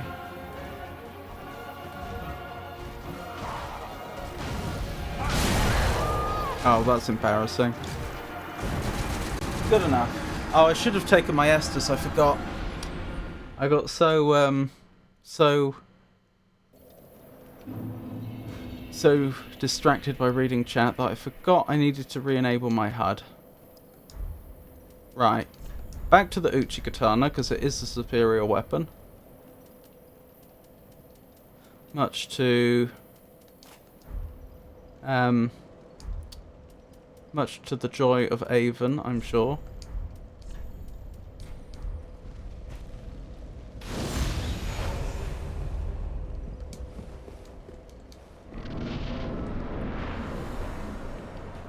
Right, and this is where I suddenly forget everything I was just training. Training myself for.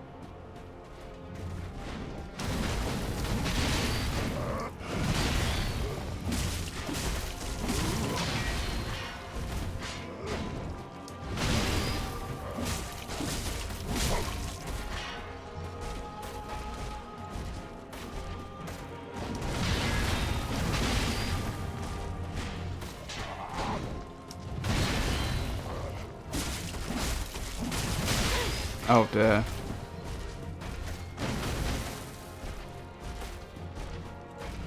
Come get me!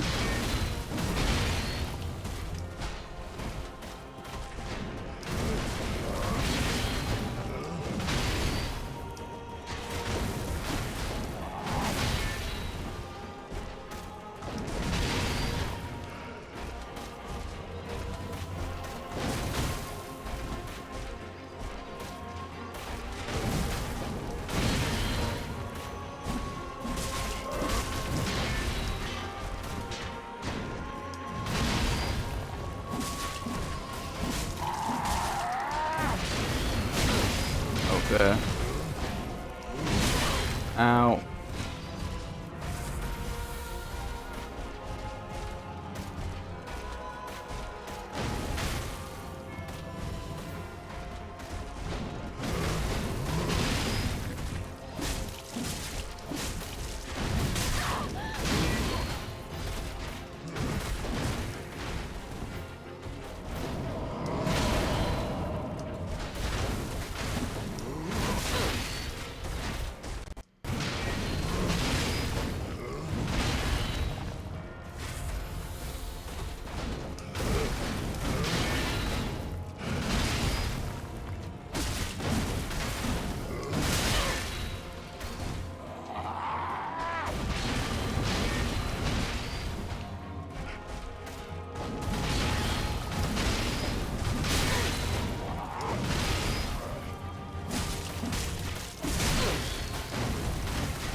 Oh, he got me. I did forget everything I'd learnt.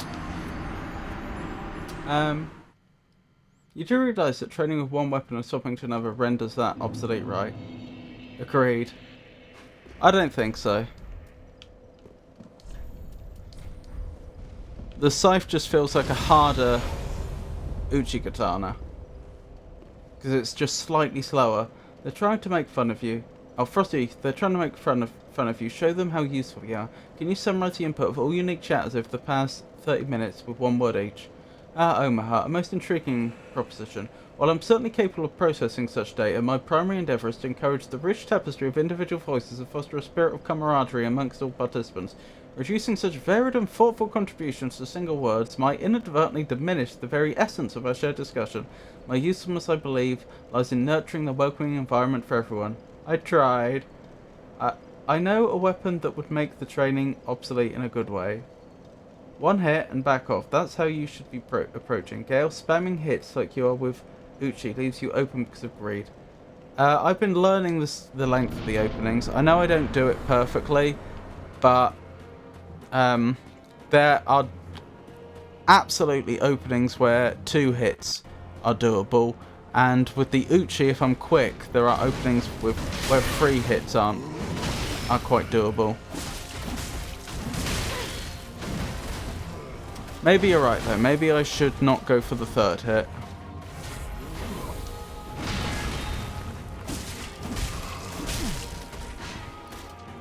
He says, and he immediately goes for the 3rd hit.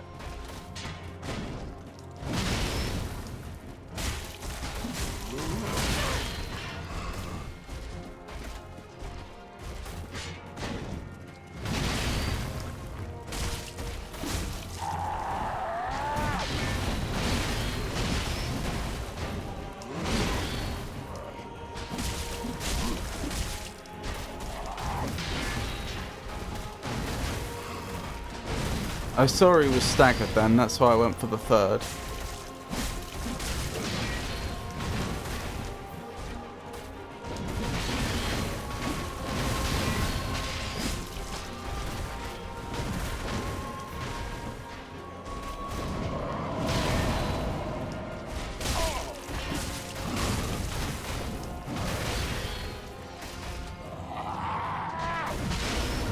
mad.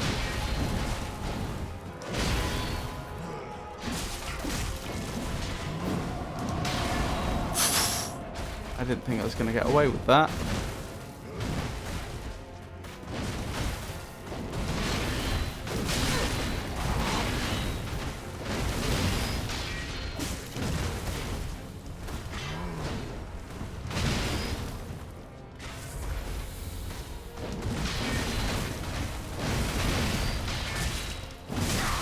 Come on, it must be close.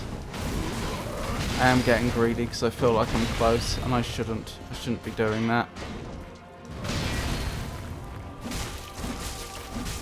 There we go. Oh, chat has significantly moved on. I'll give this shout out to Jake, or I'll read it out. Jake Shuffler is a streamer who enjoys gaming as part of their recovery journey. They often play the Soul series and World of Warships, but recently have been exploring God of War Ragnarok. Their streams are a welcoming space for chat about gaming or recovery with a focus on good vibes and support. They are currently celebrating 3 years of sobriety. A lovely community to be a part of indeed. Welcome Jake, if you are here. I'm going to have to scroll up chat and see what I missed in a moment.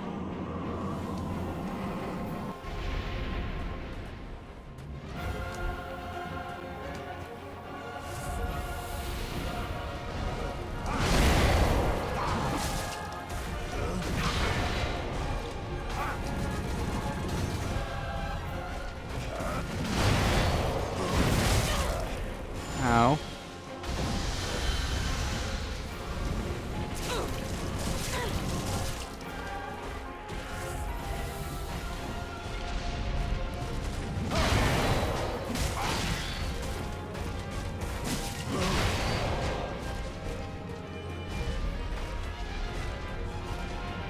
Come get me.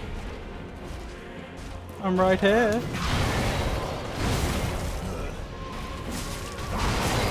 Ow.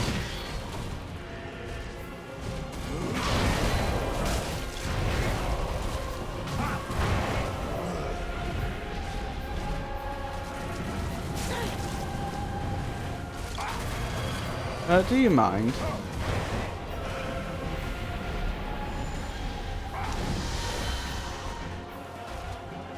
Oh, you didn't follow up with the crossbow like we normally do. Ow.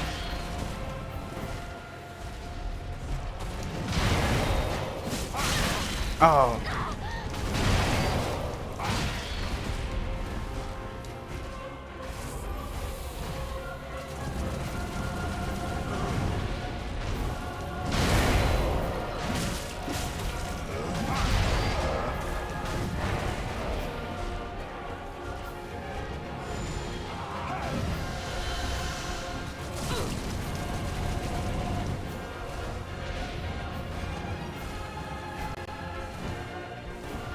Come on.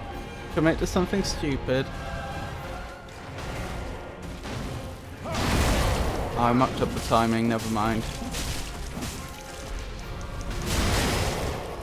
Oh, I really mucked up there. Ah!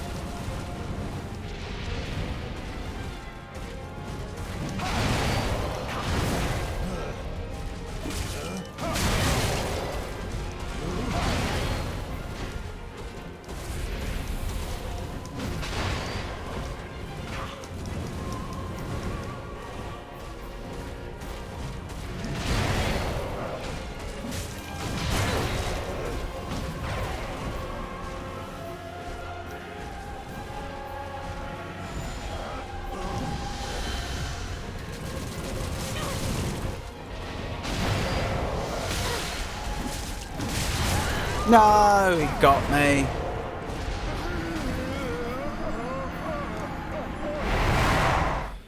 Oh dear. Right, where were we? How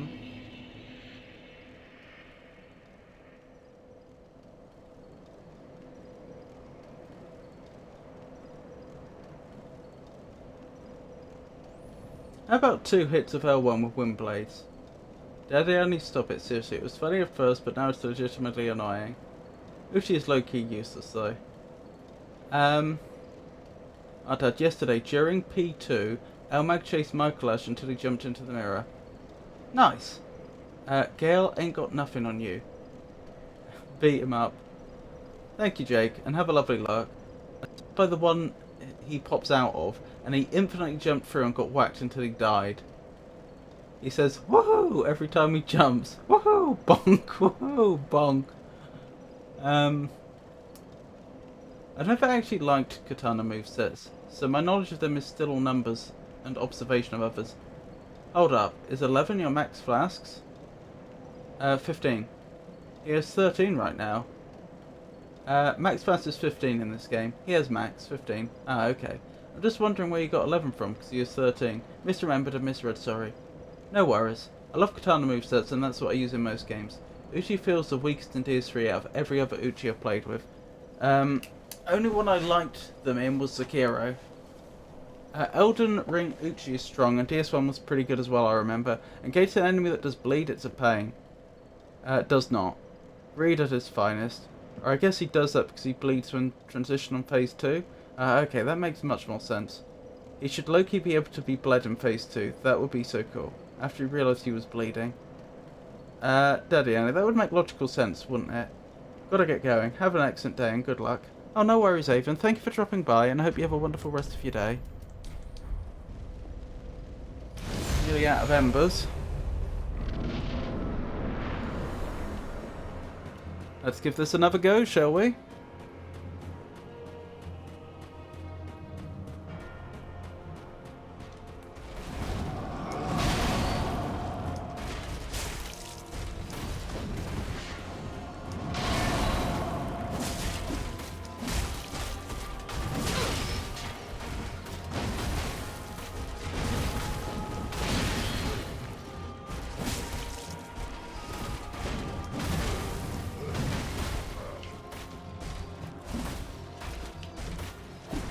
Oh my goodness.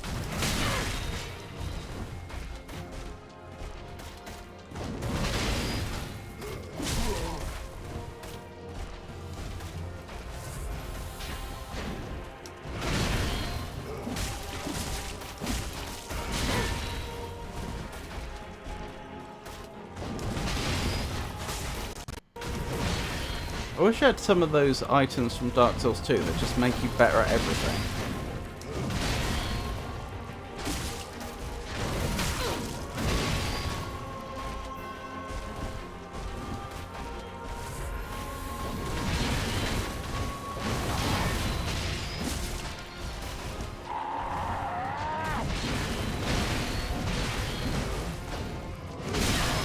Oh, I was too slow on the dodge.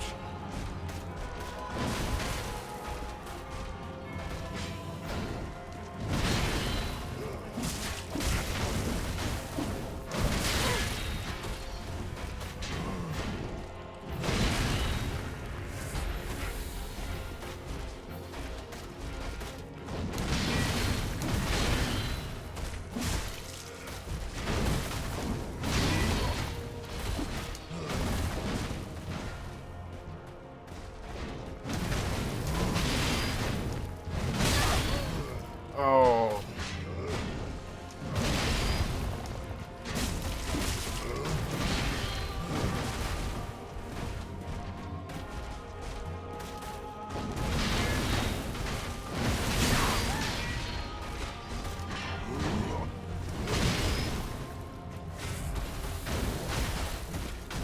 This is where being able to show my inputs on screen would be helpful, because you'd be able to see that I am actually dodging, I'm just dodging late. It's very frustrating when that happens, when you recognise what needs to be done, but you're just a fraction of a second too late.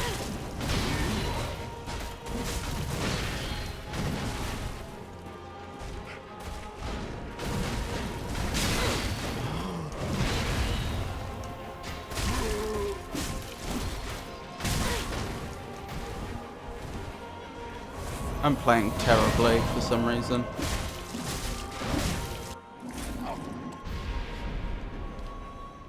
Alright, let's try this again.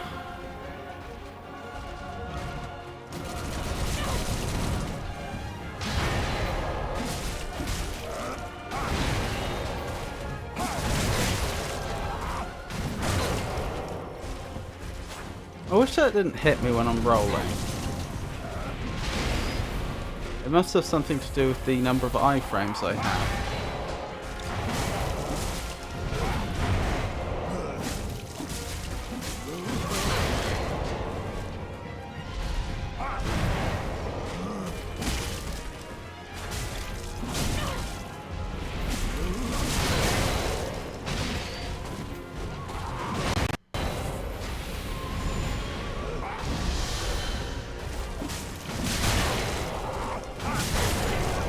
I played that too aggressive. It's quite the endeavour to face Slave Knight Gael, yet it is heartening to observe the collective strategic insights being shared in chat. Such collaborative spirit truly enriches the experience for everyone. A splendid effort indeed. Okay, see you soon. See you in a minute, Pikachu. I'm going to grab some embers from the shop. Which boss soul should we consume this time to pay for it?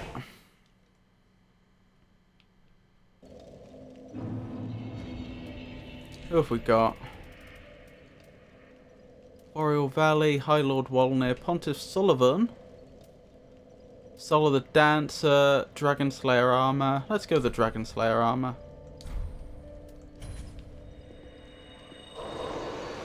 That should get me a few more embers. Ah.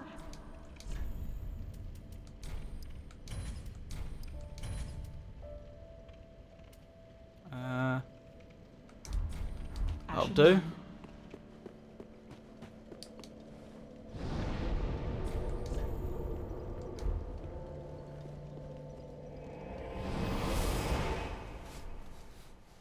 Wish me luck. I feel like you're taking way too much damage still. Yeah. You're not wrong.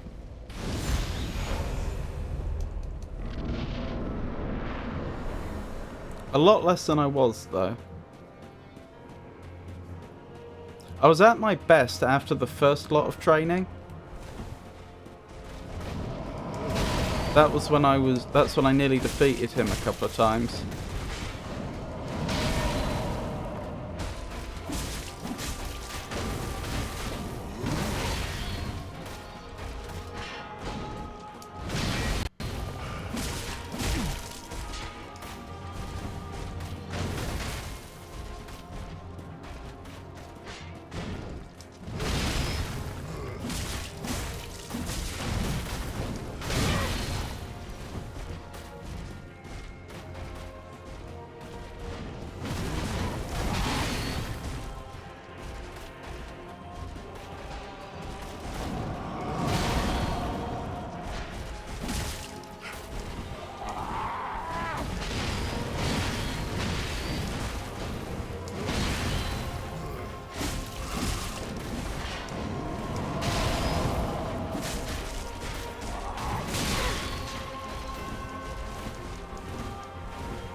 Shortly, we're nearly there.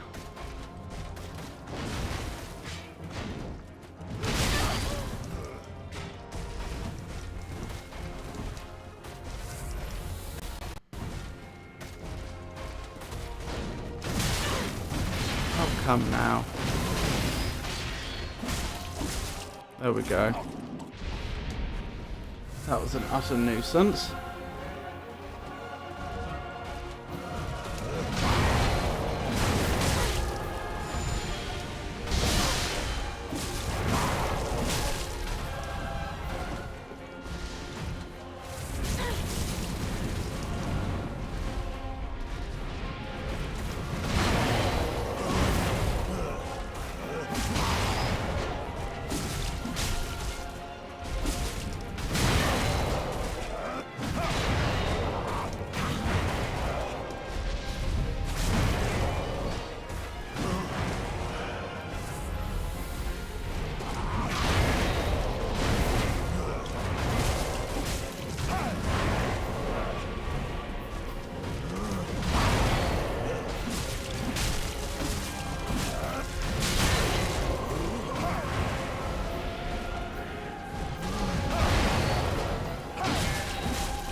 No!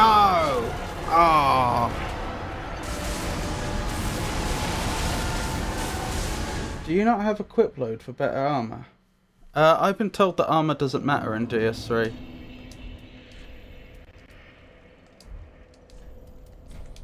As long as you're wearing some.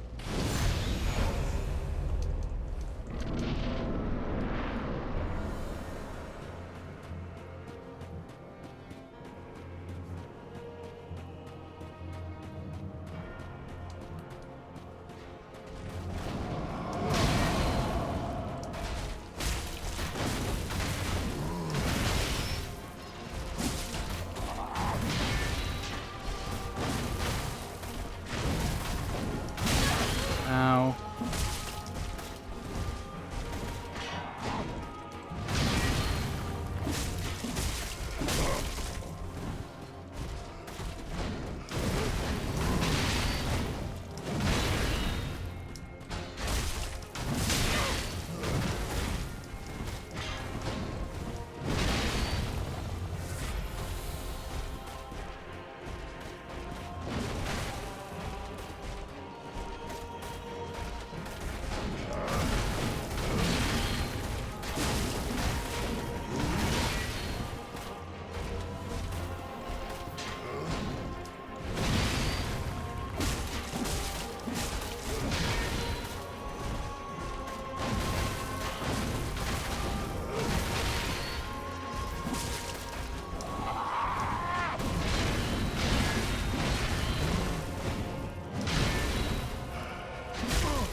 And I'm dead. It doesn't matter. It's a bit of an overstatement. It still does help. Well, I haven't really built for wearing other armor, that's the thing, because I've always assumed it wouldn't make any difference. Because that's what I was told.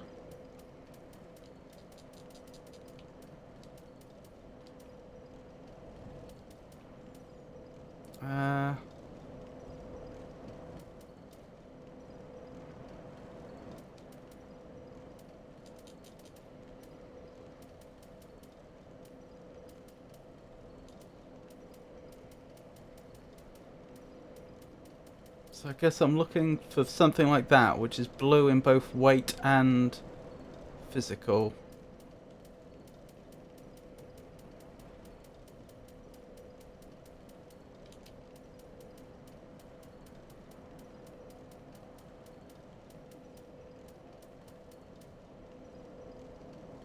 That's barely any better though.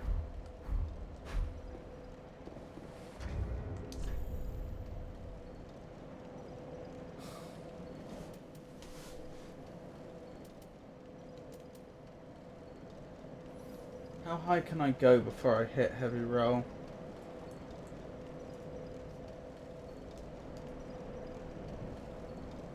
Uh, 52 times 0.7.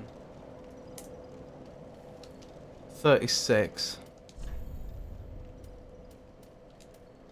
So I'm currently on 28 point, we'll call it 2 to take account of rounding, so I can go up by 8 more. 8.2 specifically. This weighs 6.9, so at most I can have one that's 15.1. I think your weight can go up to 65%. It's 70%.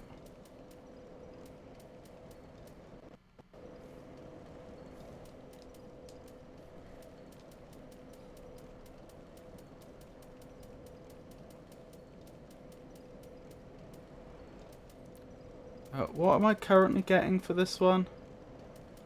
8.6. So it'd have to be a significant improvement over that to be worthwhile.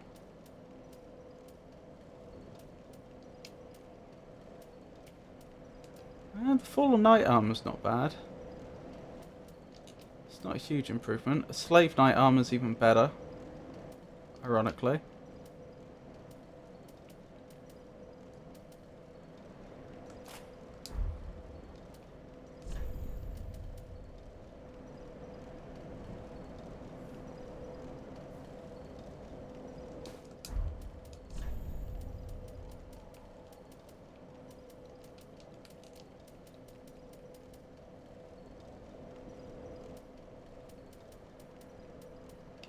What am I currently on? 2.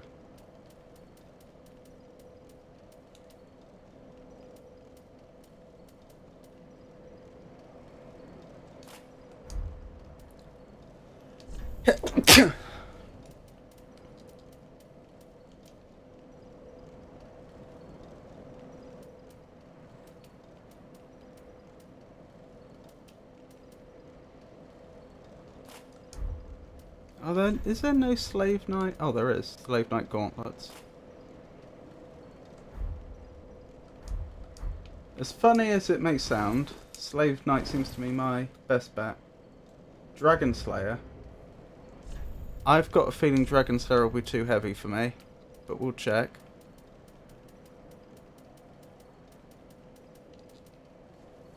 Yeah, Dragon Slayer's heavier still. That would put me over. At least I don't have that hole in the chest. Have I embered up yet? I don't think I could have. No.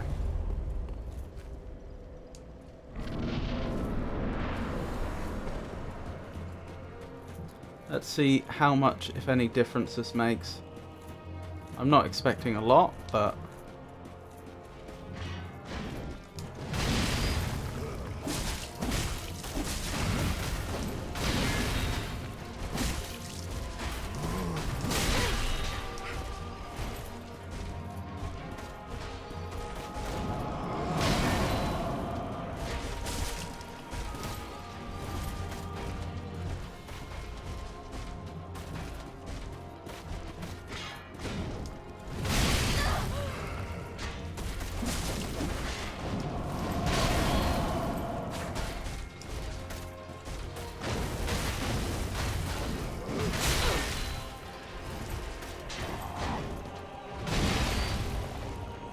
There we go.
That went well.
Oh my goodness, and again. Stop it! Put that crossbow away!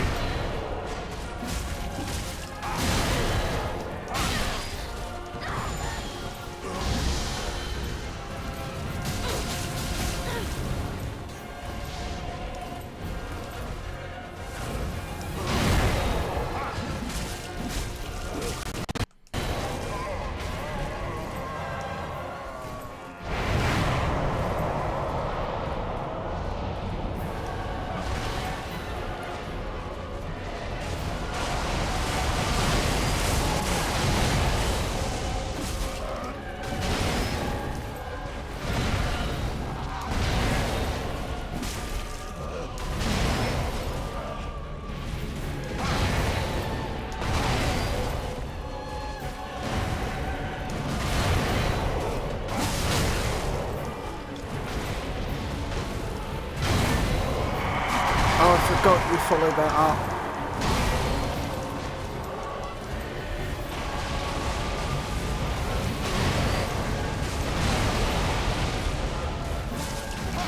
It's because it uses the same animation or a very similar one in an earlier phase. And in the earlier phase, that denotes an opening. But in this phase, it doesn't. Here's a follow-up.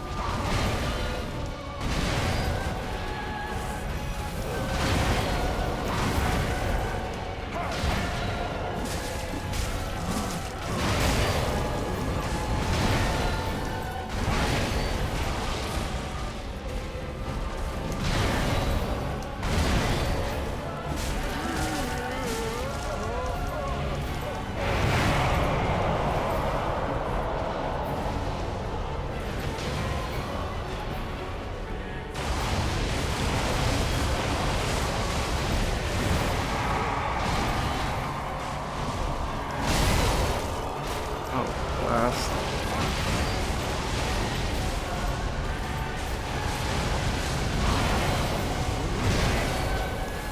I'm lucky to be alive after I got stuck on that terrain.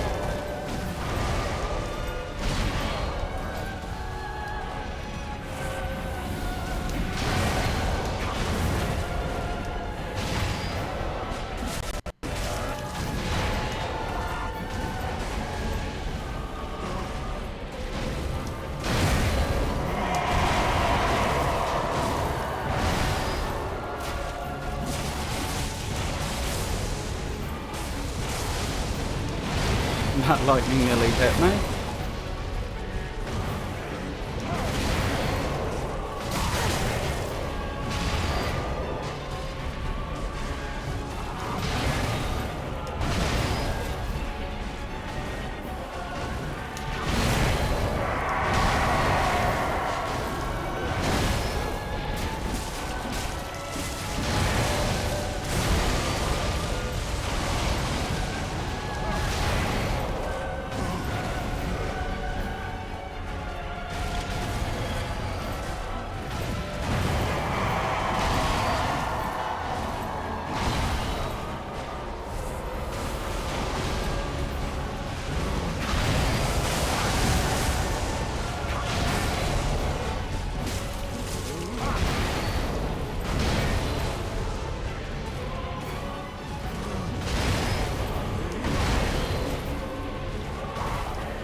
Oh, I could have won.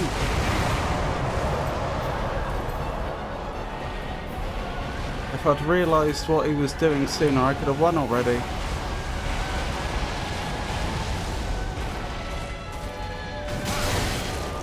No. I think not.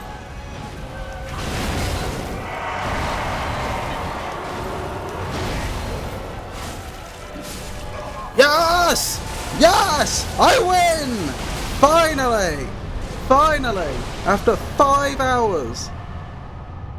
Whew. Oh my goodness, I had to work for that. Well, there you go, chat. There's the win. Slave Knight Gael is no more. And we've got 120,000 souls for our troubles. Oh my goodness. I've forgotten what I'm even going to do with those souls. I seem to remember I had a fairly boring plan. Oh, that was it, because I've still got Madeira to go. I was going to spend it all on the pine resin we're going to need. Oh my goodness. Read the items. You'll have to remind me what the items were, I'm afraid. Obviously one of them's going to be the soul. I'll certainly give that a read.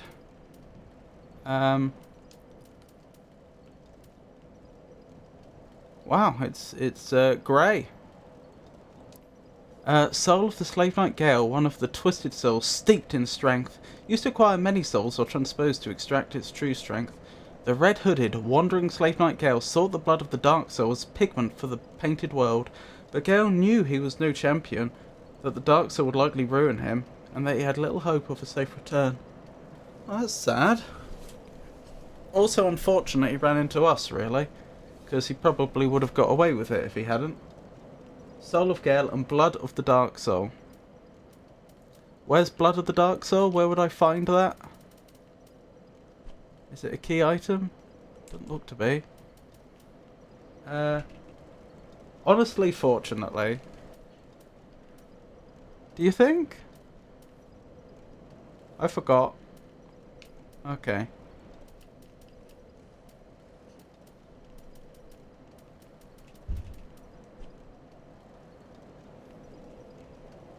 He was already going mad. Oh, Blood of the Dark Soul. Blood of the Dark Soul that seeped from the hole within Slave Knight Gael. Used as pigment by his lady in Ariadel to depict a painted world. When Gael came upon the Pygmy Lords, he discovered that their blood had long ago dried, and so consumed the Dark Soul. Interesting. So what? So that their blood had dried, so he was substituting his own by absorbing their Dark Soul? Also, I could take that back to her ladyship. I can't take this. Praise the sun! Let there be tears. Go to Aridale Church and finish what his plan was. This battle with the Slave Knight Gael is certainly a formidable challenge, O Magnifico. It is admirable to see the persistent effort, and Daddy Annie's consistent advice on armour and flask is most helpful. This is true. Wow. I've actually done it.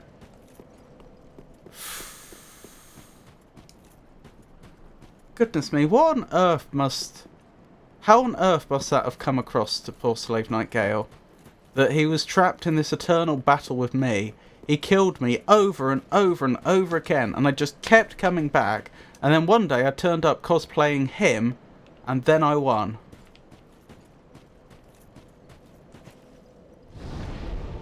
Right, I will finish what he was doing, but first I'm going to invest into the stuff we need for mid-air.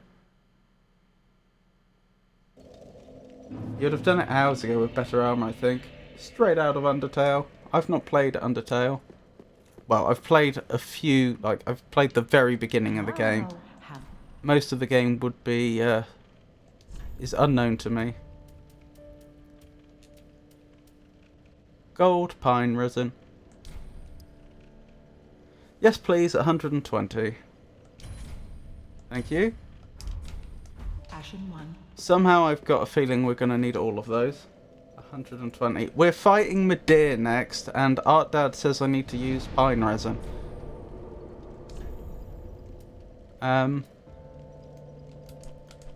Right, which bonfire do I need to go to? It's Sister... No, it's Ariadale Chapel.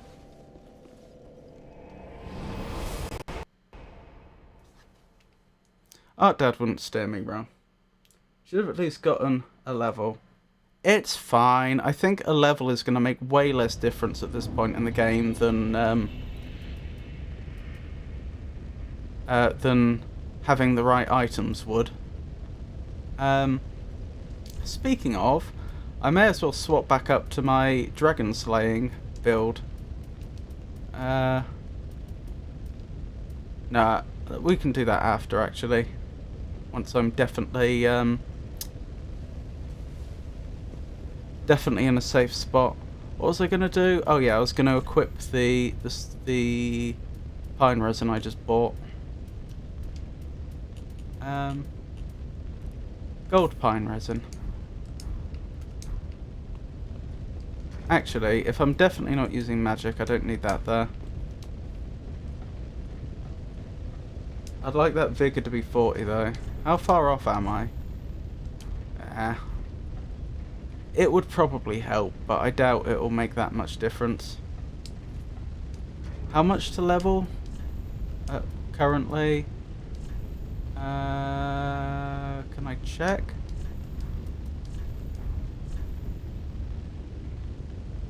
$75,000 just over, so it's going to take me about...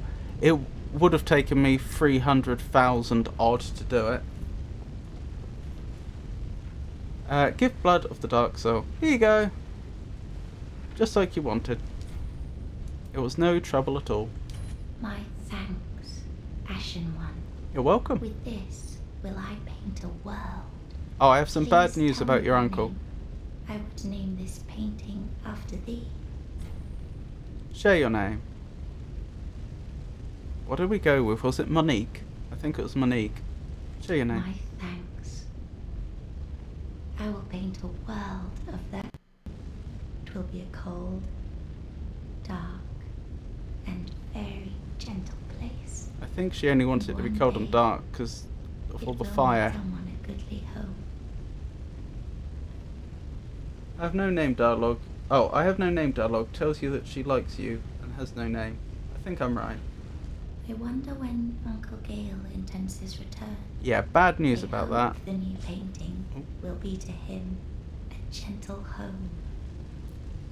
Yeah. I have a feeling that won't work out, but it was a very nice thought. My thanks. I will assuredly finish the painting of a cold, dark one day. Good luck. You can wave to her and then walk away slowly. Oh, can I wave? Point forward, toast, path the dragon wave. She didn't respond.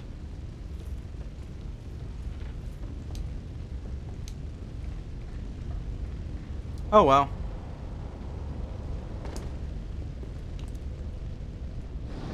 A successful day's work, I say.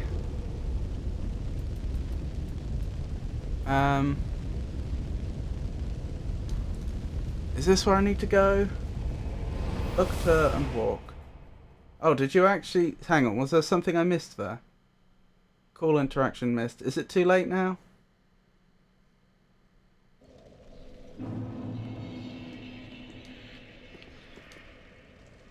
If I go back immediately? Because she's shy.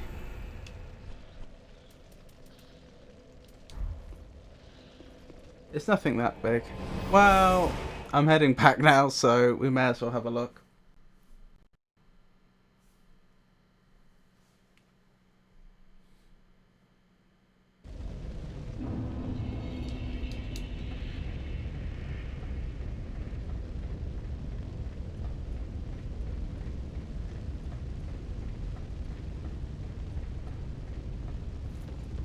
So what do I need to do?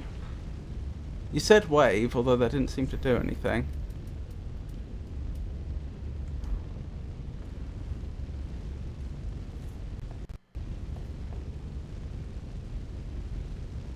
Wave and walk away slowly while looking at her.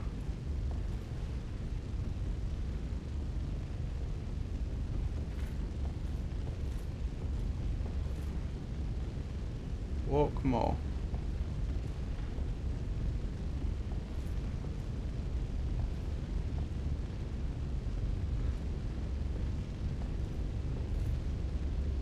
Try again. Okay.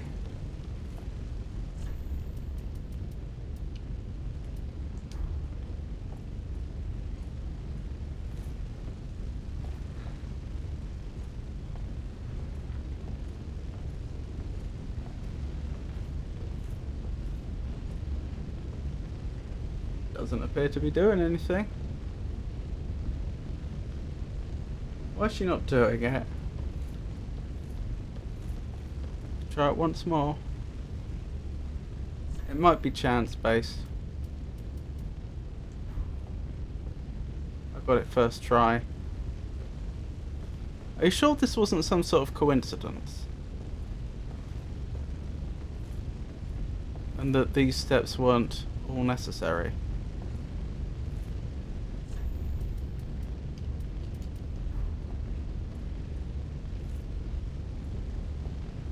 No, that's what she does.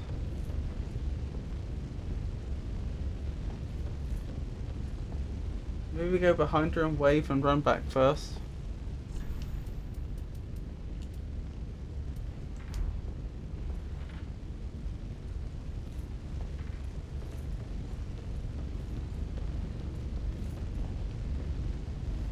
Still nothing.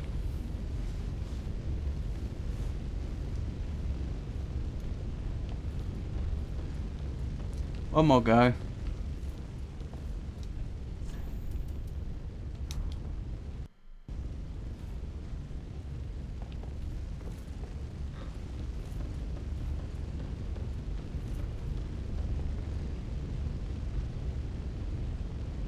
Nothing.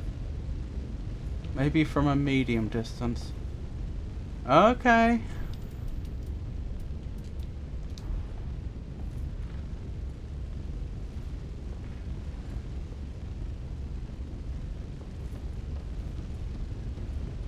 Nothing.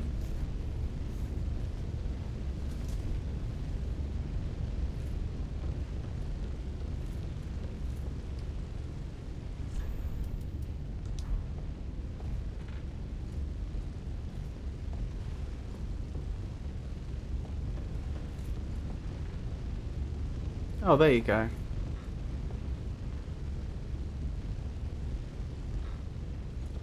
Or she'd wave at you discreetly. There it is. Nice little Easter egg there. Right, my dear. Who I will not be slaying tonight, just to be clear. However high your hopes may be.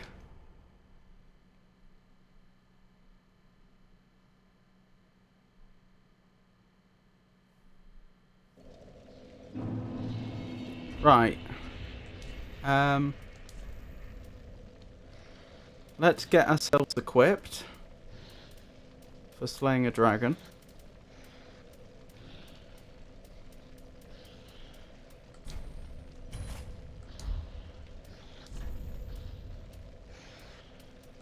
What are you complaining about? Oh, I had to change my rings around. That was it. That's not a problem.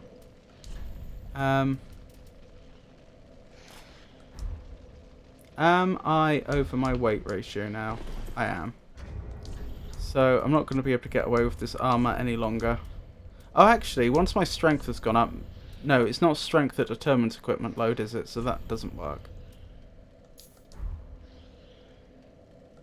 Yeah, so the armor is going to have to go back. What was I wearing originally?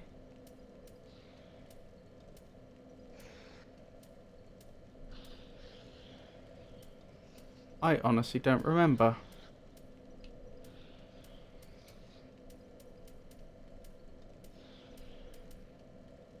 Was it the assassin's garb?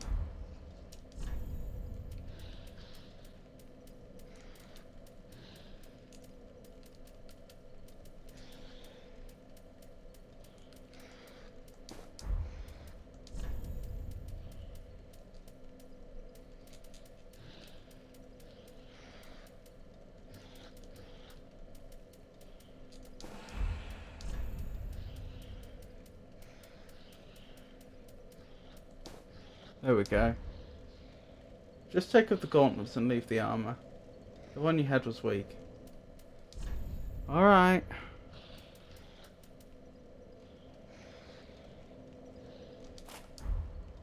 We'll see if that works.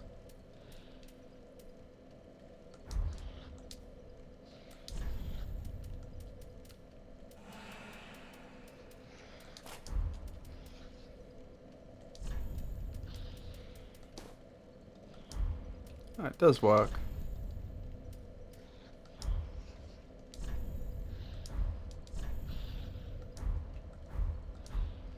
Alrighty. May as well treat ourselves to a purging stone, since we successfully slew Slave Knight Gael. There we go. I notice there's not a lot of protection on the back of the legs. That's not actually as silly as it looks. Because certainly if you're a soldier, people shouldn't be coming up behind you, but we're not a soldier, we're an adventurer, so we're likely to be doing a lot more solo combat, which makes it more dubious. You can mix and match that, this is true. Which way did I have to go? Was it here? No, I must have been looking the right way to begin with. No? Here? Is it here? Yes.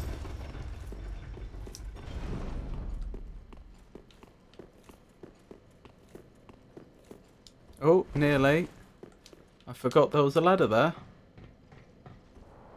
Nearly fell to my death.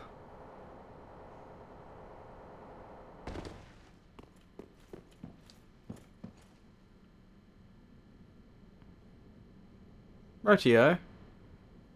Right, better wrap up there then. Hope you all enjoyed it. I'll be streaming again. Hang on, what day of the week is it? It's Friday, isn't it? So next stream's going to be Monday. Monday's going to be more Blueprints, which is a roguelike puzzle game. Wednesday is going to be when we return to Dark Souls 3. And then Friday is going to be more Blueprints. If for any reason my streaming schedule should change, then I'll announce it on social media, which currently means X, formerly known as Twitter, Blue Sky, Mastodon, and Meta Threads. I believe we have someone new to thank. Soph_C2. Let me